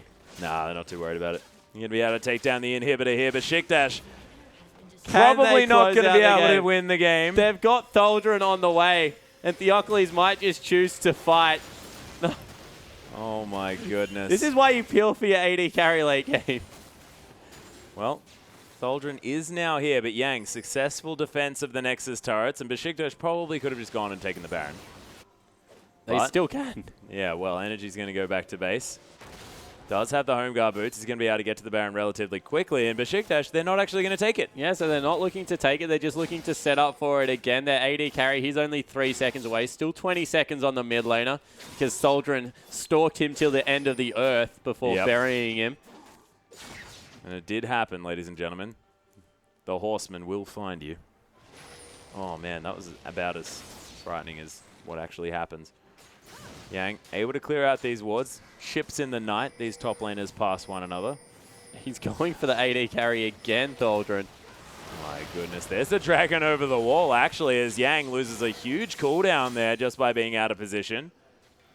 And Energy, it's a huge... Oh, my goodness. The predictive death sentence is going to come down on Energy. Lands the boomerang as there's the moonfall on 3 members. Sacrifices his life to his Energy, but he may have started the fight for here for his team that he wanted. Revolta trying to get out. Macau is going to get closed in on Nadius. kills Macau now as well. The AD carry is still alive in this Besiktas lineup. Tokers tries to get a charm, but he's not going to find one. And now the base, it's broken most definitely, but they may start losing their Nexus turrets. Yeah, so they're looking to see whether they can win the game, even though he's tanky. Doldrin suicides. Yeah, Dumbledore's going to fall down as well. This could be the game in reverse. That is horrible news coming through from Besiktas. And what are these two teams doing in the late game? I'm not entirely sure. Suiciding to turrets seems to be a thing, but I don't know. At the moment, gold, entirely relevant. But this massive top lane of creeps, that's 4 siege minions. Yeah, that's going to take out the inhibitor pretty quick spot. Someone needs to get up there to deal with it. And their backs were stopped there in the mid lane as Theocles is going to head back to base. The Baron ignored now almost entirely as they just want to kill each other all the time. Nadius able to defend the inhibitor. Of course, no inhibitor turret still available for top and mid. Yeah, this game is completely and he did it. Off the chart. Nadius, the man who's 4 and 10. The boy who lived. The boy who didn't live is going to continue not living because he now has a Bloodthirster instead of a Mercurials. And oh my god, they still haven't cleaned out all the creeps there. Teleport coming through. They're going to start up the Baron. There's still 11 seconds on 2 members. And that was a Shyvana teleporting away from a creep wave as well, which was very strange. He doesn't need it. He's been 6 items for about 15 minutes. Yeah, but his base probably doesn't want a whole bunch of creeps. Here comes Hecarim again. Streaming out of the base. Oh my goodness. Didn't have teleport, so no teleport home guard engages. Nice explosive cast. Gonna net them. The Baron as now Yang tanks up the whole culling. There he is, flying into the backline. Revolta gets in as well. It's a nice zoning ultimate to come through from Theocles. That is the best solar flare that I've seen in this game. Nadius takes down Macau, and Dumbledore, take a bow, my friend. That secured you with that kill on the AD carry. Revolta, he now has to run as Tholdrin. He gets healed up. They're looking for Revolta. The fat man can't run that fast, but he can body slam away. But look at these Nexus turrets. They're falling so low. Energy and Tokers both destroying one another, but it doesn't matter. The Nexus is going to die, and Besiktas, they make it 2-1. Yeah, 2-1 in 2 hugely long games. This is devastating for Int. Once again, getting ahead early. Yang was a monster. It looked like that game was going to be over at about 30 minutes, but the Turkish team stuck to it. You see them hugging, the crowd going nuts, because this series has been absolutely berserk. This has been a complete marathon spawn, and this Turkish lineup, if they have anything, they have tenacity. They are able to play out these games to the bitter end, and if they notice that, hey, we're winning a fight because we're not doing stuff, we're going to continue not doing stuff. Yeah, exactly right. And Tholdrin in those team fights for about 10 minutes was the solo carry. He was diving onto 2 members and just saying, I will kill you quicker than you can kill my team. Screw the Protect Nadius team comp that we've been running for a series and a half. This is about Hecarim, and wow, there is a reason that top laner is banned. Well, that's exactly right, and Tholdrin as well. It's a reason why this guy is called the star player of the Besiktas lineup, and we've seen it demonstrated. The last 2 games, he's looked so good. Yeah, he certainly has been able to take everything that he is given, and we have a replay of the last team fight to just demonstrate exactly what this Hecarim was doing. So you see, they don't have their members there. Baron started up by INTZ. This is the call that they've been waiting for. And as we roll it out, we see that it starts on their turn. They poke everyone out, get the Baron secured. All the damage has gone down onto Theocles, but right here is where it turns, because once again, they overcommit. Revolta and Yang leave Tokers, Macau, and Jockster to the Wolves. Well, not to the Wolves, to the Hecarim. Because Hecarim flies in, and if we roll this one out, he goes down incredibly low, but everyone just has to peel back, and you see the dive that comes through from the rest of the team. They just do so much ridiculous damage to the back line, and at a certain point of the game, I was making fun of it, but you have to peel for your carries because they're the ones that do all the damage. Yeah, that's exactly right. And Tholdrin then, I mean, he soaked an exhaust and took up all of the time of all of the damage for INTZ. Yeah, exactly right. At that point, Shyvana's not the big damage threat that she was during the mid-game. Gragas is just a tanky member that had already used his disengage tool. They overcommit onto the backline, and Tholdren just zones the other 3 members single-handedly. Followed up with a beautiful solar flare by Dumbledoge, really secured the last team fight, but things was going bad. Wait, like 15 minutes before that fight, INTZ were just slowly losing out on the game. Yeah, well, this is the thing, and this is what's been happening in the last 2 games as well. It's got to a point where Besiktas, they just get one team fight that they managed to win in the late mid-game after getting decimated, and then consistently win every team fight after that. And once again, their target prioritization in their shot calling is always on point. They know exactly who they need to take off the map first. And we have another replay to bring up to show you guys. And this is where very early in the game, 9 minutes in, if we roll this one out, it is a huge commitment coming through here. They try and take out Macau, and the teleport is burnt. Macau doesn't fall, actually. He lives for such a long time, goes into the top of the map, and Nadius, unfortunately, is just over-committing towards the kill. In the end, has to run back, and they're trying to peel Yang off, but Macau, he lives in there. Finally falls down to Dumbledoge, who dodges out of a charm, and the rest of the team comes around for the fight. And this is exactly where Yang got massive, because on the backside, he was able to live. He picked up a 2-0-2 scoreline off the back of that. And even though it went equal, it actually stayed very good for the Besiktas lineup.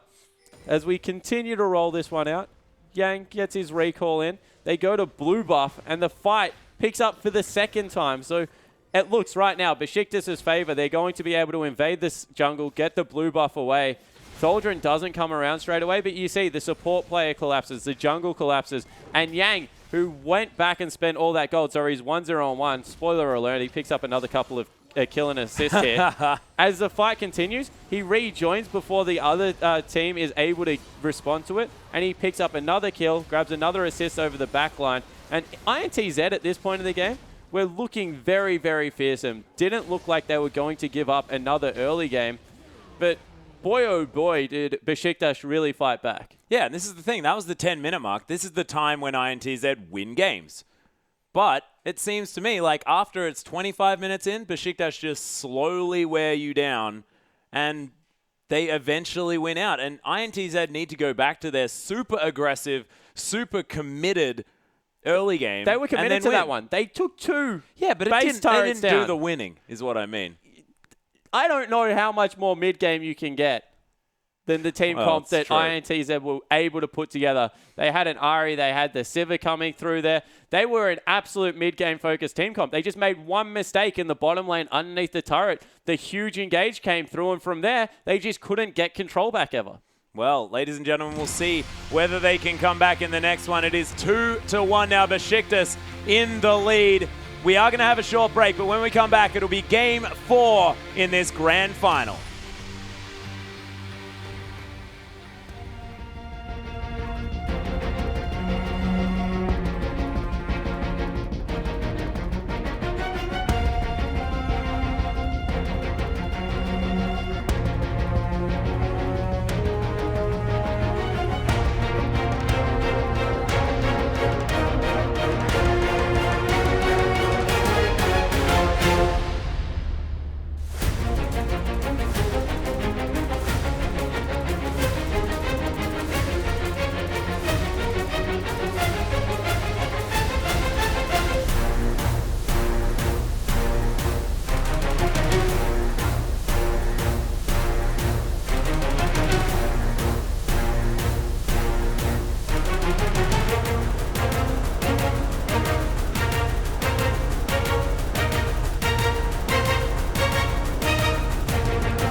Joxa. Já já a gente recupera essa imagem. Enquanto isso, o Revolta bate o Gani.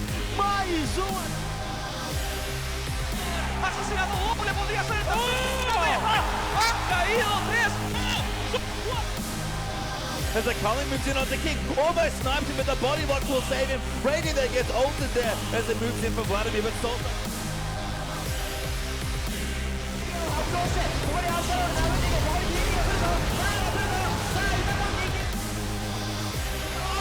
Agora do Leandro American kill! I have a stop! No! Pepper kill! Один сразу из Реаль минус, Никарим тоже Грависа забирает, Симфони какой очень шикарный, да?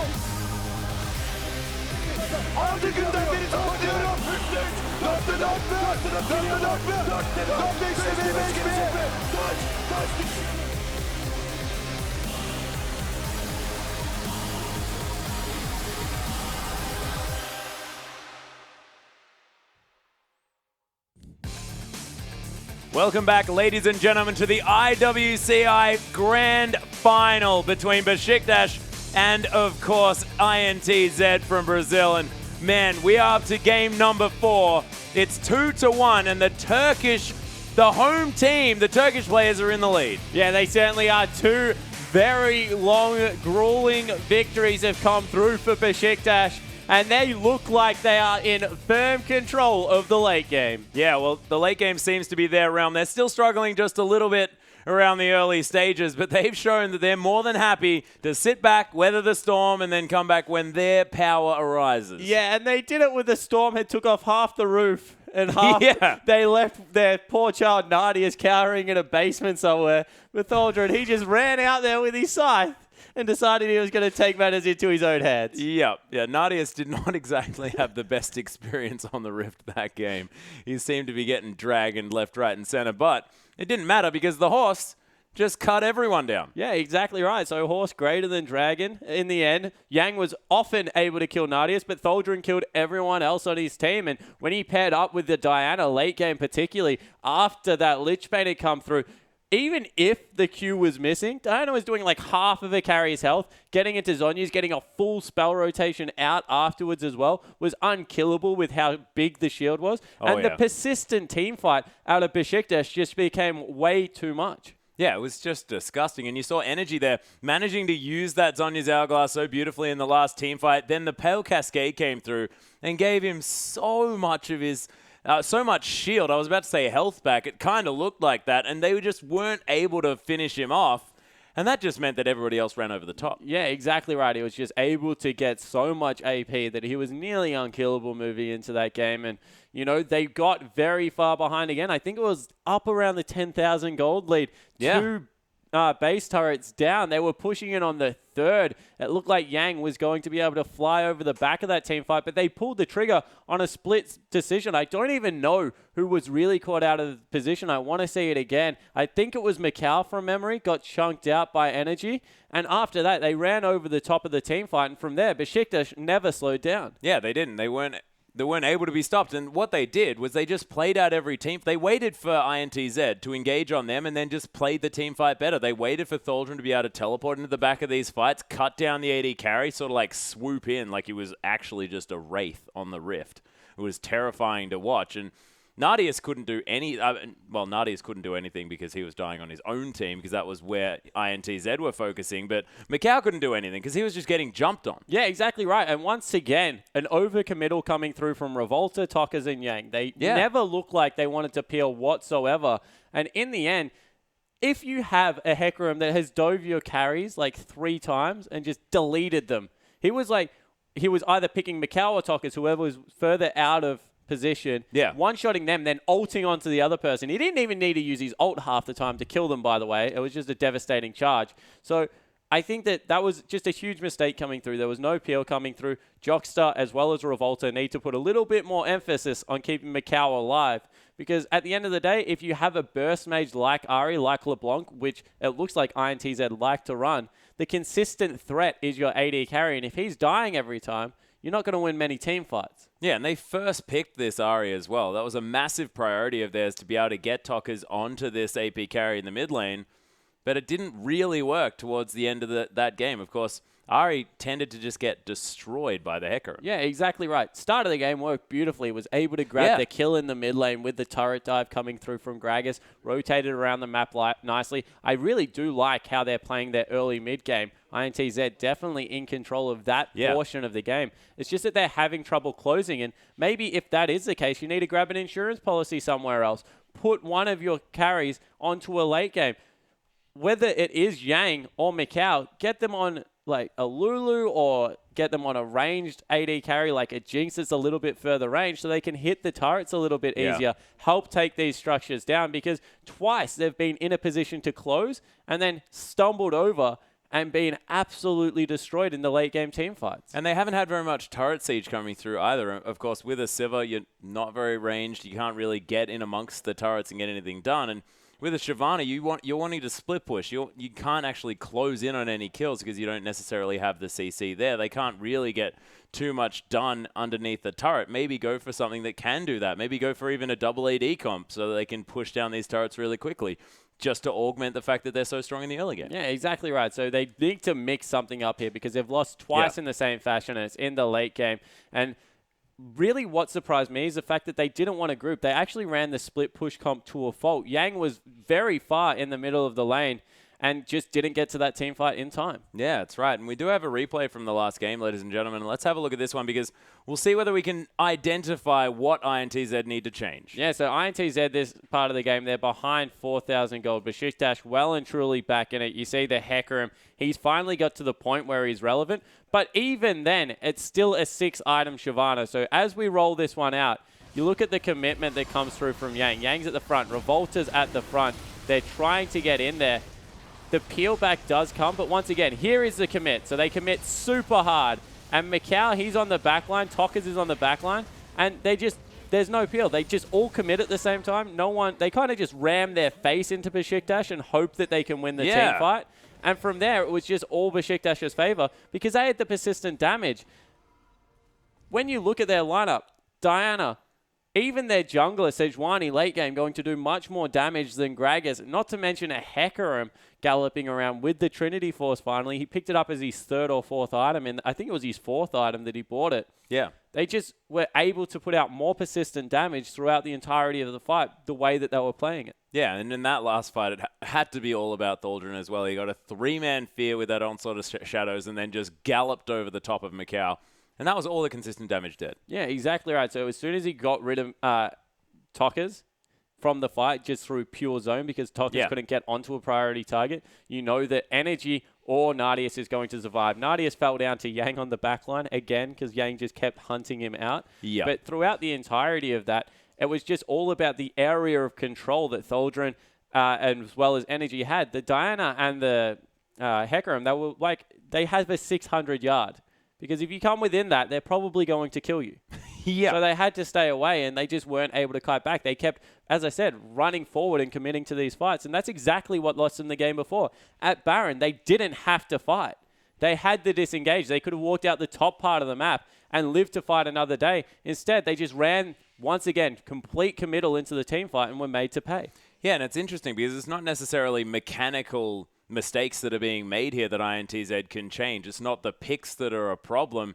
It's their decision-making in the later stages of the game. It's the fact that their strategic play isn't necessarily working out, despite the fact that they've had excellent wave control. They've managed to ward up efficiently in the early stages of the game, and their jungle pathing is very strong. Yeah, exactly right. And I completely agree with you. It's nothing to do with the pick ban phase because they're committing to mid-game and they're trying to win at that point. They just haven't been able to get it done 2 games in a row. Yeah, not quite there. And we've got another replay, ladies and gentlemen. Let's get this on your screen and check out this Baron fight. Yeah, so this is INTZ actually up in gold. So as we roll this one out, you see Theocles, he's continuing to zone around the Baron here, but they just engage once again way too hard. Yang's in there, Revolta's in there, and once again, the 2 carries on the backside get completely zoned out by Energy and Thaldrun. So once again, Nardius falls down. He's the sacrificial lamb the entirety of the time. This is the Pale Cascade. Look at that. But Energy lives throughout the entirety of it, and it's because there's like a frontline wall of Yang and Revolta, and then a tiny gap and 3 people behind them And every single time, Tholdren and Energy are able to get in there. Tholdren, this is pretty telling because it was like 20 seconds after the fight that he was able to grab the Ahri, which meant the death timers were staggered. They try and run in, end the game there off that and give away a couple of kills. But in reality, if they aren't going to peel, they're in a lot of trouble of keeping their carries alive against a very aggressive top laner. Yeah, well, we'll see whether they can actually make sure that Yang is on a champion that can close in on the AD carry, destroy him, and then able to actually win the fight off that, because that's what INTZ were unable to do. They were managing to kill the AD carry. Yes, that's good, but when the rest of your team dies, it's not really much you can do about it. Yeah, exactly right. And I think that realistically, they gave up the Hecarim, thinking that we have the Shyvana that can do the same job. Throughout mid-game, very definitely could. Yeah. But as the game got on, late-game Hecarim is just way too strong on the current patch. He is a legitimate anti-carry threat because he has CC, a huge movement speed to the point where gap closer is irrelevant because he just chases you down and gets so much health back from that Spirit of Dread. It's just impossible to try and kill him. Yeah, and he ends up getting more health back in a team fight than you're actually able to deal with him. And we had this discussion, and it's pretty gross. But, of course, Hecarim just has generally been a very, very strong portion of this tournament. I was surprised to see that one got left up. But when you have the option between, I believe it was Morgana, Lulu, and... Yeah, no, but they could either ban away Hecarim or the LeBlanc, and it was the LeBlanc that was banned. Yeah, it certainly was. But in the end, they were able to get it because the prioritization of Ahri came through before the Hecarim. They had first pick. Yeah, exactly. INTZ could have taken the Hecarim, and they chose not to. Yeah, it's very, very strange. And I don't know whether the Ahri was even worth that, because you listed out a few other aggressive options there for the mid lane that they could have gone with. Yeah, there certainly is. And there's also counter picks to Ahri in the current meta as well. You can run things like Zed and potentially outclass her at pretty much her own job. You saw Diana pretty much doing that towards the later part of this game. So I agree. The over-prioritization on a mid-game carry for Tokkas seems to have, I guess, affected the draft phase of INTZ in the later part of the game. Once again, these are only things that are problems if the game goes past 30 minutes. If INTZ can figure out a way to close the games before then, they're going to be able to do it. Yeah, but ladies and gentlemen, we have a short Besiktas video to go to. Let's have a look at that one.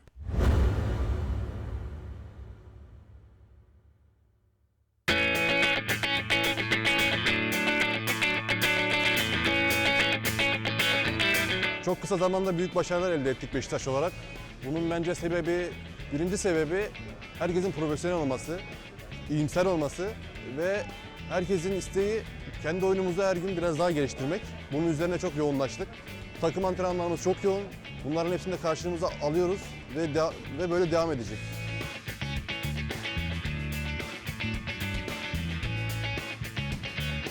It's nice that the tournament is actually in Turkey because we were already here, so we don't have to travel that far. Bu benim birinci uluslararası turnuvam ve benim için farklı bir anlamı var. Ama aynı zamanda Türkiye'de olması ve Türkiye'yi temsil etmenin nasıl gurur verdiğini anlatamam. Gerçekten bu konumda olduğum için ve Beşiktaş'ı temsil ettiğim için çok mutluyum.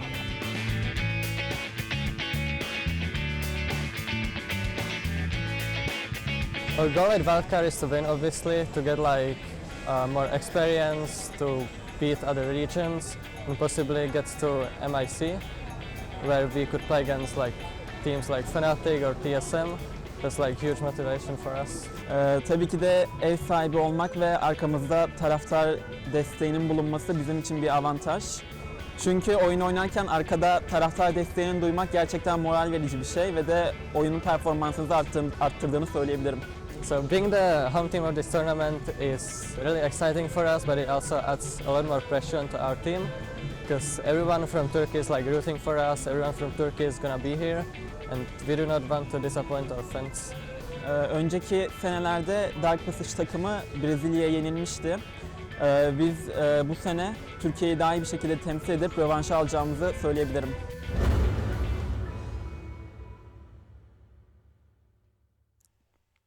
Welcome back, ladies and gentlemen, to the International Wildcard Invitational. I'm Atlas. This is Spawn, and that was a wonderful video there for Besiktas. And these guys up 2-1. Yeah, they certainly are. They keep speaking about their home crowd advantage and how proud they are to play for the Turkish people. And you see that there is a huge crowd out there currently supporting these guys and really giving them that home crowd advantage. They are able to hear the cries every single time something goes right for them and really is willing them through. You have to feel the longer these games go, the more pumped up these guys get. And they've shown time and time again they can get it done in the late game. Yeah, that's the thing. They're using this obvious advantage as well. They're using the fact that they have the whole room behind them, and it's a big old room. That's a gigantic stadium of people that are really all wanting them to win. And when you have that kind of power, we've just witnessed what it can do. Yeah, and the pressure continues to rise for INTZ. The favorites coming in. We spoke of the two kinds of implied pressure, needing to be able to perform in front of your home country, but then also coming into a foreign event as the favorites. Everyone expected these guys to rise to the occasion and win. They were touted as the best wildcard team. Everyone said that Turkey was relatively close. However, time and time again, INTZ showed that they were very, very dominant. But today, they just seem to be missing something, and it's that closing ability. Yeah, they're unable to really get to that point where they can just win the game. And what they haven't been doing is necessarily playing with as much conviction as we saw throughout the group stage. They were unable to sort of make sure that they actually managed to win the game at the point that they have the massive lead. And they managed to get massive leads in a lot of these games. Yeah, and you know, I completely agree with you. Maybe they're playing a little bit more hesitant and not committing to it, because I feel if that was a group stage game, Yang, as the 6-item Shyvana, would have dove that turret. He would not have been split pushing mid lane. He would have jumped over the back of the team fight, corralled everyone off that, created that zone of safety to be able to walk up and hit it. Because realistically, he had about 326 armor around that mark and about 4,000 health when that one went down. Remember, he's Warmog's Thornmail, like all kinds of ridiculous tanky items, and just chose instead to split push, and it gave them a window to engage. Yeah, and it didn't necessarily work out. So, look, we'll see whether INTZ can come back through with a better idea as to how to actually take the victory, and whether that's going to be late game insurance or not. I'm not entirely sure, but I feel like if they're going to play late game against Besiktas, then they may not necessarily even get there off that, because, of course, Besiktas have shown that if they're given a window to get to the late game, it's fine, and they start off with a deficit in order to deal with it. Yeah, exactly right. So I agree. They need something different here. Maybe they go even earlier game. Do they pull out the Lee Sin and just try and get lane snowballing? Do they go something like a Rek'Sai that does the same thing but is a little bit better late game than Lee Sin because of the knock-up capability? I don't know what the answer is here for INTZ. I think that it is very risky to run a full late game composition into them. Yep. Like just go late game for late game. Maybe it's something along the lines that they run the AP Cogmore and they just run a siege composition that comes out here. There has to be something that they try differently. Yeah, well, we'll see what it actually is as we hop in. Of course, ladies and gentlemen, we do have one of the players not feeling so well, so it's going to take a little bit longer for us to get into this game. But I'm incredibly excited to see whether or not INTZ can bring this to a 5-game series, because you saw the crowd. This is gigantic. We want as much League of Legends as we possibly can at this point, and now you can see the Besiktas lineup. They are now finally here. And we'll see whether we're going to be hopping into Champions Select relatively soon. And man, I'm so ready to go into this game, because if Besiktas get any form of early advantage, could you imagine what the momentum is going to give them? Yeah, exactly right. If they are able to get anywhere close to a lead at the start of the game, they've already shown that they can play from 7,000, 8,000 gold behind. And that's just going to mean even better things for them. Yeah. I want to know whether they can play early game as well, whether they have anything to really be able to run at the INTZ lineup. Do they go a little bit earlier as well?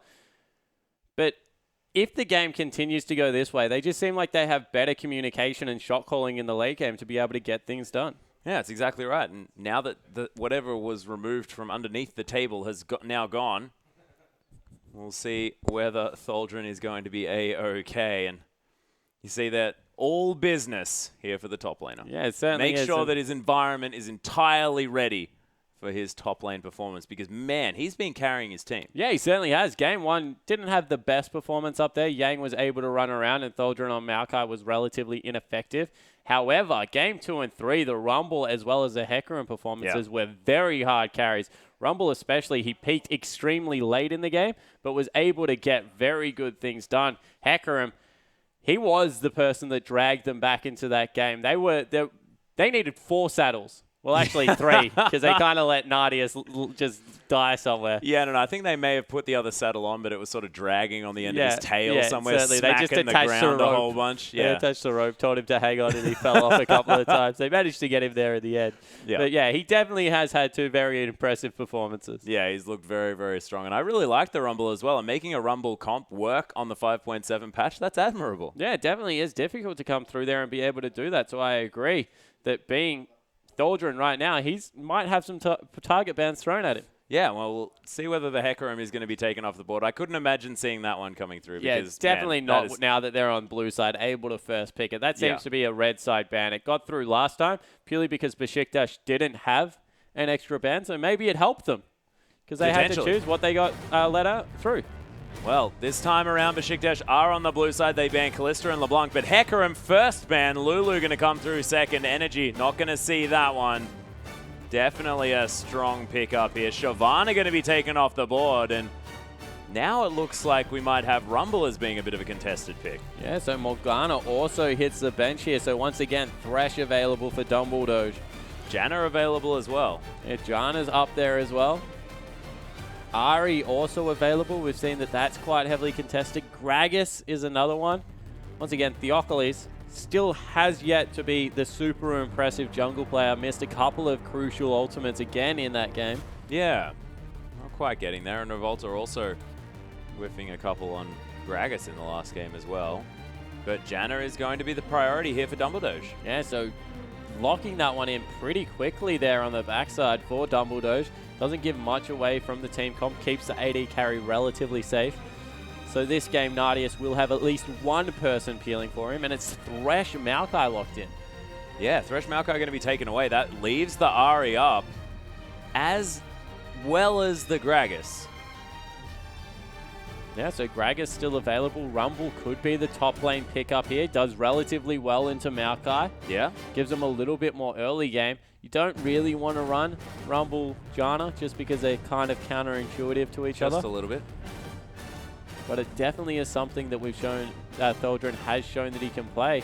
And otherwise, without the Maokai, without the Rumble, I don't know what else you'll really default back to. Yeah, Nadius thinking about the Sivir here. Picks it away from Macau. Didn't work out for them in the last game, INTZ, but we'll see whether they've got a plan for it. A lot of movement speed already coming through from this lineup. Everyone very, very fast. Is Macau thinking about heading towards a late game hyper carry? And we were talking about INTZ. Maybe they need to have a little bit more power here. And Lee Sin, Revolta back on his power pick for the mid game. It saw some bans after his first performance. And we'll see whether he has a similar one this time. It's all on the line now, though. Yeah, you can't really blame him either, coming through with the Lee Sin for the early game power, trying to just put Besiktas in a hole that they can't climb out of this time. A little bit of late game insurance coming through though. Macau on the Janna, going to be able to... Janna. That is a jinx. That is most definitely going a jinx. To be extremely safe and get a lot of damage done on the back end. And now, looks like Besiktas are the ones that have committed to more of an early game composition. Yeah, especially considering the fact that they're hovering a Riven. Not sure whether that one's going to come through, but they do lock away Thaldren's Rumble, and they're going to try and burn down the tree in the top lane, and Theocles back on the Sejuani. Yeah, so Sejuani is the priority pick here, trying to get some more lockdown to keep people in the Equalizer. That is the only spell they have to be able to lock anyone anywhere near Thaldren's ultimate. And Tokka's in the mid lane, goes for the Zed. So an assassin versus assassin matchup in the mid lane. This is going to be fireworks, Atlas. And two very mixed compositions. A little bit of late game in both lineups.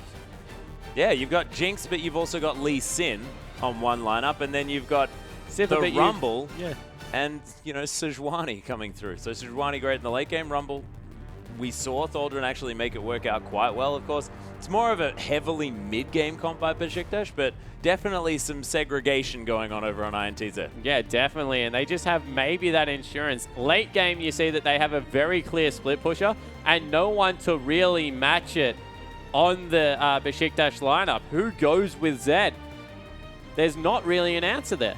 Not really, unless Thaldren gets huge. Of course, does want to build Azonia's Hourglass fairly early, but Haven't really seen a Rumble ever take down a Zed too easily. Yeah, exactly right. And Zed should just win out in the auto attack trades. Also has the ability to be able to go the Hex Drinker there for some itemization early in the game. So we'll have to see exactly what the build that comes out of Tokas is. But they've gone a little bit more late game, but the Lee Sin is what should get them going in the early game. And we've seen time and time again, if the jungler is able to accelerate the pace of these late game compositions, you can get them rolling earlier than you normally would see. Yeah, well, this is the thing. And we saw Macau. I'm going to keep mentioning it, but he did manage to pick up a triple kill at 3.5 minutes in one of his games as well. So that's definitely something that can help them move in forward in this Jinx matchup. And INTZ, they showed that they do have late game compositions in their repertoire of what they can play, but just it hasn't been what their focus has been. Yeah, exactly right. And we'll have to see whether this commitment towards the Jinx, towards the Maokai in the top lane, getting that tanky front line going, is what will be what secures them the another game. Yeah, well, exactly right. But, ladies and gentlemen, we are going to hop onto the Rift. It is Besiktas versus INTZ. The blue side, our Turkish team, up 2 games to the 1 of the Brazilian INTZ. They really want to find their way into this one. And we'll see whether they can do it, of course. With the Zed having no arguable split-pushing combatant, might be looking better here for the Brazilians. Yeah, it certainly looks like INTZ have put together a more sound game plan at least, but we'll have to see whether they are able to translate that into any form of the late game, because we've seen time and time again. As Macau showed. They are going to be able to get some auto attacks off. Didn't commit They to must the have Q. all skilled before they saw him, because otherwise, surely Dumbledore or Theocles would have taken the Q. Yeah. Theocles, I don't know why there wasn't an Arctic Assault onto Macau, but they do get the deep vision down. Actually, Energy coming around finds Tokas. Orbit Deception not going to find him there, as the tree going to meet the Zed, and Revolta does get the wards down as he passes Tholdrin. Yeah, so 2v2 lanes coming through here. Siva, Janna going to try and shove out early to be able to go with the Jinx Thresh lane. A very dangerous lane, Jinx Thresh. They're able to layer the CC, the Flame Chompers, so well with the Flay, as well as the Death Sentence to come through. It is extremely difficult to escape them early game. But Nadius is at least going to have some pushing power, but we've spoken about Siva versus Jinx. Definitely works out for the Jinx in the early stages. And we see 3 CS picked up by the Lee Sin player in the mid lane. That's the tiny Wraith camps there. He just chucked 2 saplings down. He gets a Q across sneakily over the wall. Able to get an early CS advantage for himself. Gives him a creep advantage for the level 2 to come through. Yeah, as he does manage to pick that one up, you can see Living Shadow was skilled up as well, so he can get some more shurikens out. He's just going to do his best to try and clear out this wave. Ari going to have an inherent advantage just with that ranged auto attack. But Toka's looking for some Qs, doesn't quite find him. Yeah, so Toka's going to be able to zone a little bit off this wave. Zed's an incredibly strong melee laner, just because of the fact that he can use that shadow to zone you off. As soon as he has a favorable trade, can dive on top of you. So it's very, very hard to push a Zed out as well. Continually just shurikens the lane. Ensures that it's pushing in his favor. So this is why I think that Zed actually inherently has an advantage over the Ahri in the lane. Well, we'll see how it works out here. Of course, already has a massive CS advantage, putting a whole lot of pressure onto Energy, who's struggling to last hit in this lane. Invade coming through from Lee Sin as well. Revolta was looking to see whether the blue buff was still available. Has been spotted out though. Yeah, ward to come over the wall as Energy looking to try and keep picking up as much farm as he can. Tokas, though, last hitting brilliantly well on the Zed so far. Meanwhile, you can see Macau able to get some cheeky auto attacks in, but very even on the farm here on the bottom side. Revolta once again spotted out, going for some form of an invade early. Still hasn't been able to pick up the blue buff on the side Theocles, but Revolta, he's wasting a lot of time in his jungle as well, where we normally saw him ganking.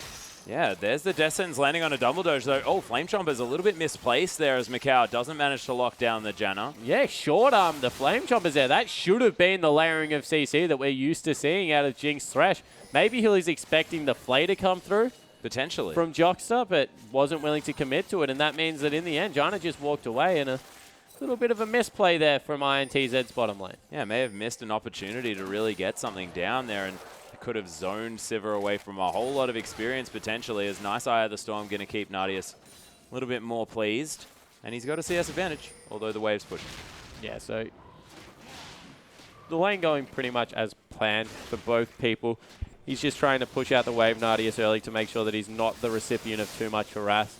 On the other side, Jinx really doesn't care until she gets the BF sword. Then she'll intrinsically just win the lane, and Sivir's never going to really be able to force her off creeps, especially with a Janna in the lane, who really is known for more neutralizing waves. Will help with the pushing power of Sivir a lot, but really won't do much to stand up to the raw power that Jinx gets once she's able to pick up that BF sword. Well, we'll see how it goes getting to that point as Nadius able to pick up a cannon creep for himself. Energy taking some harassment here as Tokka's decent health bar here for this Zed, who might actually have some scaling health runes. And ooh, Theocles was looking for something onto Yang there on the top side, but not going to get it. Yeah, so he's just trying to farm out with the saplings, and you have to wonder, does Yang know he's up there, or is he just playing extremely cautiously? In the end, Theocles gives up on the gank, goes back. And maybe that's just some good sixth sense coming through from the top laner. Yeah, Yang knew something was up. Didn't see him get spotted out there as Energy very low on mana. Once again, Revolta going for another invade. Check the brush before you go for it. Yep, decided not to. He's just they might be looking for a dive here. Yeah, actually is going to get over there. Nice charm to land. Brilliant flashes. Revolta's tanking up this turret forever. Tokkas, he gets under there. The first blood goes down, but Theocles, the instant double kill for the Sejuani. Yeah, so they get the first blood, but it went over onto the jungler, and in response, 2 kills over onto the late game jungle, and that is not what you want to do. Get a Sejuani rolling, because in a soul tank lineup, she needs the gold probably more than anyone, arguably, and now being able to grab a great head start. Yeah, really nicely done. Both mid laners picked up level 6 off that exchange as well. And, I mean, that is first blood going down, but that's only 1 assist to Tokkas. And after that, Energy died, but he's now ahead. Yeah, exactly right. So he was able to grab both of them. Has fallen behind slightly behind in in CS. farm, yep. So probably still in the Zed's favor. He's gone back and spent 1,300 gold roughly, as Theocles now maybe looking for a dive. They're trying to shove the wave up, and he'll grab Gromp before it goes through. So we'll see exactly what he can do with this CS advantage. Not going to be able to shove. There's just not enough mana on Nadius there. Yeah, needs to be able to spell shield himself something in order to get some mana back. See whether he can ask Thresh for a death sentence. Mikau, though, is going to be heading back to base. Actually gets it cancelled there. Nicely done by Dumbledoge. Is now the CS going to be equalized here on this bottom lane, and in the top, just going to be farming it out. Pretty standard. And the Sejuani has been able to keep up in CS with the Lee Sin as well. So Lee Sin not even really getting ahead in CS at this part of the game. Has gone for the Chilling Smite as well, so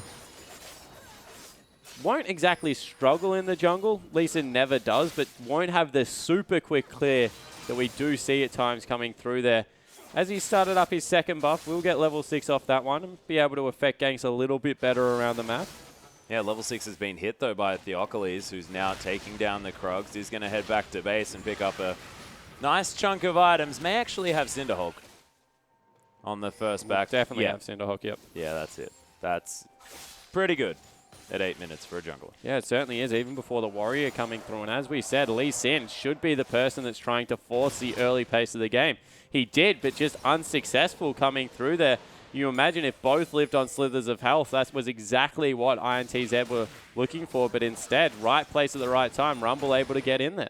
Rumble, Sejuani. Well, we were watching the Rumble, so he's 20 CS, by the way. Fantastic landing coming through once again from Tholdren. Yeah, and it's so hard last hitting on Rumble as well. I mean, it is. If you're not a Rumble player, it's very hard. So I'm going to give him props. Of course, once you are a Rumble player, it's actually fine. But I give him props. So the only thing that they changed about Rumble's last thing that made it difficult was the Electro Harpoon not putting you in range to be able to last hit the creeps. Yeah. After that, it's really simple. You just turn on Flame Spitter, 2 ticks, turn your back on it, auto attack. How Done. many? When does it tick, though? When the damage appears above the creep. Ah. Yeah, you see, I struggle with that, watching little numbers. Revolta is going to notice Theocles here. Level 5, though, still for this Lee Sin. And zones away. Yep. The Zed as he comes over. Wow. Yeah, Nadia's in trouble in the bottom lane. Gets flashed on. Super Mega Death Rocket gets wandered out of as the exhaust comes through onto Macau. Nadia's health pot is ticking. Dumbledore gets out of the way of the flay. How is this Besiktas lineup managing to navigate that situation? That looked awful, but they walk away okay. Yeah, so they're able to get out of it in the end. They do lose the trade quite heavily, but no one dies, so hey, that's a pretty big win. Yeah. Well, everything looked like it was going awfully. It looked like they were going to get destroyed. Yep, but they didn't. So kudos. My goodness. And they're able to now shove out the wave. Yeah, so able to keep pushing up there. And this is the turning point we said. As soon as Jinx gets that level 6 as well as the Super Mega Death Rocket, going to look to go aggressive, but unfortunately not able to get the advantage through there. There's now Revolta trying to do some counter jungling. Energy does need to be careful that he doesn't get kicked out from underneath his turret. Blue buff will also fall over, but they have started up the dragon. Yeah, and then they're just going to go in and steal away the blue buff, you have to think as well. Yeah, but potentially won't go over onto Ahri, which is a massive loss. Also very difficult to invade with such low health bars on Dumbledore. So probably a successful buff secure coming through for Revolta, but early dragon for blue buff definitely in favor of Besiktas. Yeah, and look, Theocles trying to get something going on here in the mid lane. Nice shuriken. But he used his shadow. Will they make him pay for that? He backs away. But generally, once Zed does that, there is a window where you can capitalize. Yep, Theocles looking for something here as Energy's taking some pretty meaningful damage from these shurikens now, but that passive, man, just, you don't notice it, but it just does so much healing. Yeah, you don't notice it until you play against her. Yeah, and it's so frustrating. Thaldrun able to use that harpoon to great effect there as Yang's continuing to try and keep up. They've caught out Energy here. He hasn't got the ultimate. Oh, there's the death mark. He's going to flash out of the way, but Sonic Wave is going to get waited for. And Revolta gives the kill. Yeah, so Zed picks up a kill. He's now 1-1-1, 20 CS. The lead for the mid lane assassin, and just a little bit of an overreach there. Why would you back out of vision when you can back underneath your turret? That's a little bit of a strange mark coming through. And Tockers, he might be made pay. Yeah, actually, Tockers waited for that one. Managed to bait out. Oh, my goodness, the flash was timed perfectly by Theocles, but he might die. Shuriken comes through, and Tockers, that was the bait of the century. Yeah, so Tockers able to bait out another kill, and all of a sudden they steal back the mid lane and all of the advantage on the map. And this is the scary thing. We said if Zed can start rolling, not very many champions on the enemy lineup can go with him. And he is well and truly ahead in this game. He most certainly is. Thaldrun now has an advantage for himself there in the top lane, though. Almost 30 CS in the lead. Has the makings of his dragon fight items, the general ones that he picks up for all that magic penetration. Not the making. Oh, yeah, well, that's true. Completed both of the Haunting guys and Sword Boots. I like to think Leandri's. But I guess that's maybe getting a little bit overexcited. So yeah, picked them both up. So he's got a whole lot of mid-game damage. But is that going to be enough to deal with the Zed? And straight away they put Zed in the split push. Throw him up into the top lane. Has nearly finished up the Blade of the Ruined King. Maokai going to be able to farm out perfectly fine. But he doesn't have any magic resist. So this is still slightly risky because Thaldrun does a heck of a lot of damage for himself.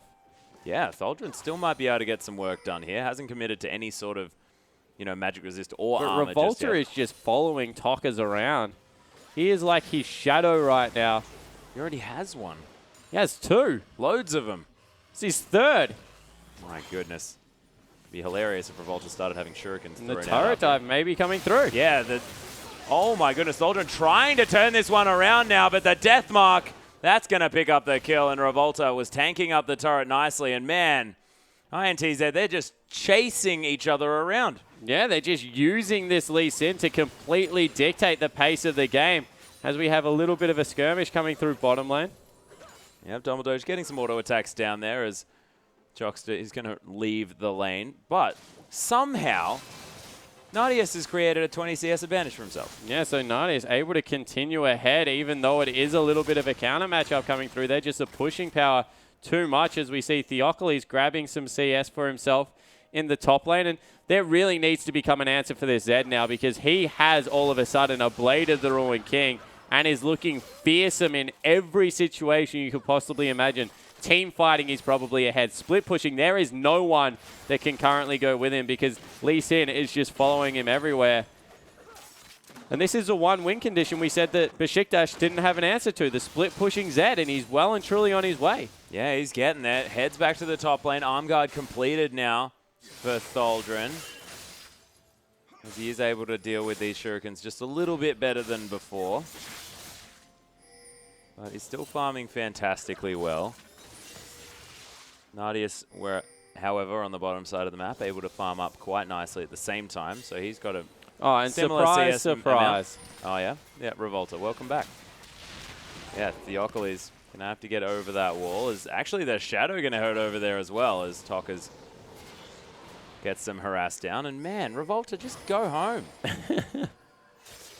Just continuing to camp out the lane. Obviously, he's picking one area. They are pinging that Ari is in this vicinity as well, now pinging her out. But I don't know. Do they think that they can fight it with 3 members? It looks like they're willing to do something here as Tokka's baiting Tholdren out just a little bit. Wanting to hold on to this wave as much as possible. Theocles has gone back, though, so it's only the Ari.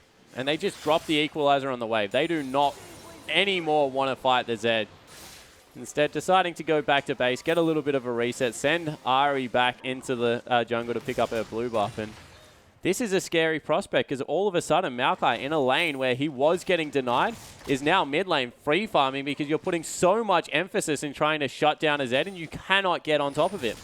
Yeah, they just can't find it. And Revolta, he was camping out there, but he's still managed to go back, picks himself up some mobility boots, so he'll only be able to get back to that top lane even faster.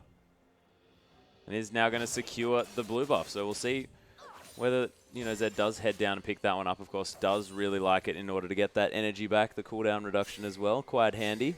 Yeah, the one advantage they do have. They go in, actually. Yeah, Jockster has to get out. Nice death sentence. That's going to be the whiff again coming through from Theocles.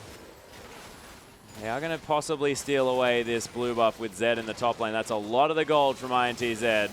They're not wanting to give anything, and Energy does pick that one up. Yeah, so Energy able to grab a refresh. They also have advantage on the Dragon just because they have teleport, and in the top lane, Tokkas does not, so they'll be able to pick that one up, although he does grab a turret for himself, so objective traded here.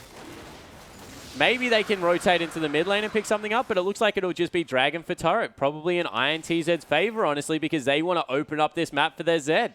Yeah, Besiktas, though, had a massive wave in the mid lane that was crashing against the turret, and they decided not to take that one down. Lots of vision now available for the Turkish team around this Dragon area, so they'll see when anyone's moving through that one. But, of course, no one going to be for the next 6 or so minutes as Yang going to keep clearing out this mid lane. And you're exactly right. The fact that Yang was behind is almost irrelevant now. Yeah, it certainly is, because when you look at who is facing off against who, Yang is against the Ari, and pretty much equal in farm. In the top lane, 20 CS, 3 kills is the advantage currently for Zed, and he's going up against Tholdren. So Tholdren, even though he won his lane early, now since the lane swap has been put at a disadvantage, and the Zed's now finished up a Yomu's Ghostblade. Tokkas is all in on this mid game. You made a call for more mid game coming through from INTZ. Definitely has been heard. Yeah. Well, they're seeing whether they can do it here. They do have a 2-kill advantage. 1,000 gold is now the lead for the Brazilians. But they've now got a clear way to continue winning the game past the early stages of it. Yeah, exactly right. But the engage might have to come out of Tholdren here. Yeah, Yang gets charmed up after the tower falls down. Yang's at half health as Revolta comes through.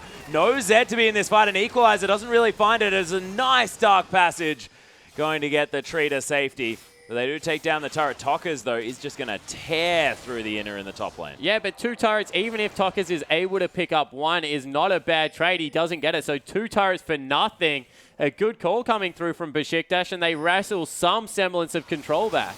Yeah, they pick up the gold lead as well, so INTZ, they realize now that all of their gold is on Tokkas. Yeah, exactly right. Tokkas is the guy that they need to be able to win the early split push battle. Get him into the bottom lane probably now. Rotate your Jinx around the map. and try and pick up some farm for her, potentially in the mid lane.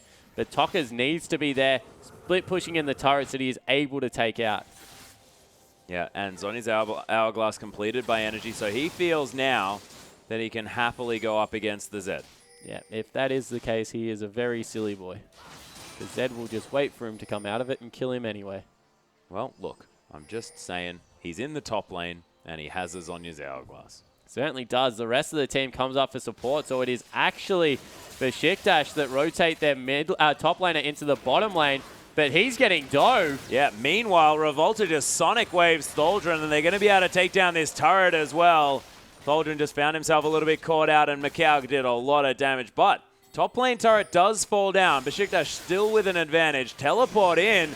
Tokka's looking for the death markers. Dumbledore is able to get around. Nice exhaust means that Tokka's has to escape, and Dumbledore, he's going to be fine. Yeah, Dumbledore is able to survive. They use a couple of flashes. Bottom lane still going. Oh, there's the death sentence onto Energy. He has the ultimate, will be able to get out of there. Doesn't use it. The next charge, at least, as Yang's getting taken down low. Theocles, he gets the shutdown onto Tokka's.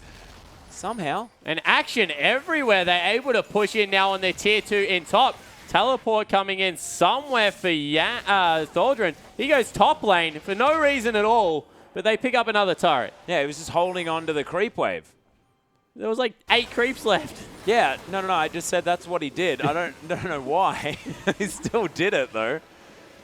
And Besiktas now find themselves with a dragon lead, 2 dragons to nothing, and 2,000 gold, and 4 turrets to 2. And that's huge because they now have the map control. Yeah, exactly right. All their gold is sitting on their jungler. 7,600 That's gold. fine, The though. richest member on the lineup currently is Theocles.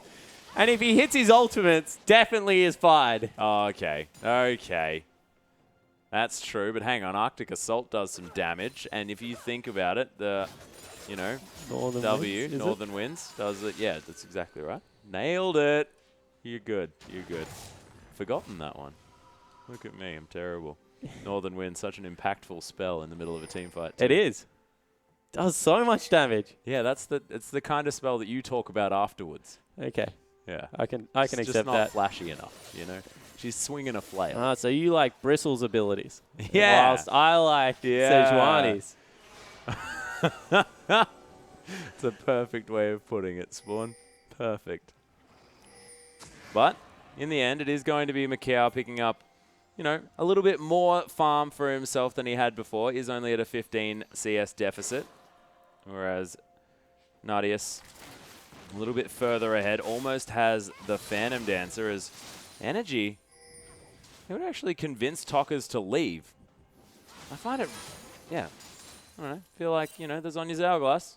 Enough to get him to get out of the lane. Yeah, so what is actually making him leave is the fact that there is 0 ward coverage on the bottom side of the map. And if he continues to split push down there, as Sejuani's been caught out. Yeah, Theocles actually has to use the Arctic Assault to get out. Nice death sentence from Jockster, and Theocles, he's tanky. Does get the ultimate out of Nadius in order to survive, though. Yeah, so in the end, Tokka's able to pick up his blue buff as well. No ults expended, really apart from Nadius's, and everyone will successfully disengage. That took a lot of killing so far already for the Sejuani. Yeah, Theocles was sort of bounced about in that fight as well, as skill shots are going to go wide. Tholdren not going to eat any of those, as Nadius just concentrating on farming out these minion waves over and over again. Nice harpoons from Tholdren, just going to net himself some damage onto the tree, and then tries to burn it down. A lot of damage onto the tree. Wow, half of his health. Nadius not even going to get hit. This will be the 3rd dragon of the game picked up. They're actually racing towards Baron here on the side of INTZ. But you have to think that would be a very dangerous call. Yeah, it's only been alive for 3 minutes. The old Baron. Give him some time. At least let him make his bed or something like that, like brush his teeth. Yep. Teeth at 3 minutes old? Well, come on, it's accelerated. Baron only lives for about, 20 minutes? Oh, I like it. Yep, I'll accept that. Yeah. Good answer. Yeah. You win this round. We'll see how we go moving forward. Besiktas, though, they are going to take down their 3rd dragon of the game. So that becomes a real win condition right now. 35 minutes. They'll have a 5th dragon if things continue to go this way. And that is extremely early into a game to be running around with a rumble with 5 dragons. And a rumble with 5 dragons is a lot of fire, ladies and gentlemen.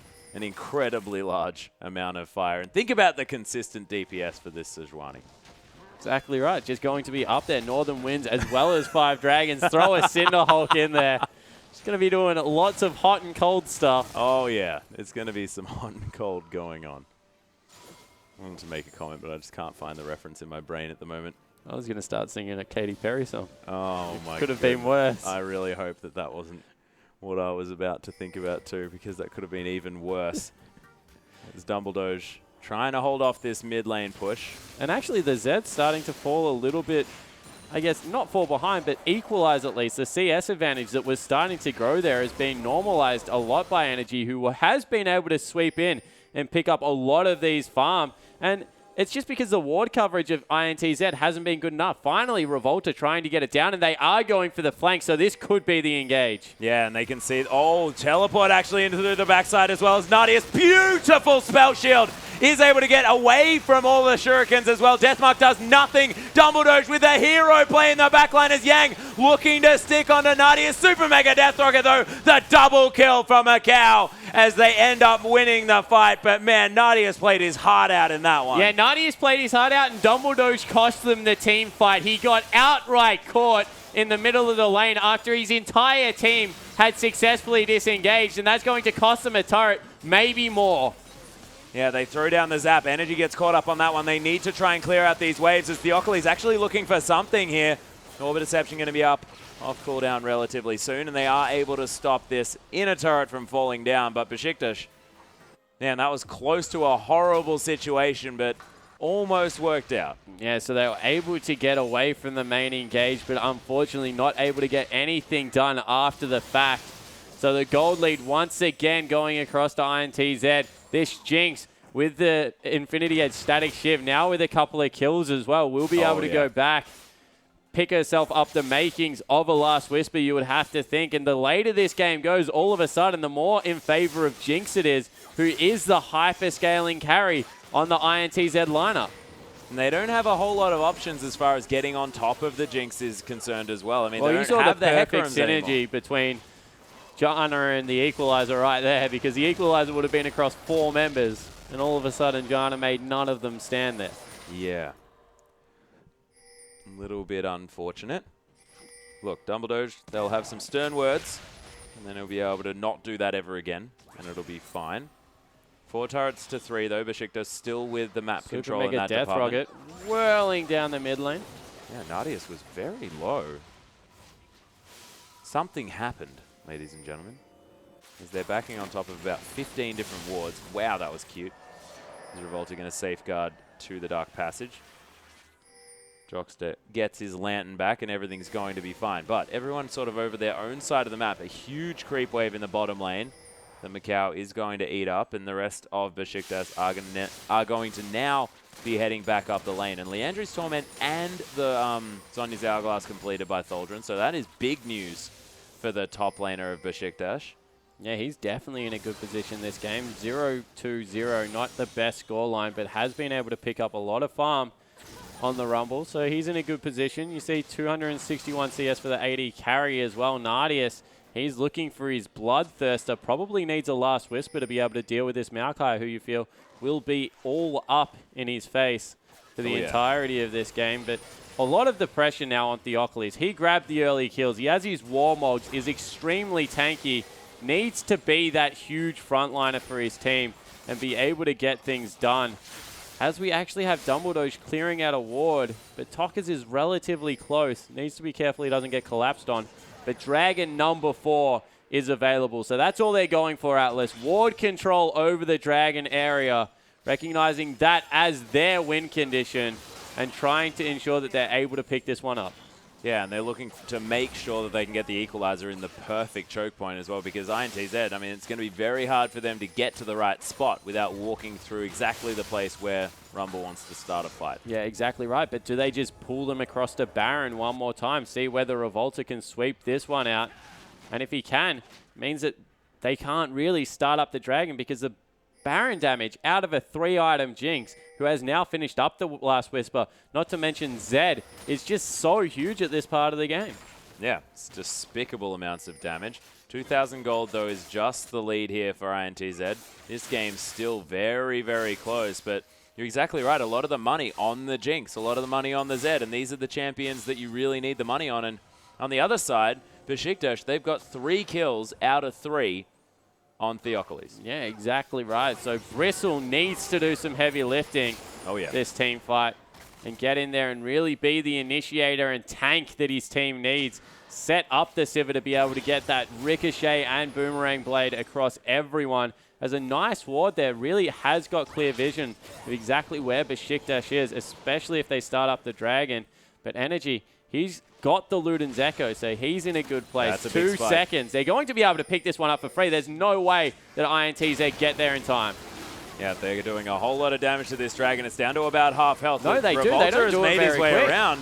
Yang looking for it as well as he actually engages onto Theocles of all people, but he's getting chunked down. Equalizer on top of Macau. The tree's burning as well. Tholdren picks up the kill into Yang as Energy uses the Zhonya's death sentence, timed a little bit too late there.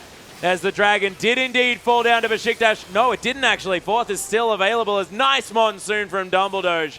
As Nadius uses the spell shield. Macau and now super is low. so out of position. This is ridiculous. There's the boomerang. Jockster, he gets the flash. Oh my goodness, they are going to have the death mark picking up the kill, but Tokas trades his life for it. It's a 2-for-1. But I'm not sure whether Nadius needed to die there. Revolta getting burnt there a little bit by Tholdren. Yeah, they just As go back. Macau is backing in an interesting spot. Isn't going to be spotted out. Will they pick up the dragon? The dragon is more important than the turret this time around. Oh Whoa. my goodness, that knockup was massive as Dumbledore, he's going to die as well. And Revolta, you just almost won the game for your team. Yeah, they're going to get Baron off it at the least. Theocles needs to grab home guards and get to that objective, but I don't know whether he'll be there in time. What was Besiktas thinking, though, with that one? They split up their teammates. They had the 4th dragon. All they had to do was turn around and take out that objective. Instead, they lose the team fight, and they're going to give up the Baron. Yeah, and Yang is able to tank this one up for days as well. No vision available as Revolta. He's getting taken down low. Theocles may be able to find his way in. Doesn't have flash. Can he get in range of the smite as Baron's doing some work here? The rampage comes through. Revolta actually forced to flash away from that one. There's the equalizer. Tholdren picks up the kill and the Baron. A triple kill for Tholdren as Yang is burning down as well. This game is out of control. Tholdren, just back away. What are you doing? There is a Zed there. Has he used the Zhonyas in order to get out of the deathmark damage? There's the Monsoon as Tholdren trying to heal himself up. Yang, he was burning down. Tokas can't pick up the kill. Guys, please go back to base. I just can't do this anymore. What a team fight coming through. Atlas Tholdren with the hero play on the back end. Finally, that sentence actually makes sense. He got the triple kill. He picked up Baron. What the heck is going on? I am entirely unaware. I was waiting for you to explain because that was a very weird passage of play. And but they're in the starting end, what up the happened? dragon again, and they won't get it again. They need to back away here. Scuttlecrab is having a heart attack, the poor dear. Yep, Theocles does make his way over the side, though, as Dumbledore is going to empowered recall his way home. Oh, so they get it. The 4th dragon is picked up. And Baron. The Baron is over on, I think, 3 members? Maybe. Theocles doesn't have it. No, that much. Theocles, as well as Nadius, doesn't have it. I think Tholdren, Dumbledore, as well as Energy do. But all of a sudden, that went from all kinds of good to all kinds of bad to all kinds of good. Again. For the Turkish lineup really quickly. Exactly. And Nadius now, as the dust settles, has picked himself up a pickaxe and a...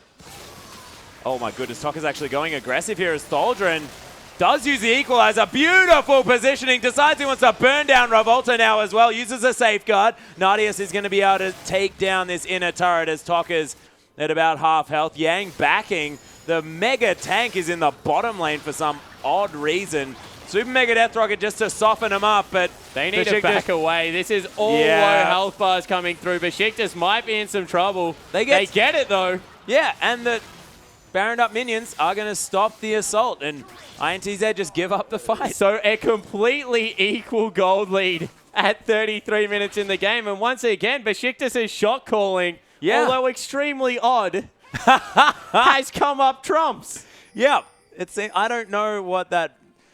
There's an analogy there, but I can't really see it. Can't really find it at the moment. But Besiktas definitely been managing to find something here that's been working out. They're now 6 turrets to 3 and 4 dragons to 0. 5th dragon is going to be up in 4 minutes or something like that, and INTZ will not then be able to fight them at all. Yeah, exactly right. And they have the super creeps in the mid lane to worry about all the while. If they shove that one up, Besiktas, they'll have clear vision of exactly where they'll approach from, either through the jungle, through wards, or the super creeps in mid lane, automatically pushing that wave up. And now you think, INTZ, they lost their advantage that they picked up with that Zed. All of a sudden, Rumble doing very meaningful damage in these team fights, and they need another miracle kick. The only reason they won that team fight was because Revolta kicked someone through 2 or 3 people. Yeah, that was incredible. It was a really good Lee Sin kick. They were all also at about 200 health, I think, at that stage as well. Living Shadow going to be looked for here. Theocles probably wouldn't have taken any damage from it anyway, so it doesn't need to feel too bad about whiffing that one. 200 gold the lead for Besiktas, as they're looking to close out this whole series with this. This is how important this victory is. And Revolta, he actually gets bumped into there by Theocles after the ward goes Baron down. has run out, though. An incredibly short-range team comp coming through. They're able to get a couple of shots down. They can't stick around for too much longer. Nardius. Whoa! They just give up the turret. Yeah, well, they have to look at the middle lane where the super creeps are streaming into their base. Yeah, and they are able to take it down. The top wave is on the inhibitor turret as Theocles actually tanking this one up. Inner turret is actually going to survive the onslaught of the minions. Yeah, has the Warmog, so very good regen coming through for Theocles, and they're trying to zone away from the turret and get as much down. Wow! Yeah, there's Revolta looking for a kickback, but doesn't find it. Yang then takes a turn, and look at that equalizer across 4 members. Macau can't do anything. Yang, he's super low. Sejuani picks up the kill on the jungler. Tokas is able to escape in the backline as the double kill comes through. Macau, he's going to die after a wonderful charm, and the ace for 1 for the Turkish lineup. They're going to win the game. Yeah, they certainly look like they are, Atlas, and wow, the flash forward from Nardius, just trying to get as much damage down as possible. That did it, though. Secured the team fight for them, and that was an equalizer to end all equalizers. Thaldren is MVP of this whole series. That was so beautiful to watch. Congratulations, Besiktas heading to MSI. And I don't know, after that first game, it looked like the Brazilians were really going to be able to take it to our Turkish team, but take it to any semblance of a late game, and the Turks come up in front. Yeah, they just look like they have fantastic shot calling. Their decision making every single time came out ahead, no matter whether it was a randomly push mid lane, die, and then kill them at Baron call. They seem to have it all. Yeah, I don't know. It seems like they just knew what INTZ wanted to do, and they just played it a few steps ahead, but it was beautiful to watch, and a deserved victory as well. And this is a story of a team that was 3-3 coming out of groups. They were the 4th seed, and they came through 3-1 now in the grand final after a 3-0 sweep against the Bangkok Titans. Man, Besiktas looked great heading into MSI. Yeah, they certainly did, and they did it in the exact way that you would expect a champion team to. They got to the head-to-head. They had beaten the Oceanic team, very deserving of their spot. Yeah. They knocked out the team that looked like they were the best throughout the group stage. Bangkok Titans only dropped 1 game, and then INTZ, the team that everyone had pegged as being the best wildcard region team, fell down to this Turkish lineup, and wow, behind the home crowd, that was one hell of a series. Yeah, super deserved series. And you saw there Thaldren, he was in the middle of the screen, and that man was absolutely fantastic in that match. And look at them looking out over that gigantic stadium. It must feel fantastic. Yeah, it certainly would. They even had the sick player in between games. You saw them leaving the stage. Odds were against them. They didn't feel great. But you see them shoving the captain out the front. Yeah, there he is. That is Thaldren, and congratulations. I don't know what he's doing. He's celebrating, Alice. That man just won his team a tournament and very deserved being sent out in front of the screaming crowd. Absolutely fantastic work by this Turkish lineup, and oh my goodness. They just must be feeling absolutely ecstatic. Look at these guys. They're going completely nuts in the crowd. And Tholdren as well. We're just having a brief look at the damage done in that game. Tholdren had double on his team, more than anyone else in the game. Yeah. Absolutely incredible performance. He came up absolutely massive, but we will see the Turkish lineup. Besiktas being able to raise the International Wildcard Invitational Trophy. And so well deserved as well. Congratulations, Besiktas, our team heading over to MSI to represent Turkey. And look, all the power to them heading through there as well. Yeah, definitely. They'll be going up against Team Solo Mid, Fnatic, AHQ coming out of the Taiwan region. Not to mention the LPL finalists coming through tomorrow and LCK as well. Yeah. There's some heck of a competition there, but they have proved out of everyone in this tournament, they are the team that will probably do the best and be able to take it to them. Yeah, well, that's exactly right. This is the team that's most deserving of this spot heading into MSI, and it's going to be frightening. They'll be against the likes of, from the LPL, which the grand final is going to be tomorrow. EDG taking on LGD. Both of these teams looking utterly terrifying for anyone. And then you've got SKT or the GE Tigers coming over from Korea as well. There are massive teams in MSI. This is going to be the best experience that this Turkish lineup could ever have if they're unable to even win. Like, they don't even necessarily need to be going over there in order to take a victory. The experience would be absolutely amazing. Yeah, and they've been talking about it every single time we see them. It's about getting better as a unit, the experience they can get as a team. And this is just one more tournament where they can do it. And this is the Besiktas lineup as well. I mean, this is a sporting organization that's actually invested into esports as well. It's fantastic that now getting some international representation. Yeah, definitely coming through. They're doing their whole country proud, and honestly doing the wildcard regions proud. Oh, yeah. Their shot calling in the late game and their ability to prioritize target, not to mention that sick equalizer, just showed how much these regions are improving, and you can see the crowd still going wild out there. Yeah, that must be a fantastic feeling. Yeah, it must be incredible, and they deserve it as well. Theocles had a great performance on the Sejuani. Everyone on this team has had their moments of glory throughout this series. So deserving, beautifully well played. And congratulations to Besiktas, really. Yeah, definitely. You see they raise the flag one more time. Standing there to get their photo taken, the confetti's everywhere. Oh, it's incredible. And look, I'm more than happy to stand around there. You want that moment to last for as long as possible as they head forward to get their photos taken as well. And Tholdren, he's got a grin you cannot remove from his face. Yeah, and definitely, I don't think you'll be able to wipe that off for quite some time. Even Nadius, the AD carry that just got camped throughout the entirety of the last series, played beautifully coming up against the Southeast Asian region, and to only drop one game in 2 finals, is absolutely mammoth for these guys. Yeah, when they dropped half of their games in the group stage. Yeah, exactly right. When you compare it to how many games they've played, and if you think about 9 and 4 now. Yeah, so it's not even that. Yeah, that's incredible. After being, 3 and 3, it's ridiculous. But they also dropped their first 2 games against Brazil, and then came back 3 and 0. Yeah, exactly. So theoretically, right. it's like they did the reverse able sweep. to get their revenge as well, Alice. Yeah, you saw how much it meant coming through on home turf, being able to beat the Brazilian lineup this time around. Yeah, finally. Yeah, and it was very, very difficult for them getting through. But look, you can see everyone on their feet, all so excited to see Turkey making their way to MSI. It's only a couple of weeks and they're going to be there. Yeah, exactly right. They need to get prepared extremely quickly if they are going to take.